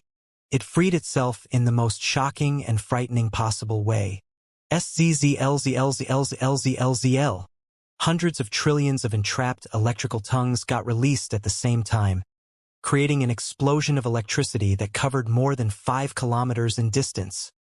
It shaped up like a chaotic spherical field of illuminating electricity that ran through anything in its path. The force of such explosion was so massive and intense. Everything got obliterated indiscriminately and at the speed of light. Autumn Blaze wasn't able to even react properly before she found herself shattered into millions of fragments, mixing in with the remains and wreckage of trees, boulders, animals, and beasts. The most shocking part? The electrical storm remained raging on even though it had already erased everything in its wake. As long as Felix was feeding it his lightning energy, it would never disappear. KABOOM. KABOOM. KABOOM. Not waiting for anyone to wake up from their daze, Felix fired the other 3 bullets one after the other. Just like Autumn Blaze, his new targets ended up in the same fate. It was simply impossible to escape from the clutches of the electrical storm due to its abnormal speed. In less than 5 seconds, 4 horrific electrical storms were seen spread out in front of everyone, making them unable to take their eyes off them. Molten River, Waldbauer, and the surviving Vulcans could only eye those electrical storms while listening to the strings of notifications, informing them about the death of their teammates. Go back to the Titan. As the captain, Molten River forced himself out of his daze and shouted furiously while sprinting towards the cart. He had absolutely no idea what had just happened and how did his teammates got eliminated in less than 5 seconds while being tens of kilometers away from each other. The only thing he knew was that it had to do with Felix. At the moment, the only place safe for them was near the Titan.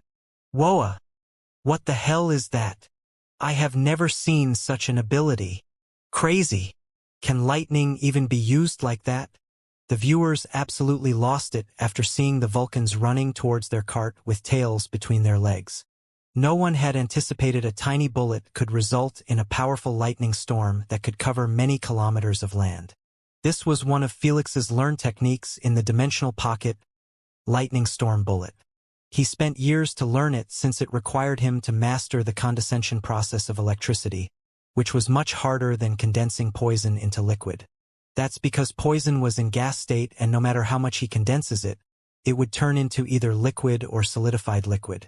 On the other hand, lightning was an energy. It was common sense that condensing energy in small spaces that couldn't contain it would never end well.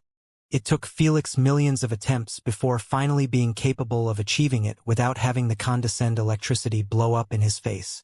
The fact that he managed to put such immense electrical energy within tiny bullets was also an achievement on its own.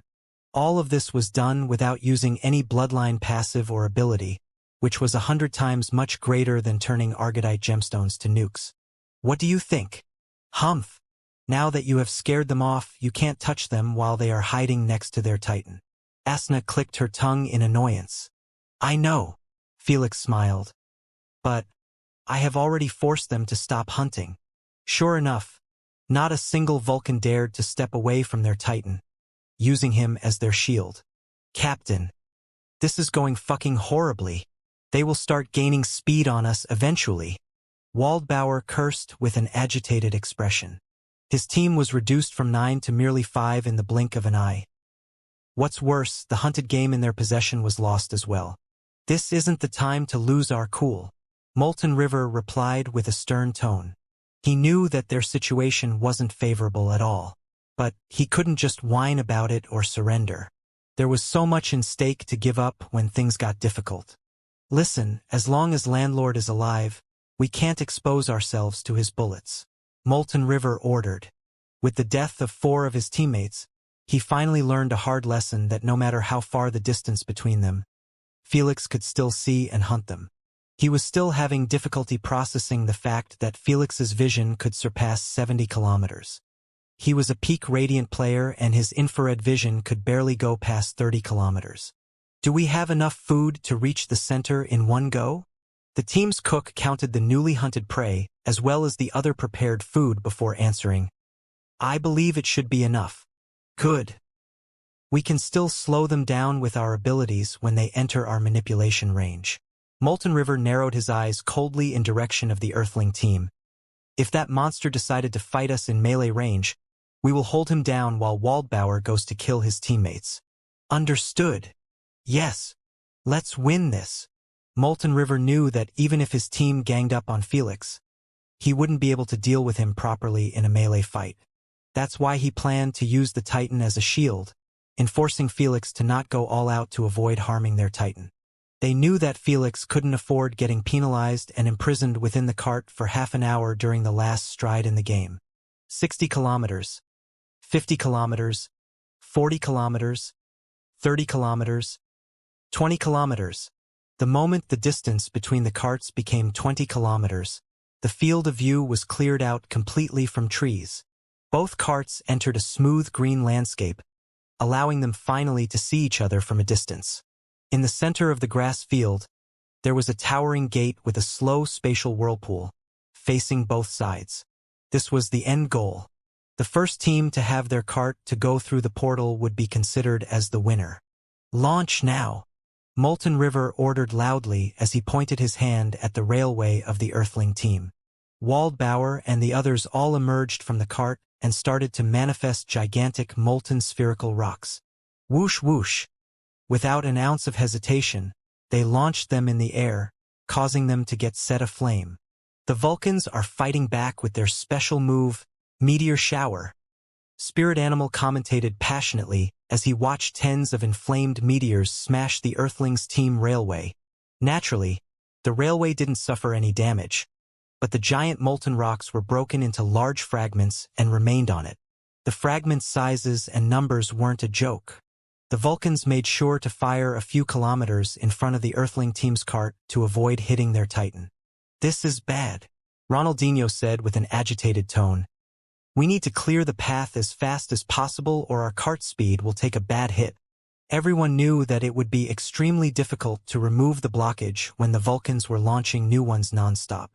Some fragments were as big as the Titan that was already surpassing tens of meters in height. You need to move from your place to clear the path. Asna giggled happily, knowing that it would be challenging for Felix to remove the fragments while remaining on top of the Titan. His sniper rifle bullets were just going to pierce through the fragments, which was useless in this situation. As for his explosive bullets and electrical storm bullets, they leave behind bad aftermath that might harm the Titan when he goes through them. Everyone assumed that Felix would be forced fly towards the fragments and remove them after turning into a giant or something similar. The Vulcans thought the same and prepared a contingency plan in case it happened. You should have really watched me train instead of playing cards and watching dramas to ease your boredom in the dimensional pocket. Felix chuckled at Asna's confidence and the worried looks of his teammates. Sniper rifle? Explosive bullets? Electrical storm bullets? Hey, you think I spent a century to master those couple of techniques? Felix narrowed his eyes with a dangerous glint. You guys have no clue what I am truly capable of. Before Asna could react, Felix manifested a smooth ceiling on the cart made out of white adamantine. Then he murmured, "True Railgun V2. Under the stunned eyes of the viewers, 5 giant Navy railgun made out of crystals emerged in a horizontal straight line at the edge of the cart. They had long, dreadful barrels reaching over 10 meters with a muzzle radius able to fit a man's head. It had a thick base attached to the barrel to hold its weight and keep it stable. Then, he snapped his finger and forged more than 30 electrical rings around the 10 meters barrel of each railgun. Since the barrel's radius was bigger than a sniper's barrel, the electrical rings were wider and had a bit of distance between each other. Felix wasn't done yet as he pointed his finger near the railgun and forged a box packed with small armed ammunition made out of white adamantine. They were as big as tanks' bullets. With a single motion of a finger, the small armed ammunition were placed within the railgun's chambers under the stunned looks of the viewers. "Captain, are you seeing what am I seeing?" Waldbauer said while gulping a mouthful. "Yes," Molten River murmured while staring directly at the railgun blinding muzzles, not able to take his eyes off them. He felt like his heart was train pounding down the tracks, knowing that he wasn't going to like what was about to come. He wished he could be wrong at this very instant. Alas, fire, Felix commanded with a nonchalant expression. Boom! Boom! Boom! The giant meteor fragments exploded into much smaller pieces, which got hurled everywhere akin to bullets after they got smashed apart by the railguns. The shocking part was the fact that the railgun's bullets merely had their trajectory adjusted before continuing their journey. One bullet ended up blowing the peak of a mountain. Another one caused a large area of trees to blow up in the air, and one even winded up in a lake, creating a humongous water explosion. Yet, the most frightening one had passed right next to Molten River's face, who was standing above the Titan's head. The heat produced from the bullets piercing the wind did nothing to him, but its pressure and deafening noise made his heart almost leap out of his chest. He knew that he was merely a few meters away from death. Boom! Boom! Boom! Before anyone could even recover from the railgun's aftermath, Felix launched another batch. This one had taken care of what survived from the meteor's fragments, finally clearing the Earthling team path. Neither the viewers nor the Vulcans managed to show a proper reaction. They were left utterly speechless and stunned out of their wits at the fact that Felix had just created a warship's weapon with 2 elements, something that no one had ever done before in the history of the universe. The explosiveness of the railguns was still ringing in their ears, making them unable to forget its destructiveness. This is the sweet and kind Felix we have been hanging around with? Elnora's palms got sweaty. How can he possess this many destructive abilities? It's really frightening. The fact that he didn't even use one against the dragon suggests that he has learned them in a couple of years at best. Moana placed her hand on her beating chest, trying to calm it down. Did humans always possess this kind of monstrous talent in elements? I'm starting to see why Selphie liked him, Carwin exhaled. He is the only freak that can match her talent. The girl's reaction was a soft version of Queen Alfreda, who was incapable of accepting what her eyes were feeding her. The better performance Felix showed, the more highly she will start looking at him. Her hate for humans made it extremely challenging for her to accept Felix's talent, as it would double down on what Lady Yggdrasil said about Felix. Landlord. Landlord. Landlord. Landlord. In the end, Felix's fans and all the spectating humans couldn't hold in anymore and exploded into fiery of chants that caused the sky to rumble. Landlord just keeps destroying the Vulcan's plans. Spirit Animal yelled loudly with spit flying everywhere. He has yet to move a single inch while doing so. Even Noah, Olivia, and the rest of Felix's team were left shocked senseless by his extraordinary means. Don't even mention Molten River and his teammates. Captain, do we continue trying to block their path? Waldbauer asked with a hint of despair in his eyes, knowing that as long as Felix had those 5 railguns, nothing they used could block their way. No need, "It's useless," Molten River answered. "So, what do we do next?" Waldbauer and the others all eyed their captain with desperate looks, not seeing a way for their team to come out of this victorious. If they fought Felix, they would get the worst ass kicking in their lives. If they tried to target his cart, he was capable of protecting it with many methods.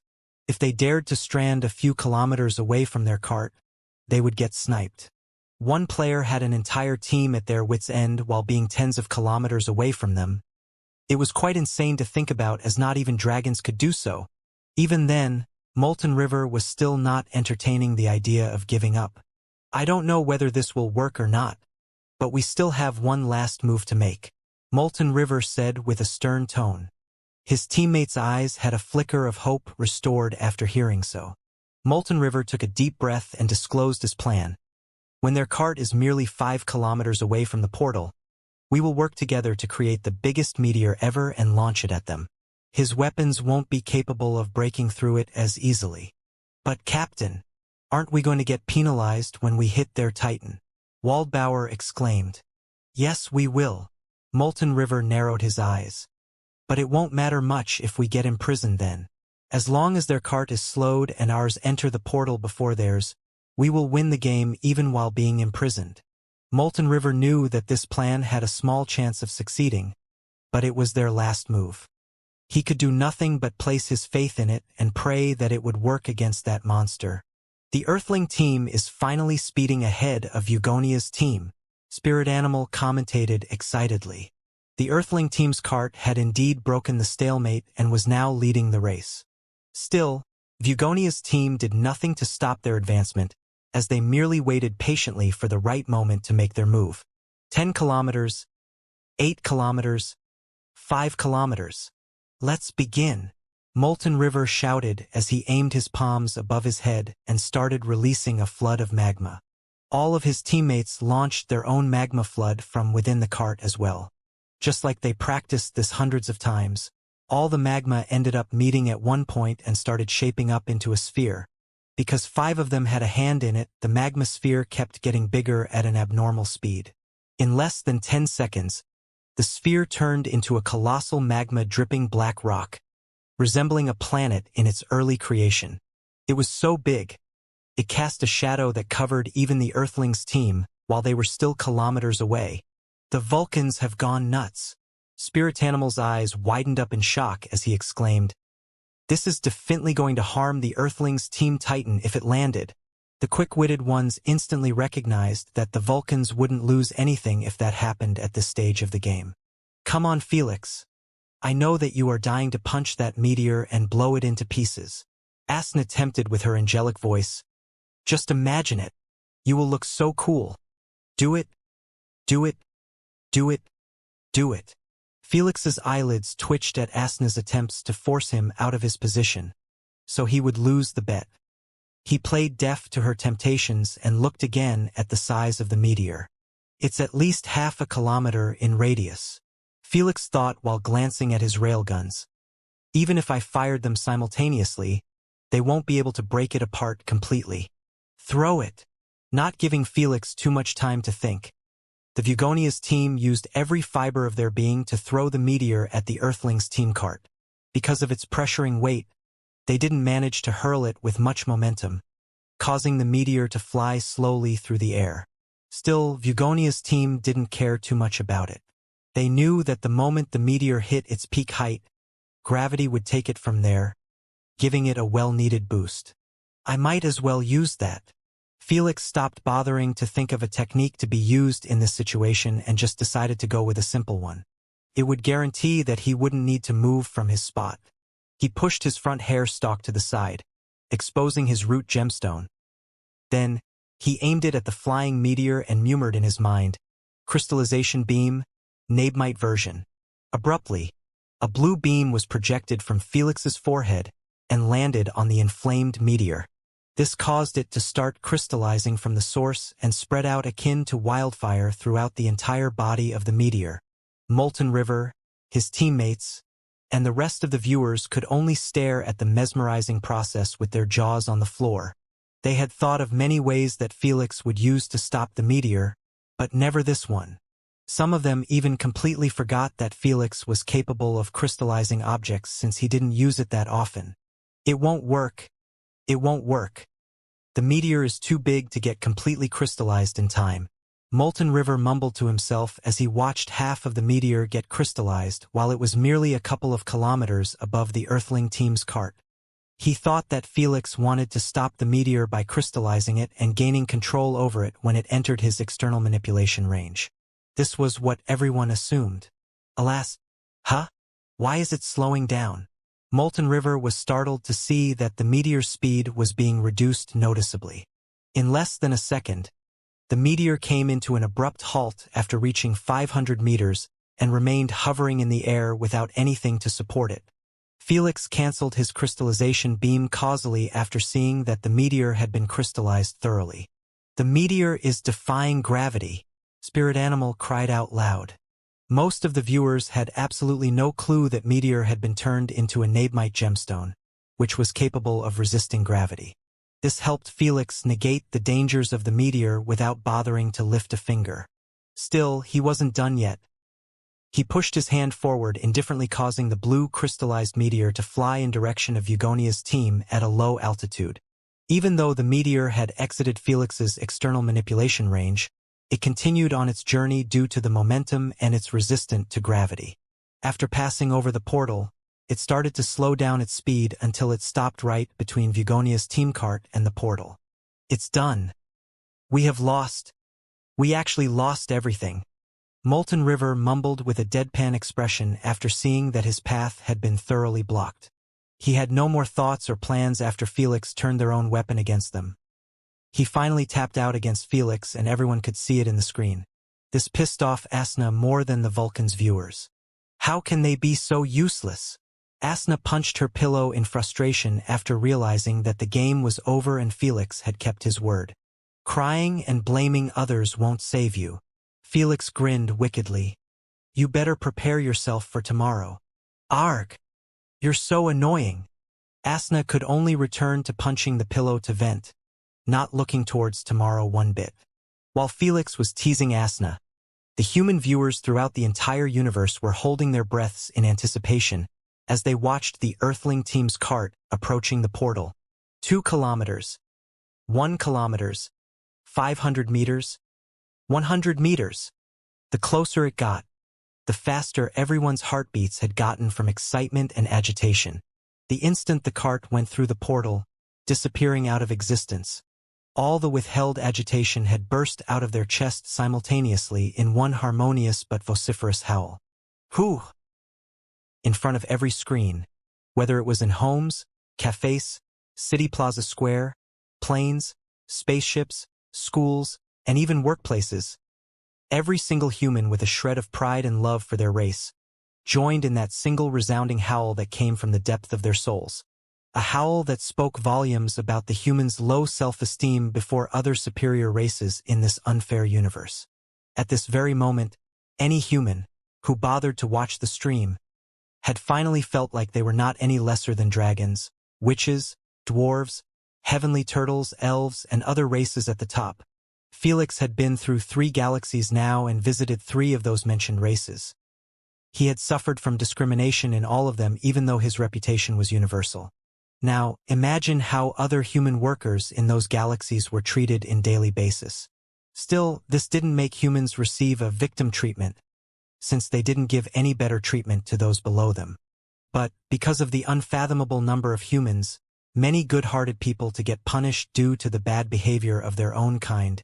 Congratulations to the Earthling team for being promoted to the 80th rank in RSG platform. Spirit Animal joined the merry cheers as he shouted. The human race can now be considered to be part of the top 20 strongest races in the universe. Clap, clap, clap. Every single human knew that was nothing but utter bullshit.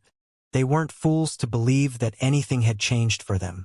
Felix literally carried the entire race on his back to the top 20 even when he had a team with him. It was like your girlfriend seeing your little general for the first time and calling it the biggest she ever saw in her life. You knew it was a fucking lie, but you believed it anyway since it made you feel good about yourself. That's how the humans felt at the moment. No one cared about the truth and kept applauding until smoke started emerging from their palms. Molten River approached Felix after both teams got teleported back to the field and offered him a handshake. "Great game, Sir Landlord. You guys did well too." Felix shook his hand politely and wished him good luck on his attempt to return to the list. "Thanks, and I hope you show mercy when you meet other teams of my race." Molten River gave a bitter smile before teleporting away with his teammates. Immediately after they were gone, Spirit Animal appeared next to Felix and shoved the mic near his mouth. "How about we submit your team's current SG points together?" Since Felix's team had won the game, they were awarded with Vugonia team total points, as well as an additional 300k. From 80th rank to the 70th, winning teams get 300k SG points.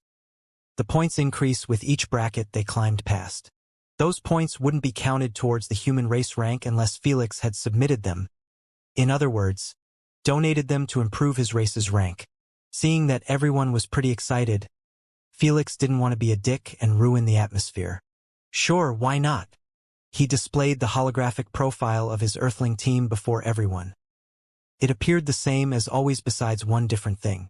There was a new tab called SG Points and had this number written before it: 3,751,190. Then, he displayed the real universal ranking for all races appearing as such. 1. Dragon Race. 80,014. 487 SG points. 2. Metal Race. 73,114. 975 SG points. 3. Hive Race. 68,044. 992 SG points. 4. Elf Race.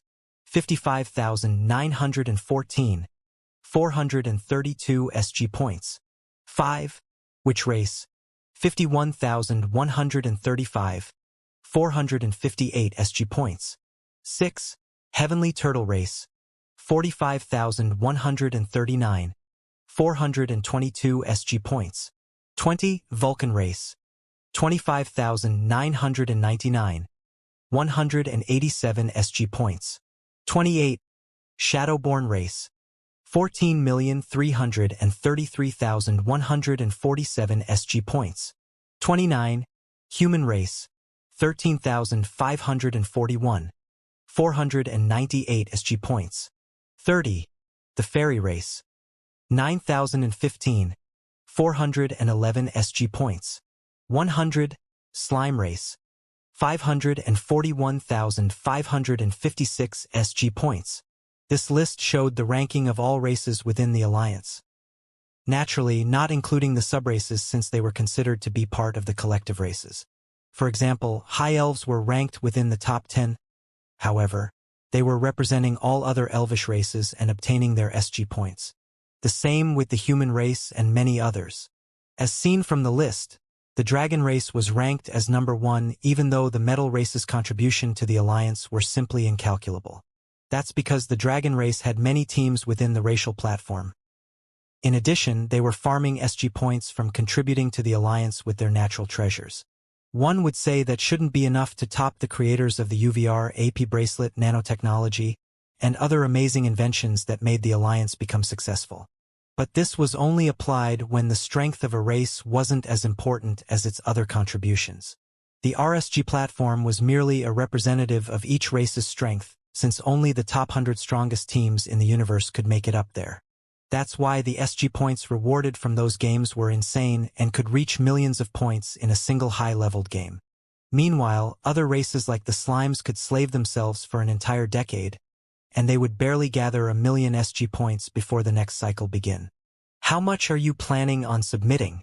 Spirit Animal asked what was on everyone's minds. No one dared to discuss things with Felix or share their own opinion on this matter.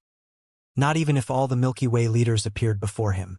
If Felix wanted, he could keep all the points to himself and use them to buy discounts for the sake of his federation instead helping out the entire race. After all, the prize pool of racial games included mouthwatering rewards such as 10% discount on taxed industrial imports, 15% discount on imported organic goods, and there were also other prizes for individuals that could be purchased with SG points. Since teams came from the planetary platform that was a great help to their background's development, it was only natural to give them a way to still help their backgrounds even while representing their race. Unresponsive, Felix submitted all of his team's points to push his race rank ahead of the Shadowborn race. "Aren't you a great treasure to the human race?" Spirit Animal immediately praised Felix.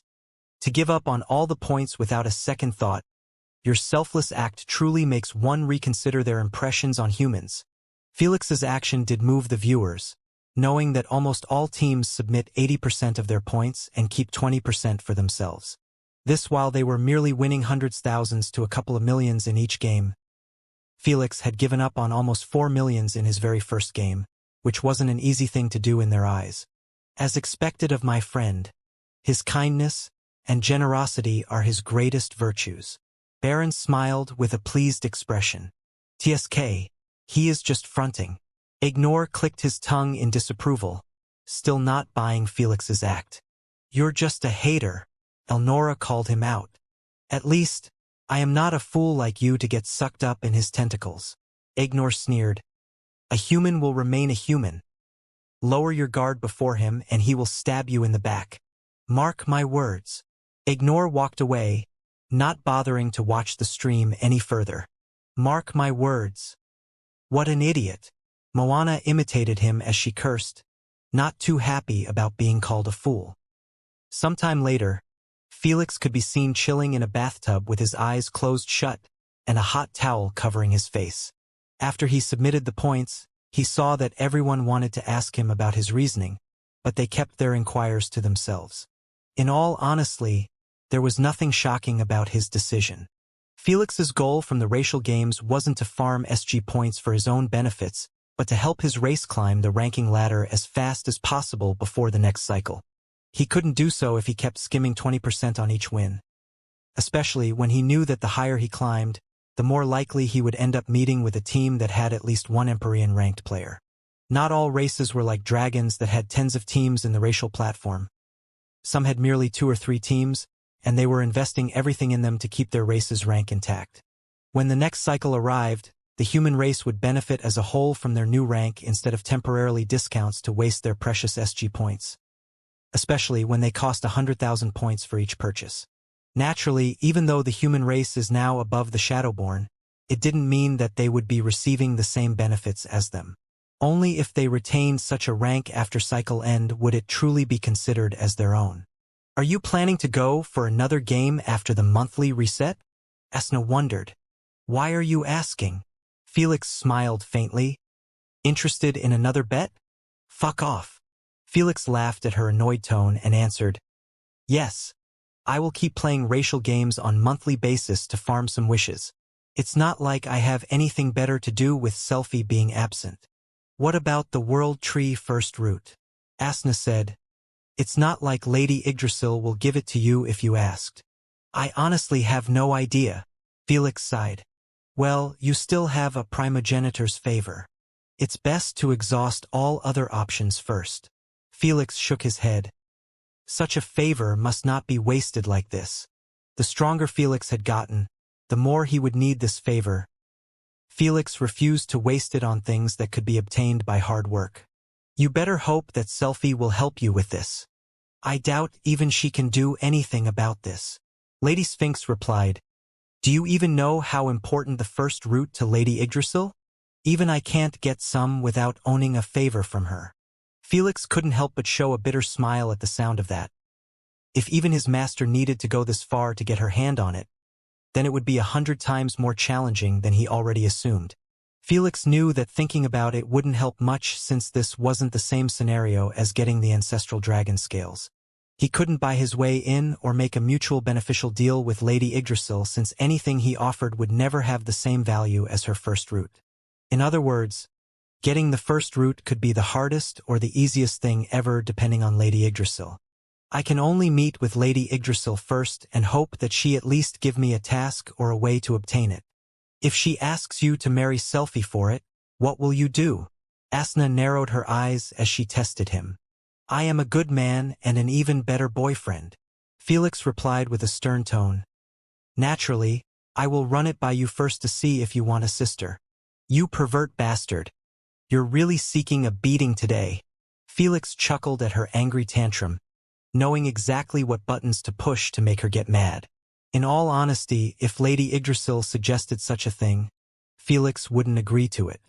It wasn't because of Asna, but he simply didn't love Selphie in that way, and he didn't see himself ever falling for her when he had Asna in his side. Most importantly, he had no intentions of creating a harem when Asna was already an embodiment of a dozen of girls in one body. In other words, she was handful to handle on her own. The next morning, "Are you ready?" "Almost. Here we go again." Felix sighed exasperatedly as he sat on the couch while wearing a semi-formal outfit. It consisted of a white shirt, slim black pants, and black shoes. Felix had Asna for an entire day to do as he pleased, and he wanted to start it with a date. It had been a long while since he had taken her out. He might have shown bad motives before, but that was merely to tease Asna. Felix had no thoughts of using the bet as a way to force himself on her when she wasn't ready to take their relationship to the next level. So, he intended to use the bet to take her to a private beach, new restaurants, and in the evening, join the Earthling team's party over their win in the racial game. After a short while that felt like a decade, Asna had finally got down from upstairs while wearing a bewitching azure dress that covered just one of her shoulders, leaving the other flowing down into a beautiful jewel neckline. It was a tight fit which covered up her breasts, but did so without making it look awkward or messy. Her arms have been left in the open. A good choice too, as her lustrous fair skin and the color of the dress form a perfect combination. "How do I look?" Asna asked with an alluring smile. "Like trouble." Felix smiled wryly. "Are you trying to cause scenes again?" "Why not?" Asna giggled happily. "Now, you know why I don't take you out often." Felix rubbed his eyelids at her troublesome personality and went to lock his hands with hers before exiting through the door. 3 years later, Felix could be seen lying in a pool of sweat within his UVR's room. He was breathing ruggedly with his cloudy, bloodshot eyes semi-open. "Queen, heal me," he requested with great difficulty. In the blink of an eye, his body was restored to its peak form while his mental was still at the bottom of the barrel. "Congratulations.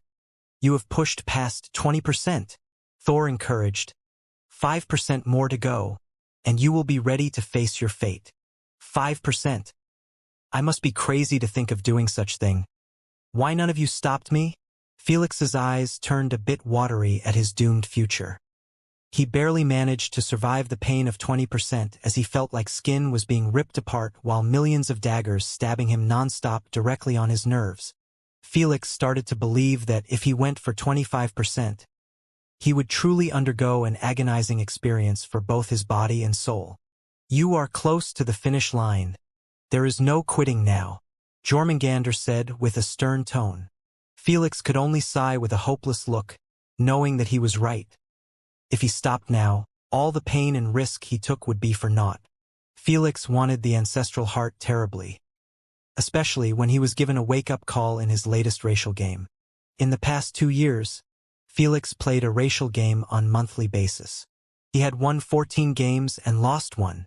For each win, his team's MMR within the platform kept raising even though their ranking was moving at a snail pace. After all, they were a new team within an already established list for a couple of years. Other teams had played tens of games and collected millions of points and were still adding more each month.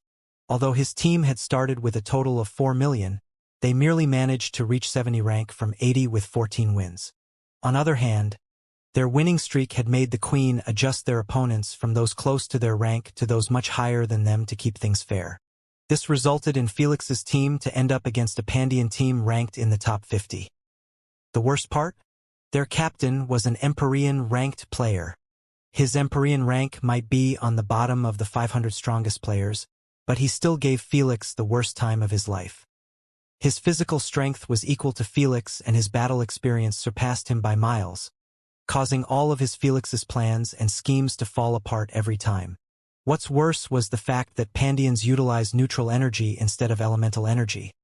It was a known fact that neutral energy counter almost all elemental energies. In other sense, Felix's elemental techniques and abilities became useless before him. This resulted in Felix getting an actual fight worth sweating for. If this was a 1-versus-1 game, Felix would have been more than pleased by the difficult challenge. Unfortunately, he had a secondary job of being his teammate's babysitter. This caused him to focus his entire efforts on defending his teammates while the Pandians were focusing on winning the game. Either that or let his teammates die. Felix didn't blame his teammates for this loss since those games were simply out of their league. Yet he was pushing them to play in them. If he had to blame someone, it would be Universe for making the humans so freakishly weak compared to the strongest races. After the loss, he decided to stop climbing the racial ladder, knowing that he needed enough strength to dominate even Empyrean ranked players before moving on. That's why he toughened his integration training regime, knowing that unless he replaced his bloodline, he would be stuck in this point for a really long time. VRR. Felix glanced at his AP bracelet after it started vibrating. When he glanced at Elnora's name on the screen, he murmured while picking up the call, "What does she want?" "Felix. Guess what?" Elnora's excited voice resounded in the room. "What?" Felix raised an eyebrow. "Selfie has gotten out of her closed training." "For real?" Felix exclaimed in shock. "Yes. She is having a meeting with Mother Tree now," Elnora added. "Thank you. I will be talking to her later." Felix shared his appreciation for the intel and hung up on Elnora. At last, the wait is over. Felix let out a long sigh of relief as he sat on the floor again. After 2 years went by, Felix truly started dreading the notion that Selfie would remain in closed training for a decade or more. He wouldn't really mind if he didn't need to bathe in the life essence to continue his integration training. He realized that 20% was his limit, and if he wanted to go above it, he needed to increase his body limitations. The only way to do so at the moment was bathing in the life essence fountain. "Let's leave her a message." Felix wrote a brief message, telling Selfie that he would be waiting for her in his room. He knew that she would need to meet with the Queen and the rest of the royal family before him. While Felix was chilling in his room, Lady Yggdrasil and Selfie could be seen sitting under a tree in the royal garden while drinking tea. "What did you master?" Lady Yggdrasil inquired. 10 new spells for my other elements and 2 spells for time element," Selfie answered. The time spells, what grade are they?" "Both intermediate." Selfie smiled. "Not bad," Lady Yggdrasil praised. She didn't even need to ask about the grades of the other spells, as she knew that they must be at advanced level. "Which ones did you decipher and learn?" "I learned time acceleration and age transferal," Selfie answered. "Oh-ho? You must have had some hard time learning age transferal." Lady Yggdrasil raised an eyebrow in surprise.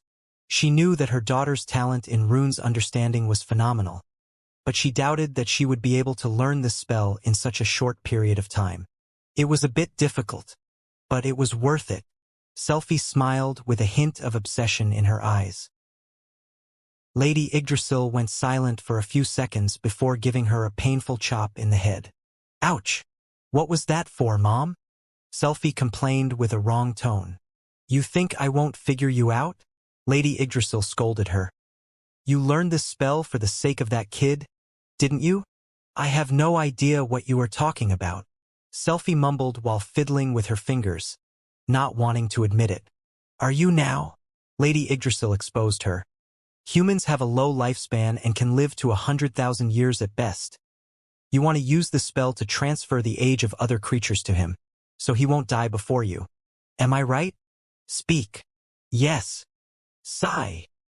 You are already thinking of your future with him when you haven't even made him your partner yet." Lady Yggdrasil was truly left hopeless with Selfie's antics.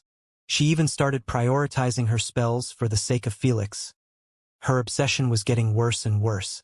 "It's not that bad." Selfie defended herself. "Such spell is useful in all kind of situations. How is it useful when its effect need constant elemental energy to keep it from disappearing?" In other words, even if Selfie transferred the age of a creature to Felix, she would need to always feed it elemental energy if she wanted Felix to avoid death. After all, runes still use elemental energy and not laws.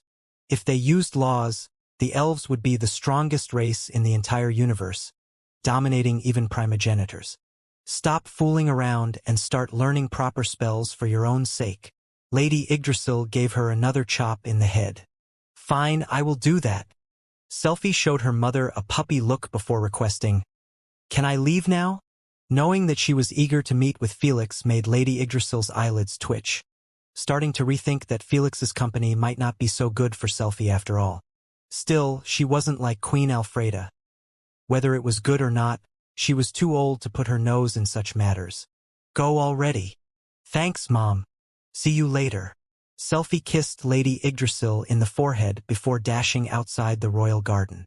Felix assumed that Selphie would be visiting the royal family first, but he couldn't be any more mistaken. Knock knock.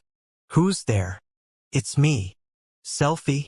Felix raised an eyebrow in surprise after hearing Selphie's soft voice. When he opened the door, he saw her standing in front of it, while wearing a royal white dress that made her resemble an angel.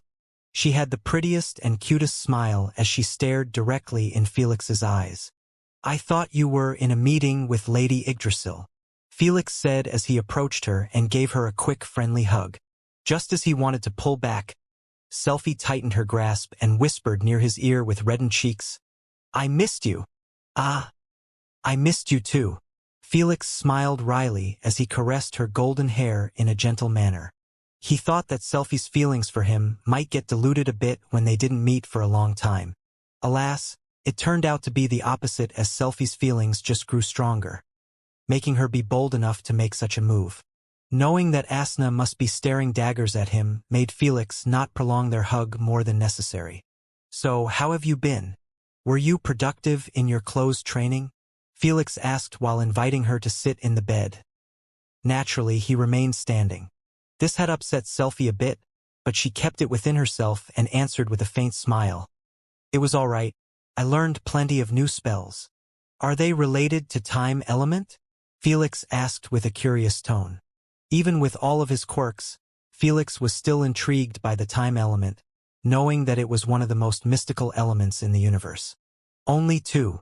Seeing the look of interest in Felix's eyes made Selphie display one of her learned new time spells. This is time acceleration. Selphie reached out to blue lily flower that was near the window and touched it softly with her finger. Immediately after, the flower started to shrink and get wrinkly while turning darker in shade. Felix watched the aging process with a fascinated look. It is quite surreal, he remarked. It can do more than this. Selphie smiled. I can accelerate objects and energies in time as well. For real. Felix couldn't fathom how strong this ability would turn Selphie. She was already a monster with her previous time spells that enabled her to stop, slow, and rewind time. Now, she could even accelerate objects and energies? Her offensive prowess had been enhanced by at least 100. If I have you in my side in the racial games, we will be truly unstoppable. Felix shared with a chuckle as he envisioned himself fighting alongside Selphie. I would like to do so. Selphie sighed while regressing the time on the flower, returning its beautiful appearance. Too bad. It's banned for different races to be in one team. That's an unfortunate case indeed. Felix knew that if all teams were allowed to add players from other races, the platform would lose its meaning. The entire platform existence was for races to send representatives and fight for their rank within the alliance. Tell me, were you being treated nicely here? Selphie wondered with a worried expression, knowing that her big sister hated humans to the core. I can't be complaining. Felix smiled. Everyone has been a good host, especially Elnora, Moana, Carwin, and Baron. In those 2 years, Felix could be said to have completely won over even the 3 cousins. He always sent Mistress Candace to spy on them. In almost all occasions, they spoke good words about him and even decided to stop actively trying to seduce him. This had created some troubles with them and the Queen, but they didn't care. Queen Alfreda might have a ruling power over other elves, but not too much on the royal family since their true leader was Mother Tree. That's good to hear. Selphie sighed in relief. Though the Queen seems to dislike me for some reason. She has never spoken to me even since I got here. Felix shared with a curious tone, wanting to find out the Queen's reason for hating him this much. I expected as much. Selfie smiled bitterly. Please don't mind my big sister. She doesn't hate you personally.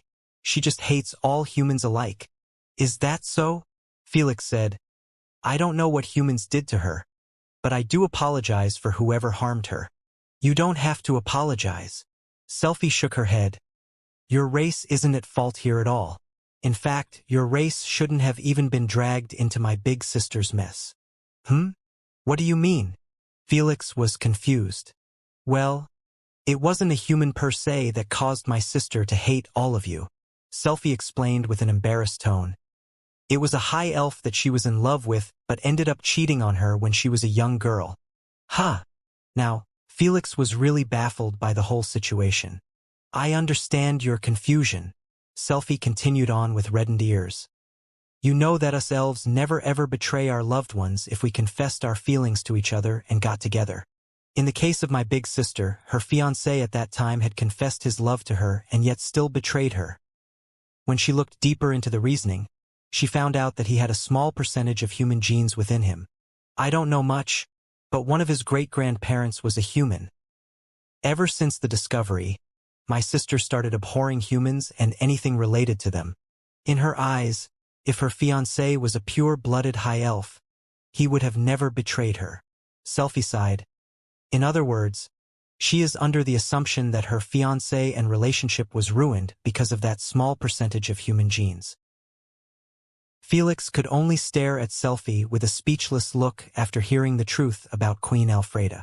He predicted many, many scenarios, but never ever this one. I know it doesn't make sense in your mind, but if you were an elf, you will see our perspective. Selfie's expression turned cold all of a sudden. There is nothing in this universe that we hate more than betrayal. Even though my big sister already took care of her cheating fiancé, her broken heart was filled with nothing but unquenching rage towards her next target. Humans. I can see her point, Asna commentated with a sadistic tone. If I was cheated on, I would make sure that universe knows my wrath. Felix gulped a mouthful at her indirect warning that she was intolerant to cheating even though it was impossible to do it while she was observing him 24/7. Cough. But how can she not do a proper research on his background? Felix inquired. Everything would have been different if she just used her royal authority to check his family tree. Plus, I doubt that High Elf was retarded enough to cheat on her while knowing that she was the future heir to the 9 elves. Whether he had a small percentage of human genes or was an actual human. No one was dumb enough to cheat on the future queen and ruin his life and glorious future. That's the thing. Selfie shared. When she first saw him, she was hiding her identity as princess in addition to disguising herself. She didn't tell me exactly why she did so, but I am assuming that her fiancé believed that she was normal high elf without much status. Maybe she did it to find someone who loves her for her personality instead of beauty and royal status. Felix guessed. Perhaps. Selfie smiled wryly. Unfortunately, she had no clue that fate will put her with a disloyal fiancé. Honestly, even Felix believed that the human genes must have played a role in causing the fiancé to consider cheating. After all, there was no point in lying about his love to the queen when he had no idea about her true identity. There was nothing to gain from doing so.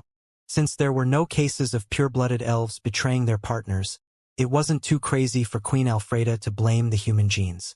Though, he found it somewhat too extreme to hate all humans because of it and make their lives hell in the 9 elvish realms.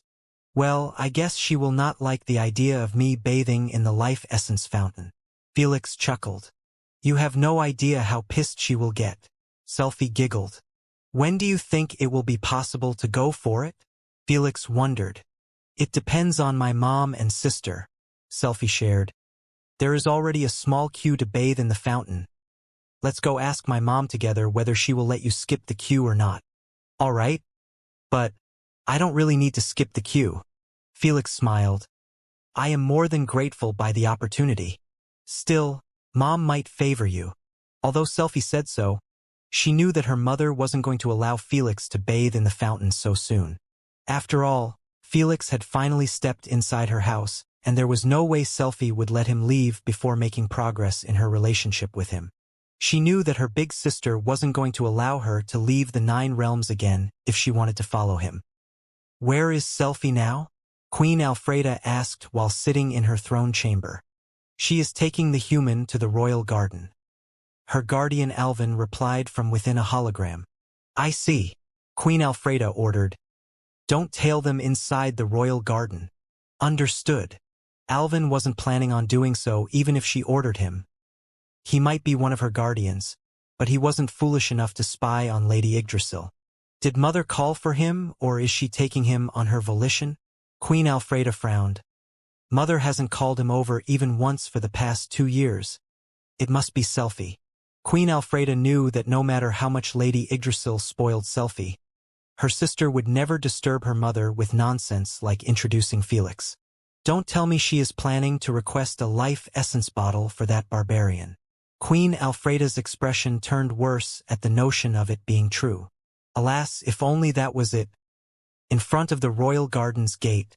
"Mom, may we enter?" Selfie requested. Cluck.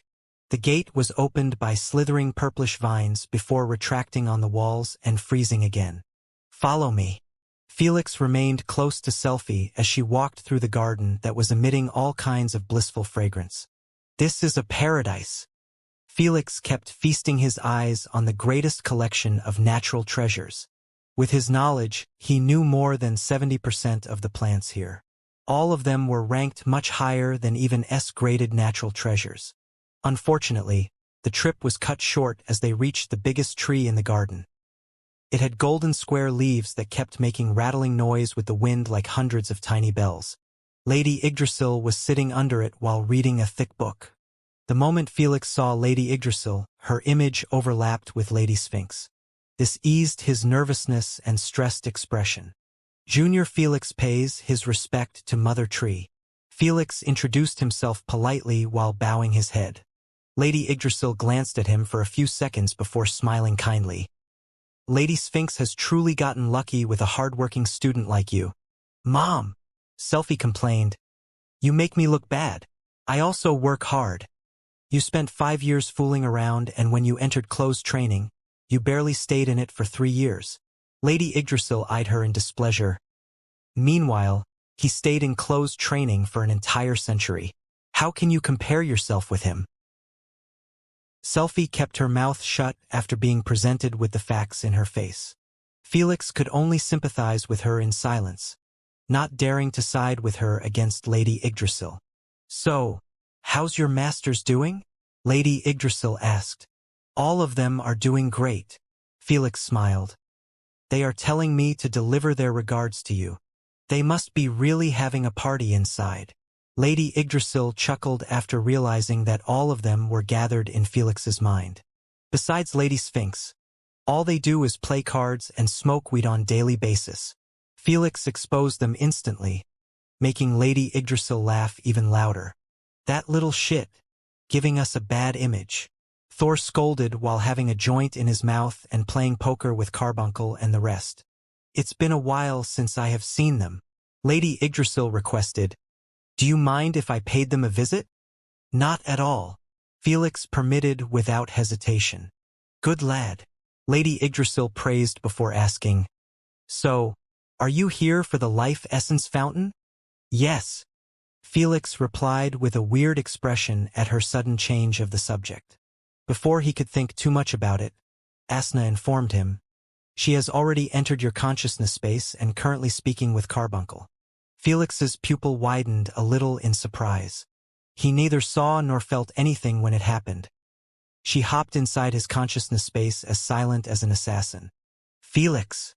Selfie nudged Felix with her shoulder to wake him from his daze. "Sorry, yes, Elder." Felix requested politely.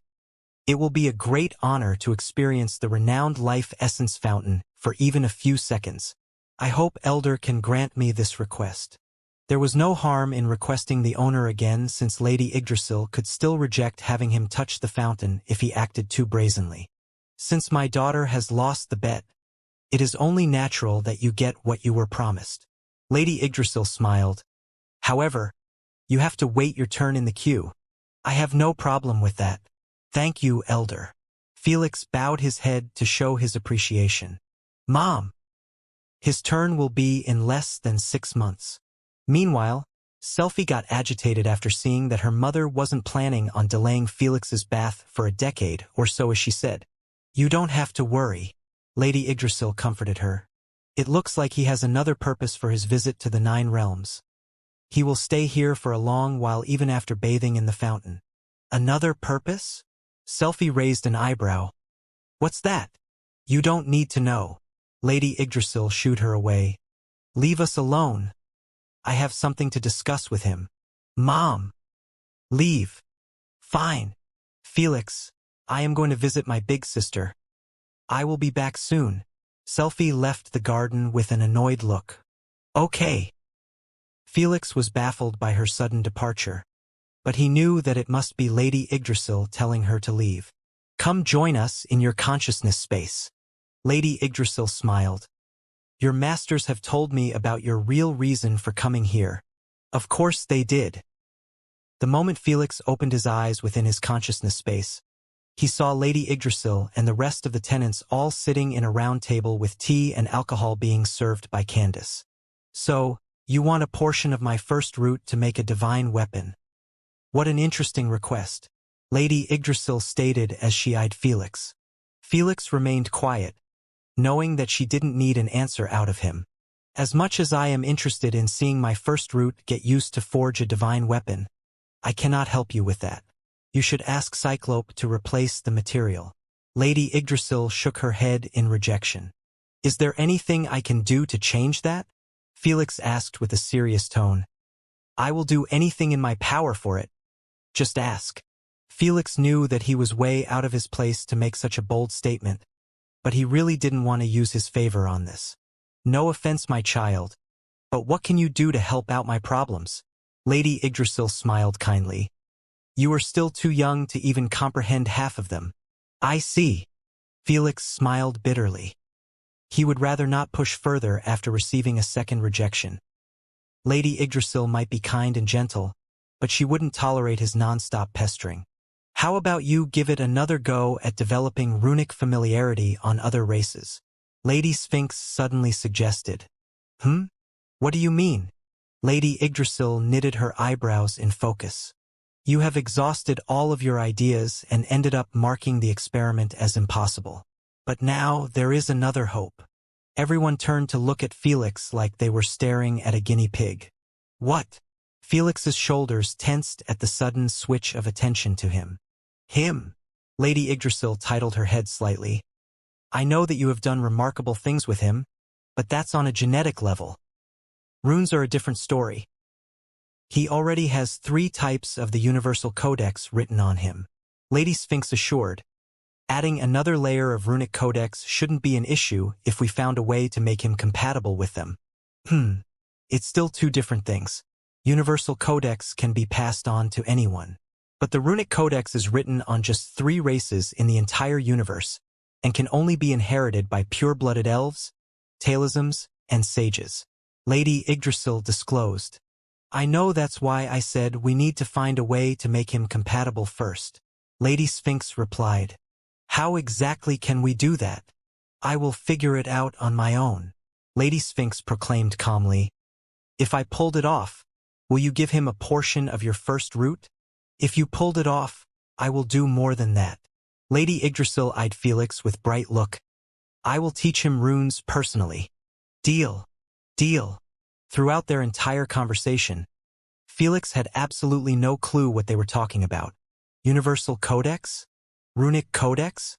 Runes only inherited by pure-blooded elves, talismans, and sages?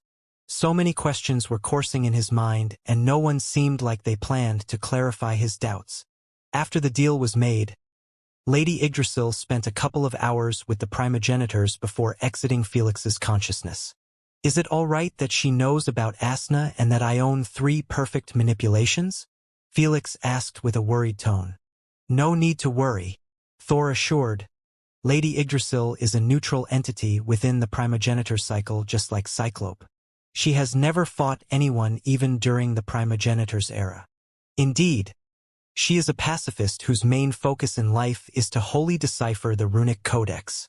Jormungandr added, "Now that you mentioned it, what is exactly the runic codex?" Felix wondered. "Is it the runes used by the elves, sages, and talisms?" "Not exactly," Lady Sphinx answered. "Runes that are used for spells, scrolls, and talismans are derivative from the runic codex. The runic codex is one of 3 known celestial languages in the universe."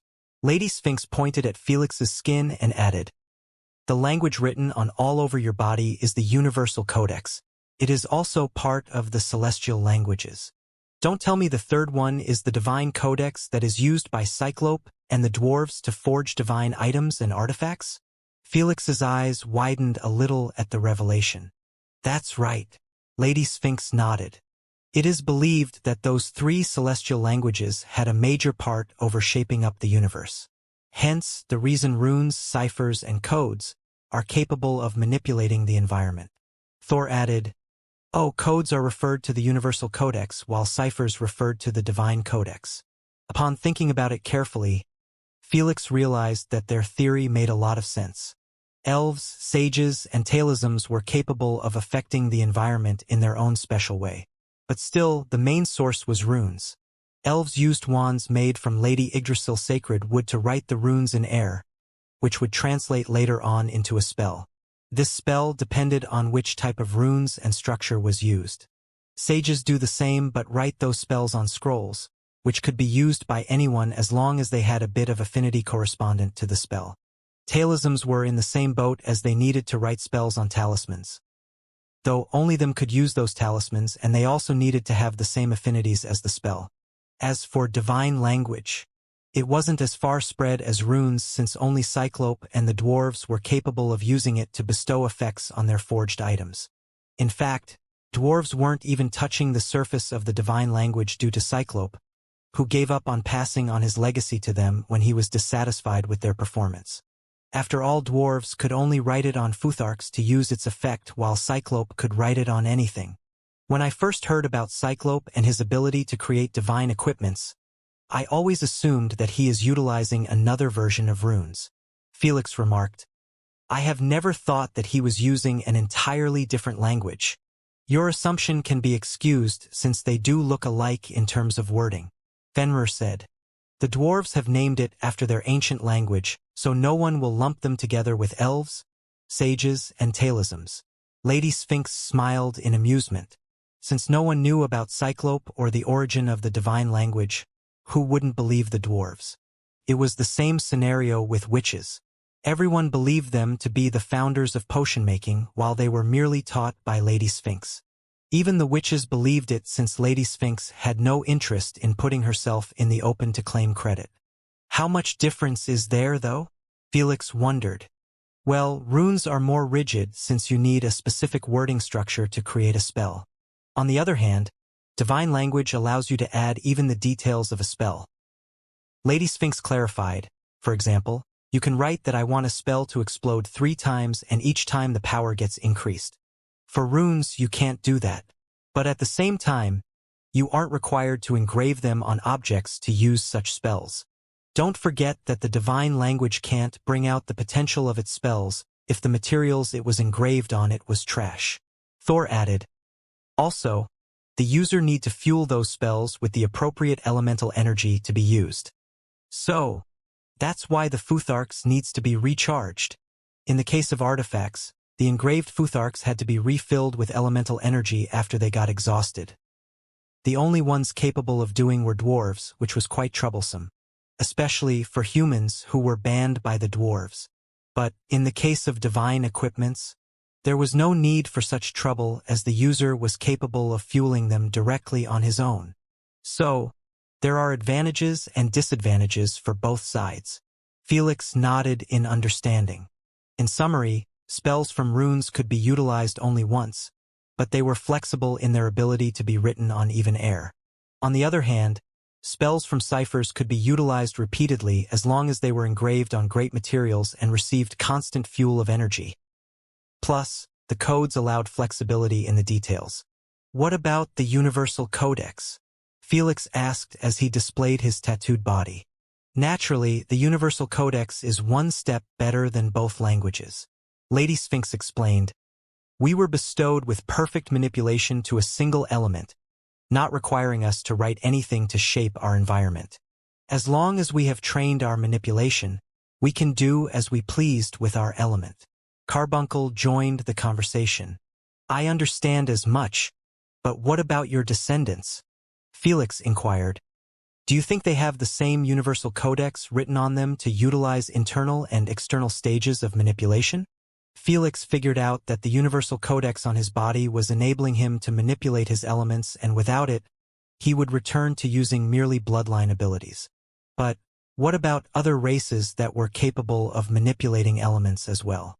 He never saw or heard any one of them talking about finding writings on their bodies. "Well, it's not proven yet, but we reached a conclusion that they must have some type of invisible Universal Codex written on a cellular level at least," Thor disclosed.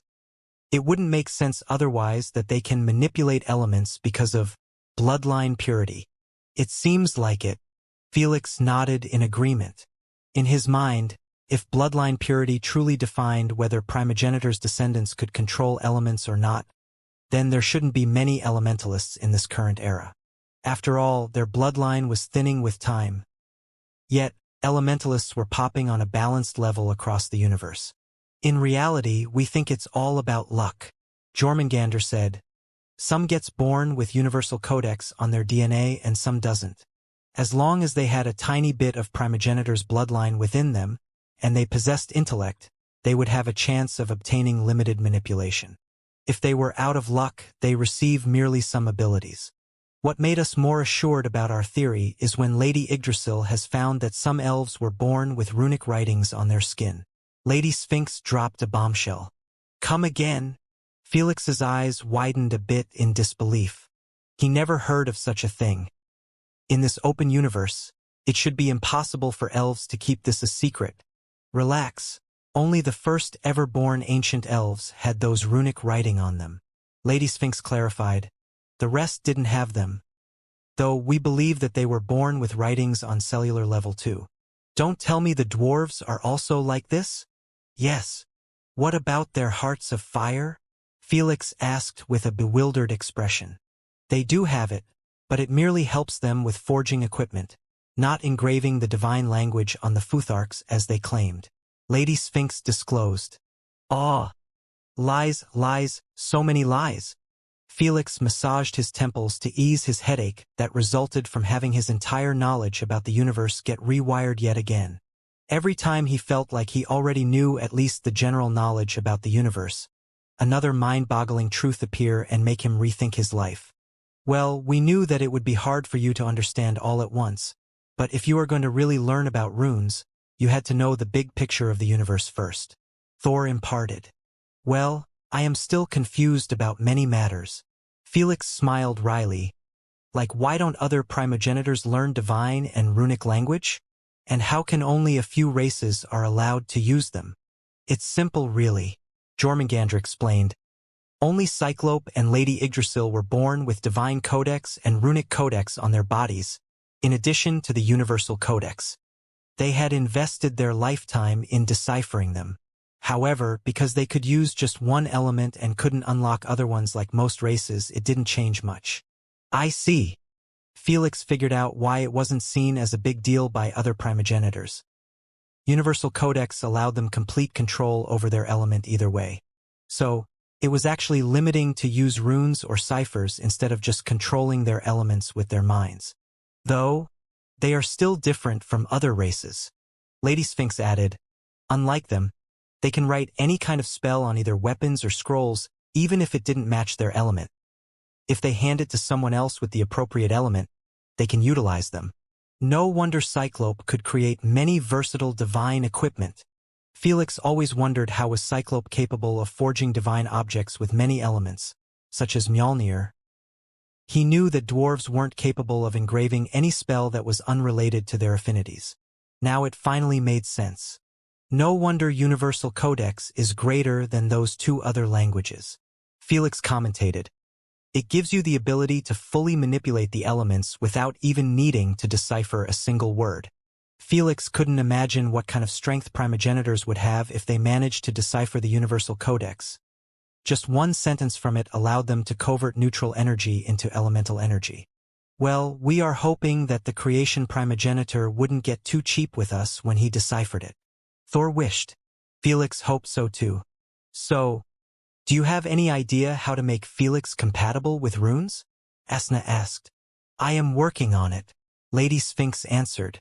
Can genes modification work here? Felix wondered. You guys said that only pure-blooded elves, sages, and talisms possess runic familiarity. So, is there an option to use their genes? There is a possibility, Lady Sphinx replied. But I can't risk modifying your genetics at the moment. I see. Felix knew that the further he climbed in his bloodline path, the harder it would get to modify his genes since they were already messed up with all of those bloodlines. Adding the fact that he was a half-devourer and was planning to turn himself into a half-ancient dragon would make things even messier. So, it was better to leave this option at the back of his mind. For now, it's best that you leave Lady Yggdrasil's garden. Asna reminded. Oh crap! Felix finally remembered that he hadn't left his consciousness space ever since he entered it. This meant he was sitting in front of Lady Yggdrasil for a few hours now. Without delay, he exited his consciousness space and opened his eyes to the sight of Lady Yggdrasil, reading her book peacefully. I apologize for overstaying my welcome. Felix lowered his head apologetically while standing up. You are always welcome here, my child. Lady Yggdrasil smiled kindly at him before returning to reading her book. Just as Felix intended to leave the garden, he remembered that he hadn't given her the dark moss yet. Elder, I hope you can accept this gift of mine. Felix beamed a container filled with dark moss and placed it in front of her. This is a new kind of plant that I have discovered within the dimensional pocket. Felix informed. Interesting. Lady Yggdrasil opened the lid and touched the dark moss with her wooden finger. Just like a baby reaching out to his mother, the dark moss immediately started moving up her finger in agitation. What did your master find about this? Lady Yggdrasil asked as she examined the dark moss. Nothing much but its internal structure. She is still experimenting to find its applications. Is that so? Lady Yggdrasil found it even more interesting at the sound of that, knowing that Lady Sphinx should have taken more than 3 years on this peculiar plant. That's a long duration for intelligent beings like Lady Sphinx. Thank you, child. Take this with you. It will help you absorb the life essence water. Lady Yggdrasil smiled gently as she handed him a transparent flower that seemed to have trillions of galaxies with its triangle-shaped leaves. Much appreciated, Elder. Delighted, Felix didn't hesitate to place the flower within a container and beam it in his spatial card. It was just impolite and crude to play a game of pull and push with a dignified primogenitor. If she handed him a gift, the only available option was to accept it gracefully. After Felix returned to his room, he found Selphie waiting for him in front of the door. Shouldn't you be with your royal family? Felix questioned. I have already paid them a visit. Selphie approached Felix and whispered with a worried tone. What did mother do or say to you? Nothing much. She just spent some time with my masters. Felix didn't want to bring Selphie into his issue of getting the world tree first root. Lady Yggdrasil already made her stance clear on the matter. If he told Selphie, she might go behind his back and request the first root from Lady Yggdrasil, making her believe that he was using her or something. That's good to hear. Selphie sighed in relief. After they entered his room, Felix asked, Is it possible to know exactly when am I going to bathe in the life essence fountain? In 6 months max. That's quite sooner than I anticipated. Felix's eyes turned bright for a second. It's not really, Selphie shared. If it wasn't for needing to fill more than hundreds of small bottles each year, you would have bathed in it in the next morning. So, the queue length is not caused by the high elves but other elves. Yes, high elves are allowed to bathe in the fountain for 15 minutes in their entire lifetime. For us royalty, we can do it for half an hour and after every millennium. The rest receive a single life essence bottle, which results in reducing the life essence water by quite a bit. I see. Tell me, will I receive the royal treatment or the normal one? Felix joked. Naturally, the royal treatment. Selfie giggled. Since Big Sister and my relatives will be pissed off either ways, why settle for 15 minutes? Is this the Selfie I know? Felix chuckled at her slyness. How dare you laugh? She spent merely some time with you and was already starting to get corrupted. Asna rolled her eyes at him. 6 months later. Follow me closely, Selfie said as she walked through a long corridor that was decorated beautifully with vines that had red roses on them. Felix walked one step behind her while looking around him. Are you certain this is fine? Felix asked with a serious expression. Shouldn't we have at least informed the queen? The moment Felix's turn had arrived in the queue, Selfie took him in direction of the life essence fountain without telling anyone about it. As much as Felix disliked the queen and knew that she hated him back, he wanted no troubles between them. After all, she was on the status of the elder dragon, and he already offended him. Don't worry. She must have been told by Mom, Selfie assured. I was told what?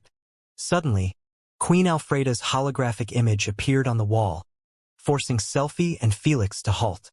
Although she was a mere hologram, Felix could feel her sheer hate directed at him through her frigid eyes.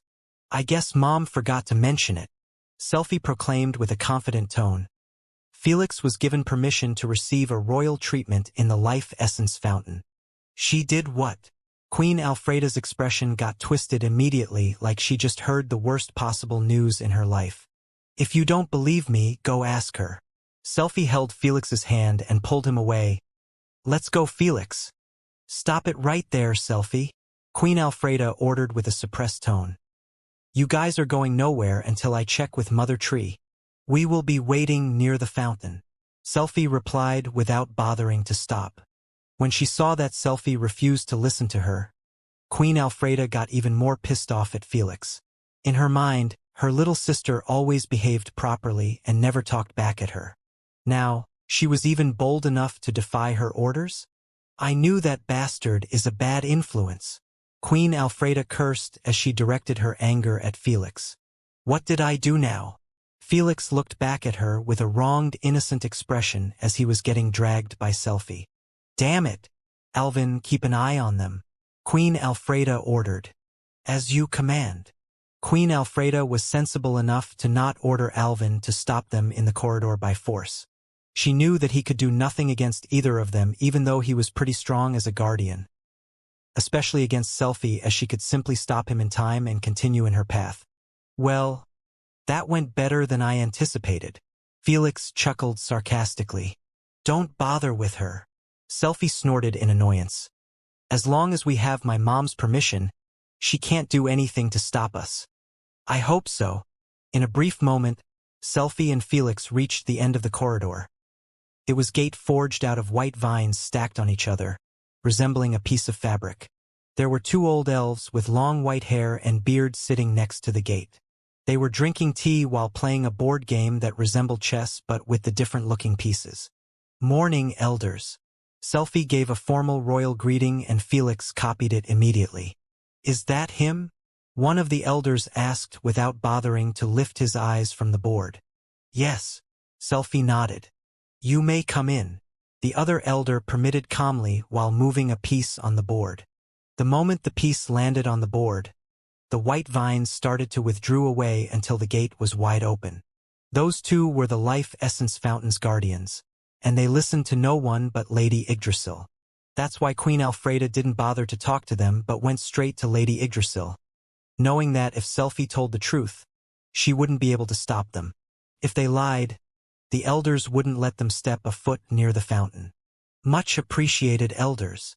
Without delay, Selfie pulled the confused Felix inside and watched the vines return to their previous position, sealing the entrance shut.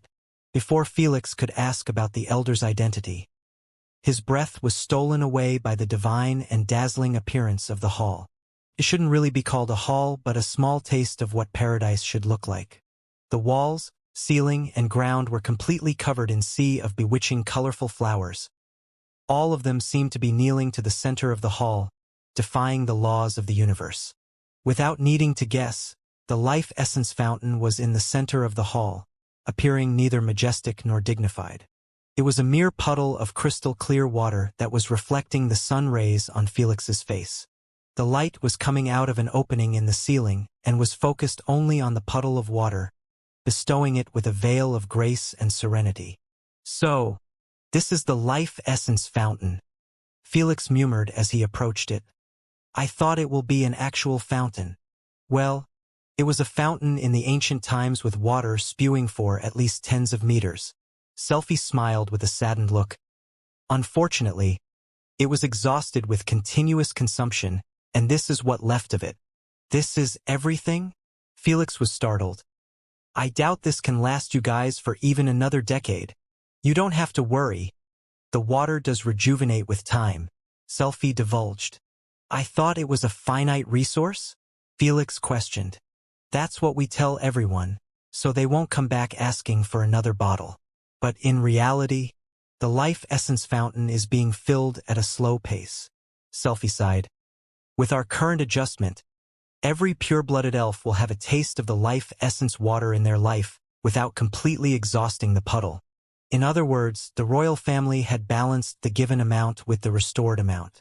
This might not restore their fountain back to its majestic appearance, but it would keep everyone satisfied, especially when each bottle had merely a few drops. "This kind of makes me feel bad about this." Felix smiled wryly. "You don't have to," Selphie said with a firm tone. "I believe that you're more worthy to bathe in the fountain than most elves." Felix didn't know if she was saying this because she liked him, or it was her honest feelings. Whatever it was, it made him feel less guilty about this situation. "Do I need to get naked?" Felix asked. "Yes, so the fabric won't hinder your absorption process." Selphie nodded with reddened cheeks. "I thought so." Kaya. Without hesitation, Felix started to get undressed before Selphie, forcing her to swiftly cover her face while yelping in shock. Felix ignored her reaction and stepped into the puddle without wearing even his boxers. His sense of shame had been dead years ago, with the tenants in his mind being able to see everything all the time. "So cold." Felix felt chills course on his skin after his toe touched the life essence water. He felt like he dipped his feet in a frozen lake. Knowing that he had merely half an hour, he stopped being a bitch and submerged himself completely within the puddle. It was deeper than it looked, as Felix's feet hadn't touched the ground even though he was thoroughly submerged. "It's best to sit on the bottom and let the water do its magic," Selphie advised Felix telepathically after her shame was diminished. "Thanks." Felix did as he was told and sat in a meditation position. Then he beamed the crystal cosmic flower and ground it with his hands into dust. Lady Sphinx had told him that the flower was one of its kind, as its effect didn't apply on people like most natural treasures. It was called Cosmic Enchanter Flower. It wasn't even rated since no one knew about its existence but a couple of beings. It was called as such because it was capable of enchanting the effects of any kind of substance. It was like steroids but to non-life forms. I think it's working." Felix felt the water turning hotter and hotter with each second. Before long, even Selphie noticed that something was wrong with the water, as it was bubbling and releasing smoke like it was a hot pot. "Felix, quickly get out. Something isn't right," Selphie warned with a worried tone. "Don't worry. I used something that was given to me by your mother," Felix assured her. "She said it will help with the absorb." Before Felix could finish his sentence, the boiling hot water started forcing itself through his pores and 7 orifices. Even his anus and urethra weren't spared, making it hard for him to remain calm.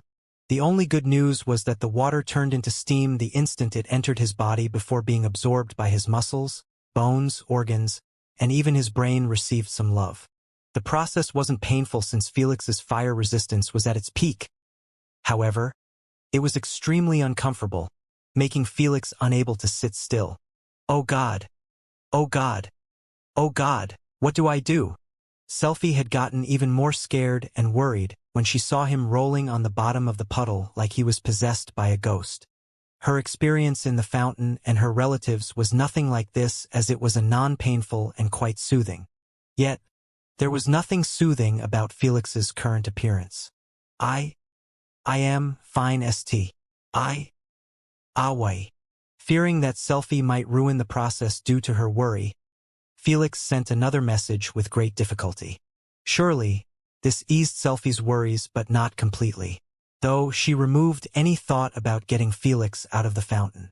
After 20 minutes of this madness, the fog had finally cleared out, exposing the peaceful puddle and Felix lying on the bottom of it on his stomach. Selfie reached out to the water and touched it with her finger, checking its temperature. Thank goodness. She sighed in relief after her finger was assaulted by bone-chilling coldness. Felix, can you hear me? Yes. Are you fine? Yes. How about you come out for a short while to check on you?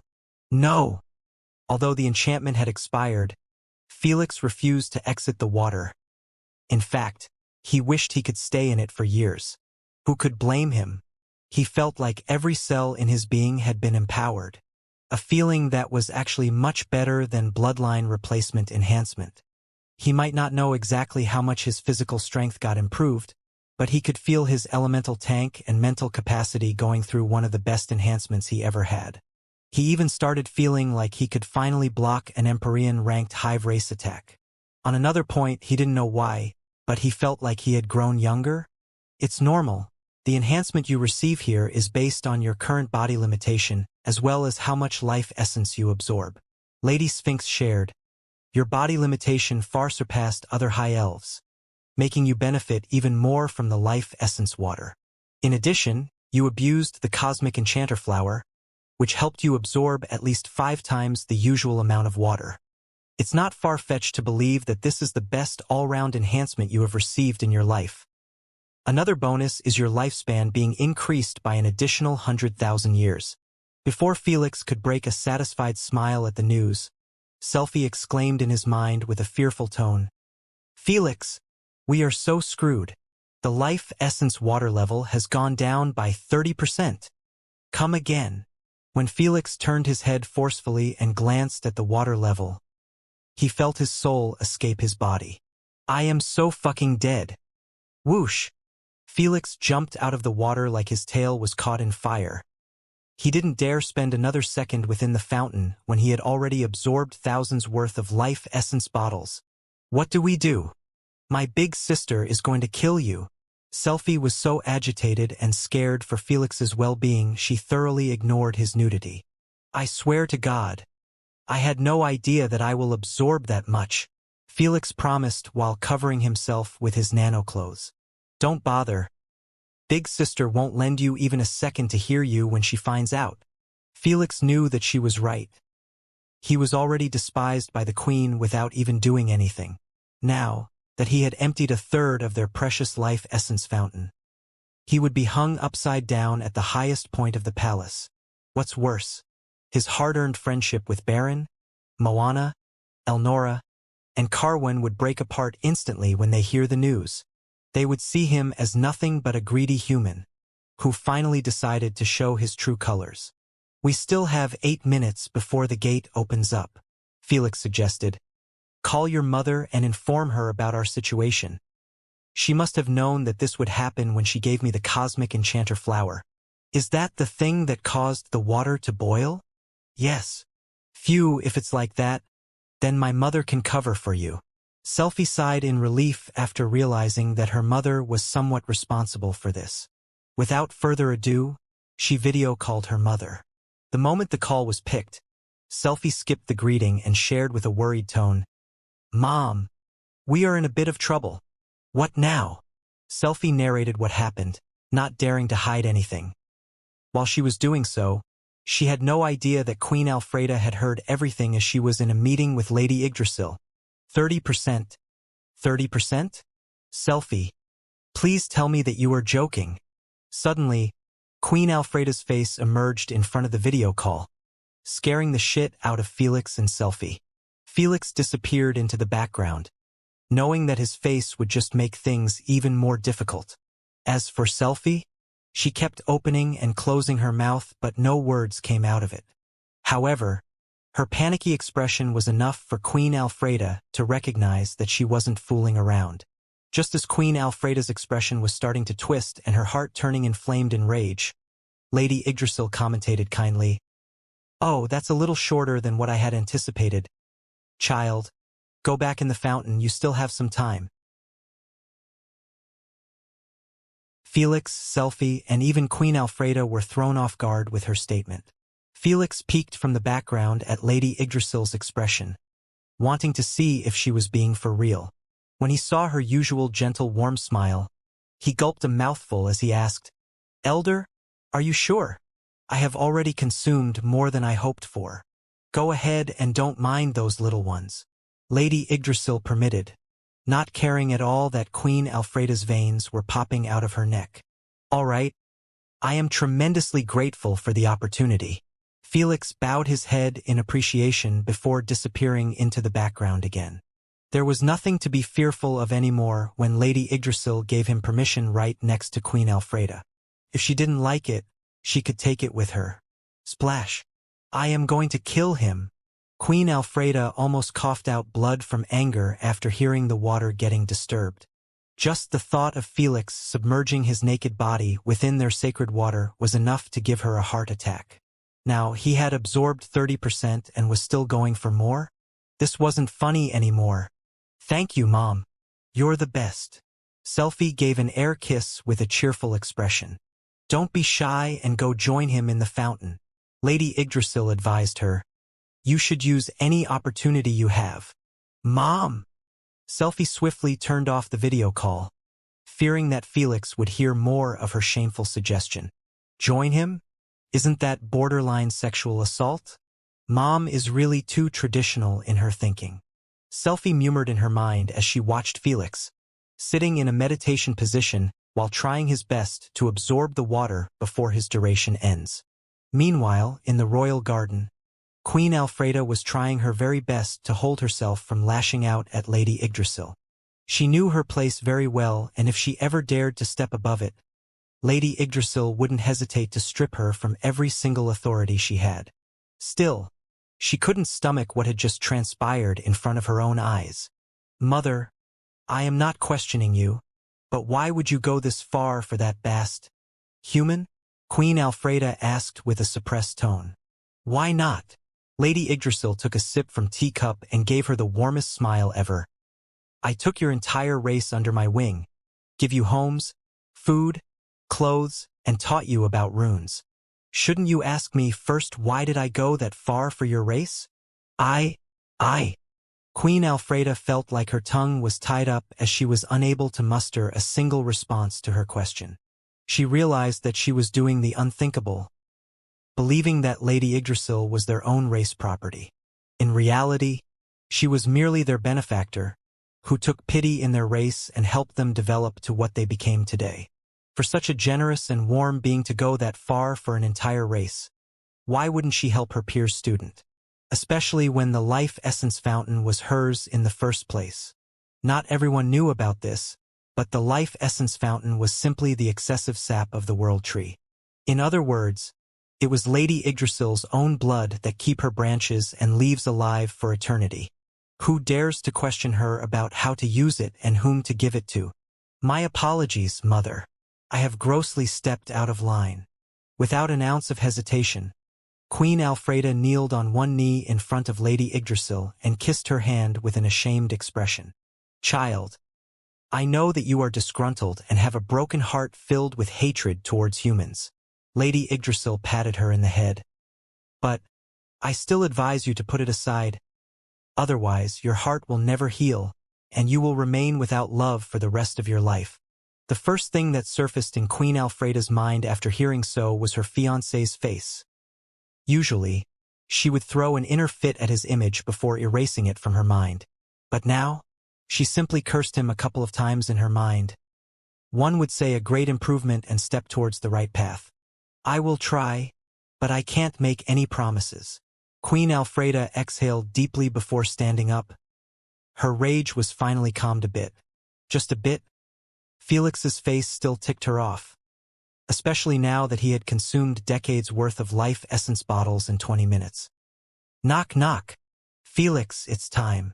Selfie informed after the elders knocked on the gate the instant 30 minutes passed. Not wanting to be too overbearing or ungrateful, Felix swiftly exited the puddle and wore some clothes. When he looked down, he saw that the water drops fallen on the flowers were moving back towards the puddle. So mysterious, Felix mumbled.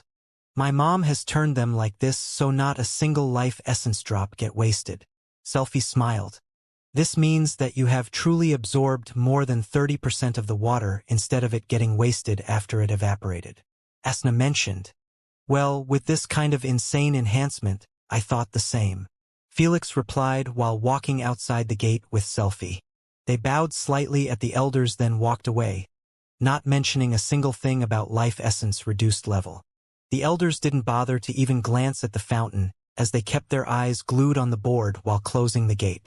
Shouldn't they at least have checked? Felix wondered telepathically. What if someone took more than he should? Why would they do so? Selfie tilted her head in confusion, seeming like the question was incomprehensible to her. My bad. Felix chuckled in derision and dropped the subject after remembering that elves never steal or believe in the concept of taking someone else's things.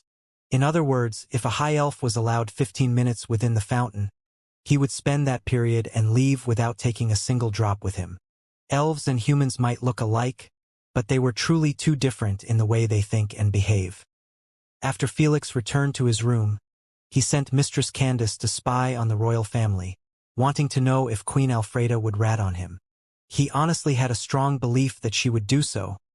It was the perfect opportunity to smear his reputation and turn the royal family against him. However, hours went by and then days. Yet Mistress Candace had found no one talking about the life essence incident.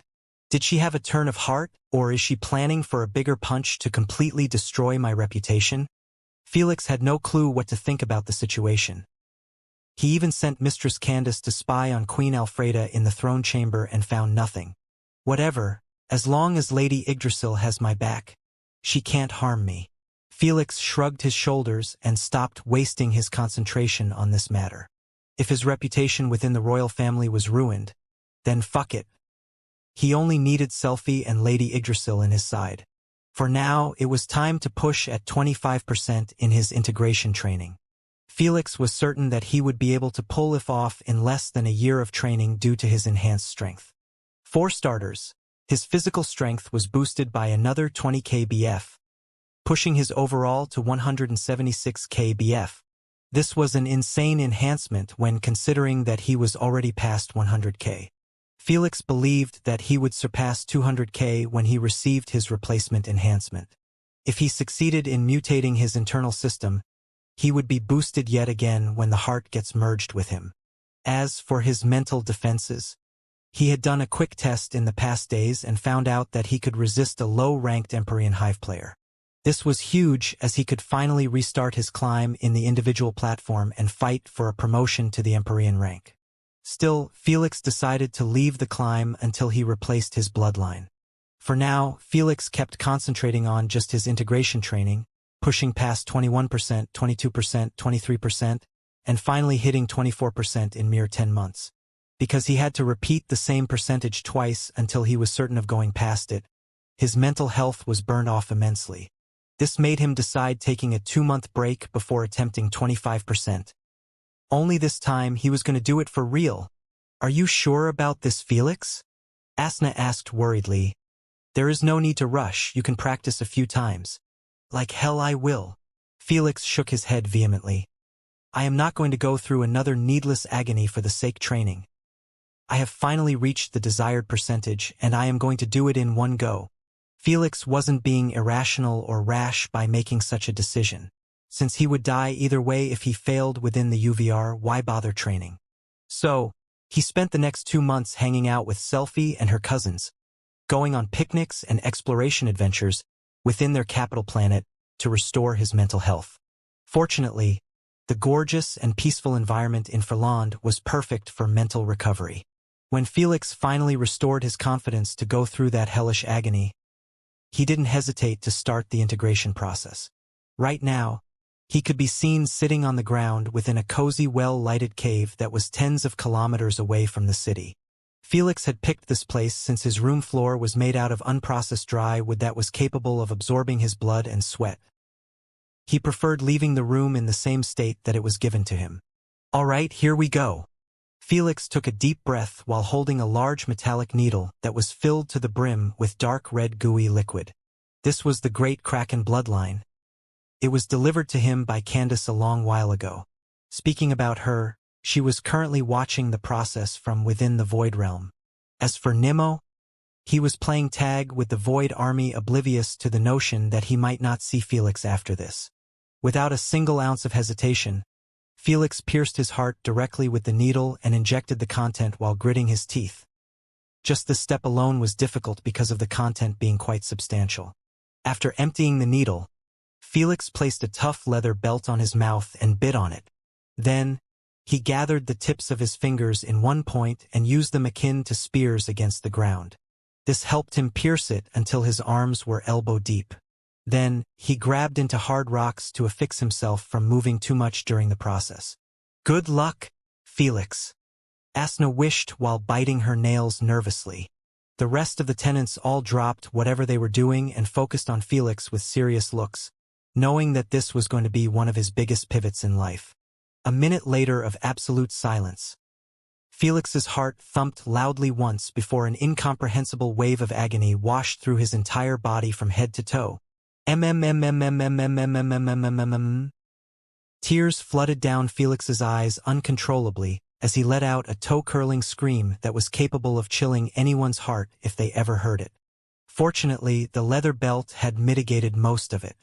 Thump, thump, thump. Both of his hearts kept beating thunderously akin to a steam train, trying their best to keep the blood flowing through his entire body even though his DNA was being forcefully rearranged. Since the pain was coming from every part of his body, Felix had absolutely no idea if he obtained an external mutation or an internal one as he had hoped for. At this moment, he didn't bother to think about them as the only thing in his mind was to survive through this unbearable hellish experience. Seconds went by, then minutes. Asna and the tenants had their eyes glued on Carbuncle's mutations, which were getting taken away.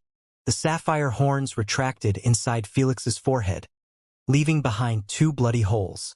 Yet, the real kicker were the crystallized wings, as they were also not sparred from being removed. Fortunately, the root gemstone remained affixed on his forehead, saving him the pain of getting back when he etched Carbuncle's peak ability. Without any warning, another vicious and merciless wave of pain assaulted Felix's internal body. This caused Felix to bite the leather belt so hard he ended up cutting in thoroughly. What came out of his lips was nothing but a chilling roar resembling an injured beast. "It's happening. Look at his internal system. It's really happening." While Felix was fighting for his life, oblivious to what's going on, Asna and the tenant's eyes brightened up in delight at the sight of his internal system. It was like a miracle in the work as his internal organs were forcefully changed to allow the birth of a new blue heart that was centered right below the devourer and human hearts. Just as Asna and the others were about to sigh in relief, they were stunned to see another smaller heart gets created right next to his liver. Before they could comment about it, another heart was manifested near his kidney. Just as they thought it was over, 3 more small blue hearts popped out simultaneously near the lungs and even above the intestines. All of them shared one complex blood vessel system, connecting each other and the rest of Felix's organs at the same time. "What the hell is going?" Asna exclaimed in fear, not liking this mutation one bit. In her eyes, Felix's human body shouldn't be able to support even 3 hearts, as Lady Sphinx mentioned. Yet now he possessed 7 hearts. This was just too abnormal and freakish. "This is an interesting turn of events," Lady Sphinx murmured as she analyzed the hearts. "The biggest one is active with his other 2 hearts, while the rest are dormant. What does that mean exactly? I am not too sure yet, but I believe that the Kraken's mutation was forced to adapt to Felix's body." Lady Sphinx clarified. "For Kraken, he has 10 hearts and all of them are active and play a role in operating his body. But in the case of Felix, The mutation has stopped at 5 hearts after realizing that nothing more could be added without ruining the perfect internal system. Since humans only need 1 heart to operate, it kept one active and the others dormant, acting as mere blood vessels for blood passing by them. Lady Sphinx paused. I believe that when his main heart stopped beating, those dormant ones will wake up and act as emergency hearts. Truly fascinating. Asna and the others couldn't help but marvel at this remarkable mutation that was 10 times more useful than most mutations he had ever obtained. Sure, it wasn't as great as Lady Sphinx's truth eyes or the root gemstone, but it enabled Felix to become an unkillable cockroach. With 7 hearts, he would never find an issue with blood not pumping properly after a heavy injury. He can still replace one of the hearts with the ancestor Ymer's heart, right? Asna wondered. Replace 1 heart?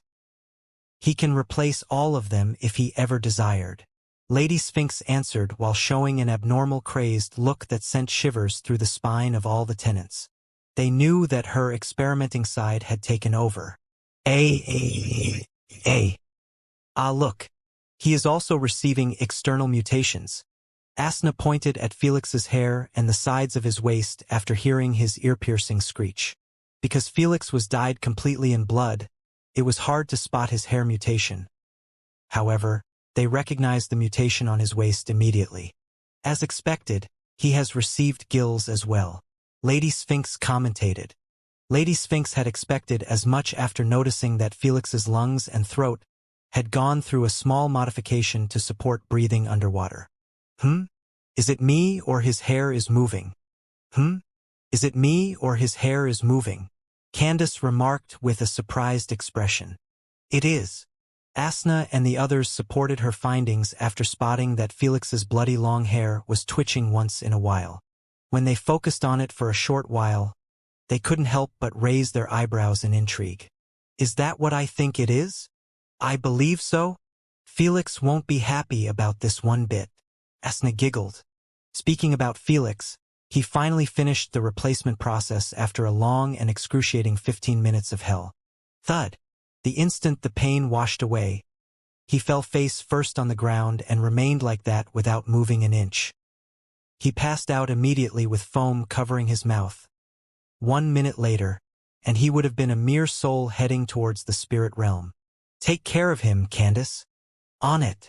Candace exited the void realm and beamed a medical pod. Then, she placed Felix on it and let it do its magic. Sometime later, Felix opened his muddled eyes and pushed the medical pod's glass door open. When he looked to his right, he found Candace, sitting next to him while playing with Nimmo. Nimmo immediately jumped on his embrace and started rubbing his fur against his body. However, just as Felix was about to pat Nimmo, a dark blue thick tentacle emerged out of nowhere and threw Nimmo away from him. Nimmo landed on the wall with an excited expression before rushing back to Felix and getting thrown away again. He thought that Felix was playing with him, but he had no clue that Felix had the most horrified look on his face ever. Candace. What is this? Felix stuttered as he touched the top of his head with shaky fingers, finding out that he had a long tentacle for a hair. Your mutation? A thick, flexible tentacle. Aren't you happy? Candace licked her lips seductively as she eyed the tentacle with a look that was up to no good. You! Ew. Felix almost gagged, feeling repulsed just by the thought. A tentacle for a hair? He would rather shave it clean than live with such abomination on top of his head. It might sound cool and all, but it was still a tentacle that was clearly capable of behaving on its own like it had a consciousness as well. Don't be too alarmed. Asna chuckled. It's not a real tentacle. It's still made out of your hair strands combined. You can switch back to your hair if you can control it. The instant he heard so, Felix attempted to control the tentacle. The tentacle didn't respond to his orders in the first moments, but after some repetition, he finally gained some control over it. It was quite a weird feeling like he had another limb on top of his head. Fortunately, because he was experienced with additional limbs like his wings and tail, he quickly managed to get rid of the tentacle. The moment that happened, His hair turned into strands again and flew down his shoulders until it reached the ground. His hair's color naturally had been changed from milky white into blue. It wasn't all blue but had different shades and layers. It was black from the scalp while mixed with navy blue patches. As it goes down, the dark shade leaned more into softer blue until it reached tips.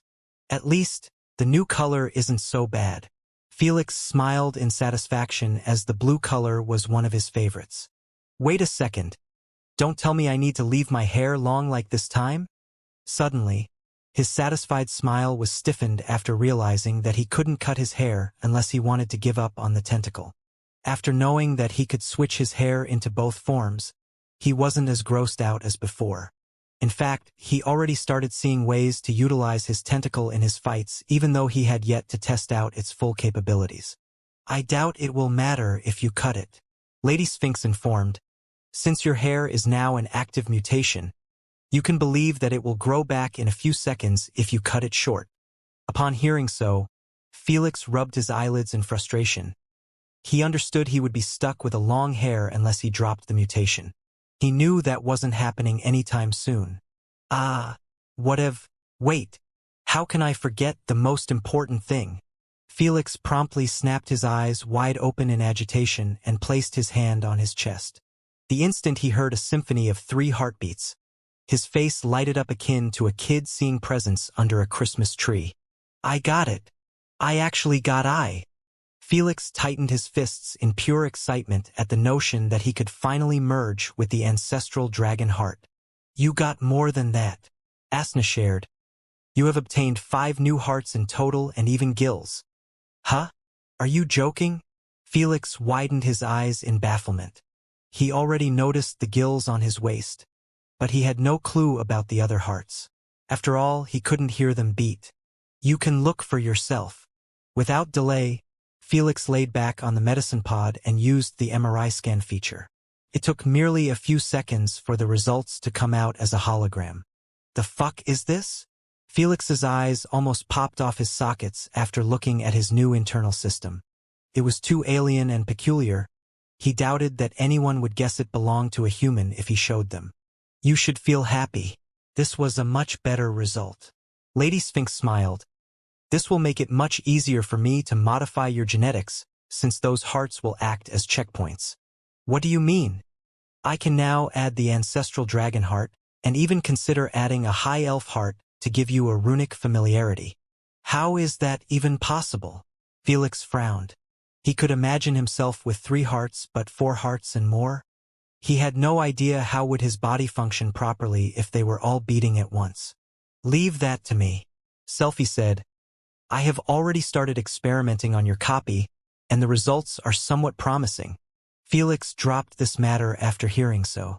He knew that if Lady Sphinx had a hand in this, everything would be all right. He hoped that she'd pull it off since it was his opportunity to obtain the World Tree First Root. For now, he was simply happy and relieved that all of his pain and sufferings weren't wasted. It's quite disheartening that I had to lose my wings though. Felix smiled bitterly after finally realizing that his back felt empty. He didn't care much about the horns, but the wings were truly too useful to give up on. Fortunately, he also received gills, which were great additions since he would be owning water manipulation. He wouldn't need to bother holding his breath within his own abilities like most water elementalists. My eyes changed color again. Soon, Felix manifested a mirror made out of crystals and looked at his face, wanting to check if anything changed. As he expected, his eyes' color weren't the same. The irises were now blood red while the triangle-like pupil turned pitch black. With his long dark/blue hair, this gave him a demonic appearance compared to his previous angelic look. So, I went from a monster to an angel and finally a demon. Felix chuckled. What's next? Since Felix had replaced his bloodline with 25% at once, he naturally had unlocked 2 new passives. He decided to find out about them now. Water immunity and water walking. Not bad I guess. Felix wasn't too CK'd about water walking since it would be replacing his gemstone concentration. Though he wasn't that sad about it. He could always learn how to concentrate gemstone just like he did with lightning and poison. Are you going to etch your root gemstone now? Asna suddenly asked. No. Felix shook his head. Now that I am capable of merging with ancestral dragon heart, I will leave it after the surgery. Felix didn't want to receive the replacement enhancement boost right now since it wouldn't be as great as doing it when he received the empowerment from the heart. After all, the heart was going to bestow him with at least 30k plus BF. This would push Felix's body limitation much higher, allowing him to accept much bigger enhancement from Carbuncle's bloodline. Master, when will the surgery occurs? Felix inquired. In a couple of weeks at max, Lady Sphinx informed. I am still testing on your copy to see if any variables will arise due to the new Hearts edition. I see. Lady Sphinx had already concluded that the surgery would be a success even while he was inside the dimensional pocket. If it wasn't for so, she wouldn't have mentioned this option. Though with the new internal system she had to recheck again to avoid any mistakes. Sometime later, Felix could be seen standing above peaceful ocean while being surrounded by gigantic dreadful sea monsters. They were circling him like a pack of sharks. Let's try again. Felix took a deep breath and dove within the ocean akin to a spear, not causing any splash. The instant he went down, he got rushed by those sea monsters simultaneously. Instead of utilizing his abilities or even his physical strength, Felix turned his hair into a tentacle and launched it at the nearest sea monster. Just like a flexible whip, the tentacle rolled around sea monster's body and tightened its grasp. Felix used his behemoth strength to pull the sea monster and start using him akin to a hammer against his fellow companions. This helped him take down a couple of sea monsters before the first one was turned into a mushed-up, unrecognizable piece of flesh. The other sea monsters didn't leave him free rein to beat them up as they kept finding ways to ambush him. This made Felix eat a couple of hits since he was still not as adapted to water battles as them. Still, Felix refused to use anything else to retaliate but his hair. Tentacle cocoon.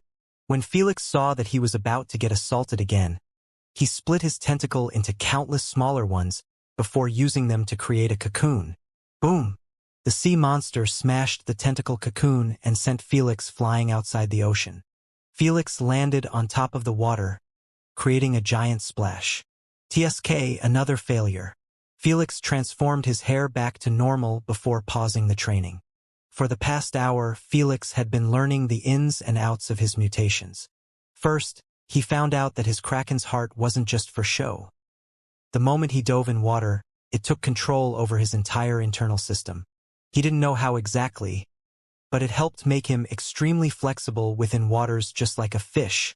As for his tentacle, he discovered that his hair didn't turn just into one thick and long tentacle. In fact, he could turn each hair strand into a thin tentacle if he desired. He had complete freedom over them. Moreover, he uncovered that his tentacles' toughness, flexibility, endurance, and rejuvenation were all excellent. He could even lift hundreds of tons with them without worrying about them getting snapped. Even if they got snapped, they rejuvenate into new ones in a few seconds.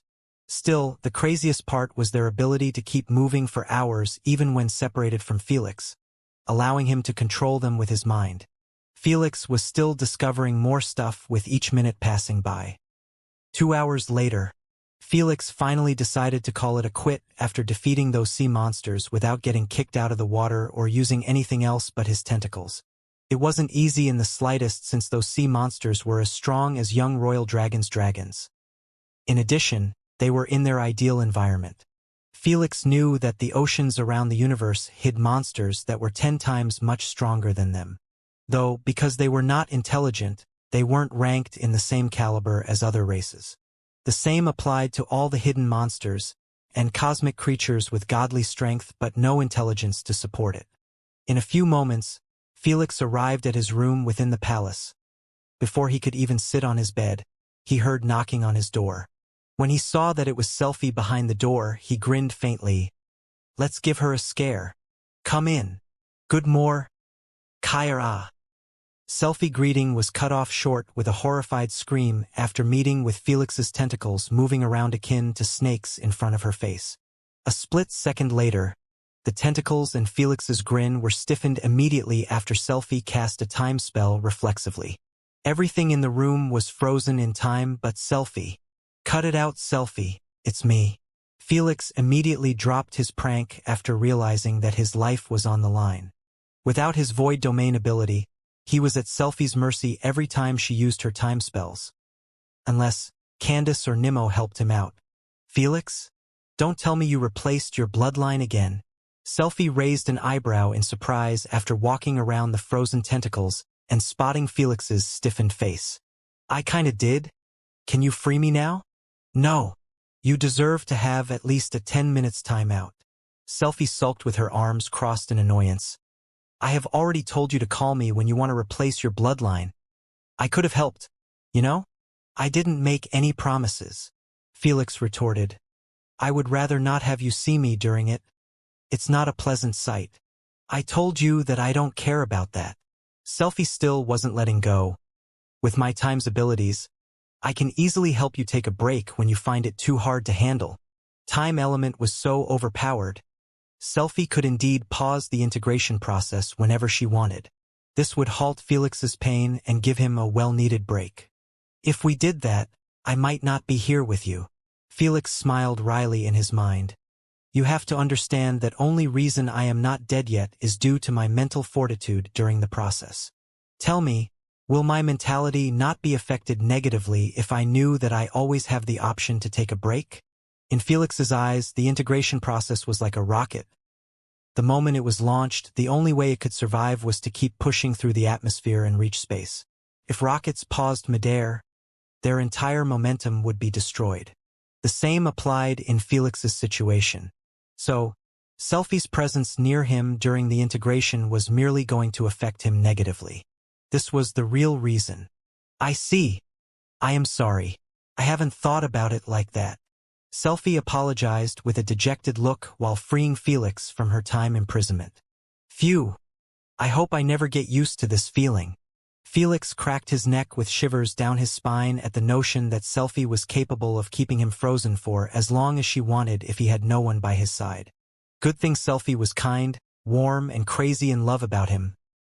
Otherwise, he wouldn't dare be in the same area as her even with his current strength. Whoa. So those tentacles are actually your hair. Selfie's eyes brightened in curiosity after seeing the tentacles turn into Felix's hair. Unfortunately, yes. Felix sighed. I can't cut this way, so you better get used to it. I quite like it like this. Selfie smiled while offering, do you want me to help you braid it? Felix thought about it for a few moments before realizing that it would be much easier to move with his hair all tied up. After all, it was long enough it reached his feet. Sure, why not? So, Asna could only grit her teeth in irritation as she watched Selfie braid Felix's hair in a gentle manner. The more Felix interacted with Selfie, the more she desired to get freed. It was for none other than to beat her up for making non-stop advances on her boyfriend. 3 weeks later, Felix could be seen lying on Lady Sphinx's operation table while wearing only his boxers. He had to come all the way to the Witch Empire for the surgery. Since he intended to stay here for months or more until Lady Sphinx figure out a way to help him obtain runic familiarly, he had informed Selfie about his absence. Are you ready? Lady Sphinx asked as she stood next to Felix while wearing scrubs and gloves, resembling a real surgeon. She wasn't alone as she had 2 perfect assistants created out of sand. Yes. Lady Sphinx used a powerful anesthetic drug that was made completely out of materials with medical properties. Otherwise, Felix's poison immunity would act up. Even with Felix's mental toughness and body tolerance to such drugging effect, he still ended up losing consciousness. That's some good stuff you got there. Carbuncle's eyes lit up. Mind sharing it? Don't bother me now. Lady Sphinx shooed away the crackhead and refocused on the surgery. Because of Lady Sphinx's tremendous experience with Felix's body, she made the surgery seem like a child playing with Doctor's kit. With the help of her competent clone assistants, everything seemed perfect and in order. Minutes went by, then hours, and before long an entire day passed by. The surgery took such a long time simply because of how complex Felix's new internal system. Lady Sphinx had experimented on his body and realized that one tiny mistake was enough to cause all organs to start failing. Thankfully, She was a professional and a perfectionist, taking as much time as she needed to stitch the ancestral heart in place of the Kraken's heart. After she was done, she tapped on the ancestral heart for a couple of times before it started to beat on its own. "Close him up," Lady Sphinx ordered while removing her bloody gloves. "Is everything good?" Asna asked. "Yes," Lady Sphinx informed. "The surgery went great. Now, I just need to implant the royal gemstones on his body." "Phew, good work," Asna sighed in relief. "Is it difficult to engraft the gemstones?" "No, I just need to engraft them on those specific spots. Ymir's heart will handle the rest," Lady Sphinx said as she displayed a holographic image of Felix's body. Black and white gemstones attached themselves on top of his shoulders. Pink, purple, and orange gemstones merged with his shoulder blades in a straight line. Green, blue, and yellow gemstones linked on his upper chest in a straight line as well. The last one got glued between his chest pecs. It was vermilion. Without further ado, Lady Sphinx beamed those ancient royal gemstones and placed them on another table next to Felix's body. Ancestor Ymir gave them those gemstones when he heard about their plan. Naturally, they belonged to his original body as he had extracted them before his corpse was taken away by his descendants. Without his assistant, Lady Sphinx would have used the royal gemstones from her own batch. The assistants had already finished stitching Felix's chest since his rejuvenation wasn't as active as he was conscious. Though, the moment he wakes up, the opening would close on itself and remove any kind of scar. Lady Sphinx picked the vermilion gemstone and placed it in the center of Felix's chest pecs. Without needing to do anything, the gemstone turned as hot as a molten rock and merged with Felix's chest. It didn't leave a single trace, appearing like Felix was born with it. Lady Sphinx picked another and continued the embedding process until all the gemstones were implanted with Felix's torso. With the root gemstone added to the mix, he really resembled a celestial being. After Lady Sphinx was done, she covered Felix and sat next to him with a cup of tea in one hand and a book in the other. She knew that he wouldn't wake up for at least another 5 hours. 5 hours later, Felix's eyelashes started quivering, trying his best to open his eyes. With enough effort, his muddled, bloodshot eyes were finally opened.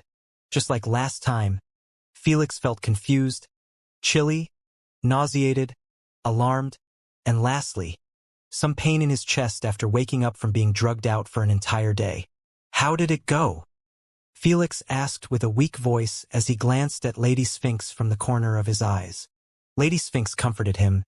"The surgery went just fine, and now you just need to relax for the next couple of days until Ymir's heart adapts to your body." "Thank you, Master." Felix smiled with a grateful expression while trying to sit up. He fought through the pain in his chest and started to take deep breaths to regulate the blood flow even better.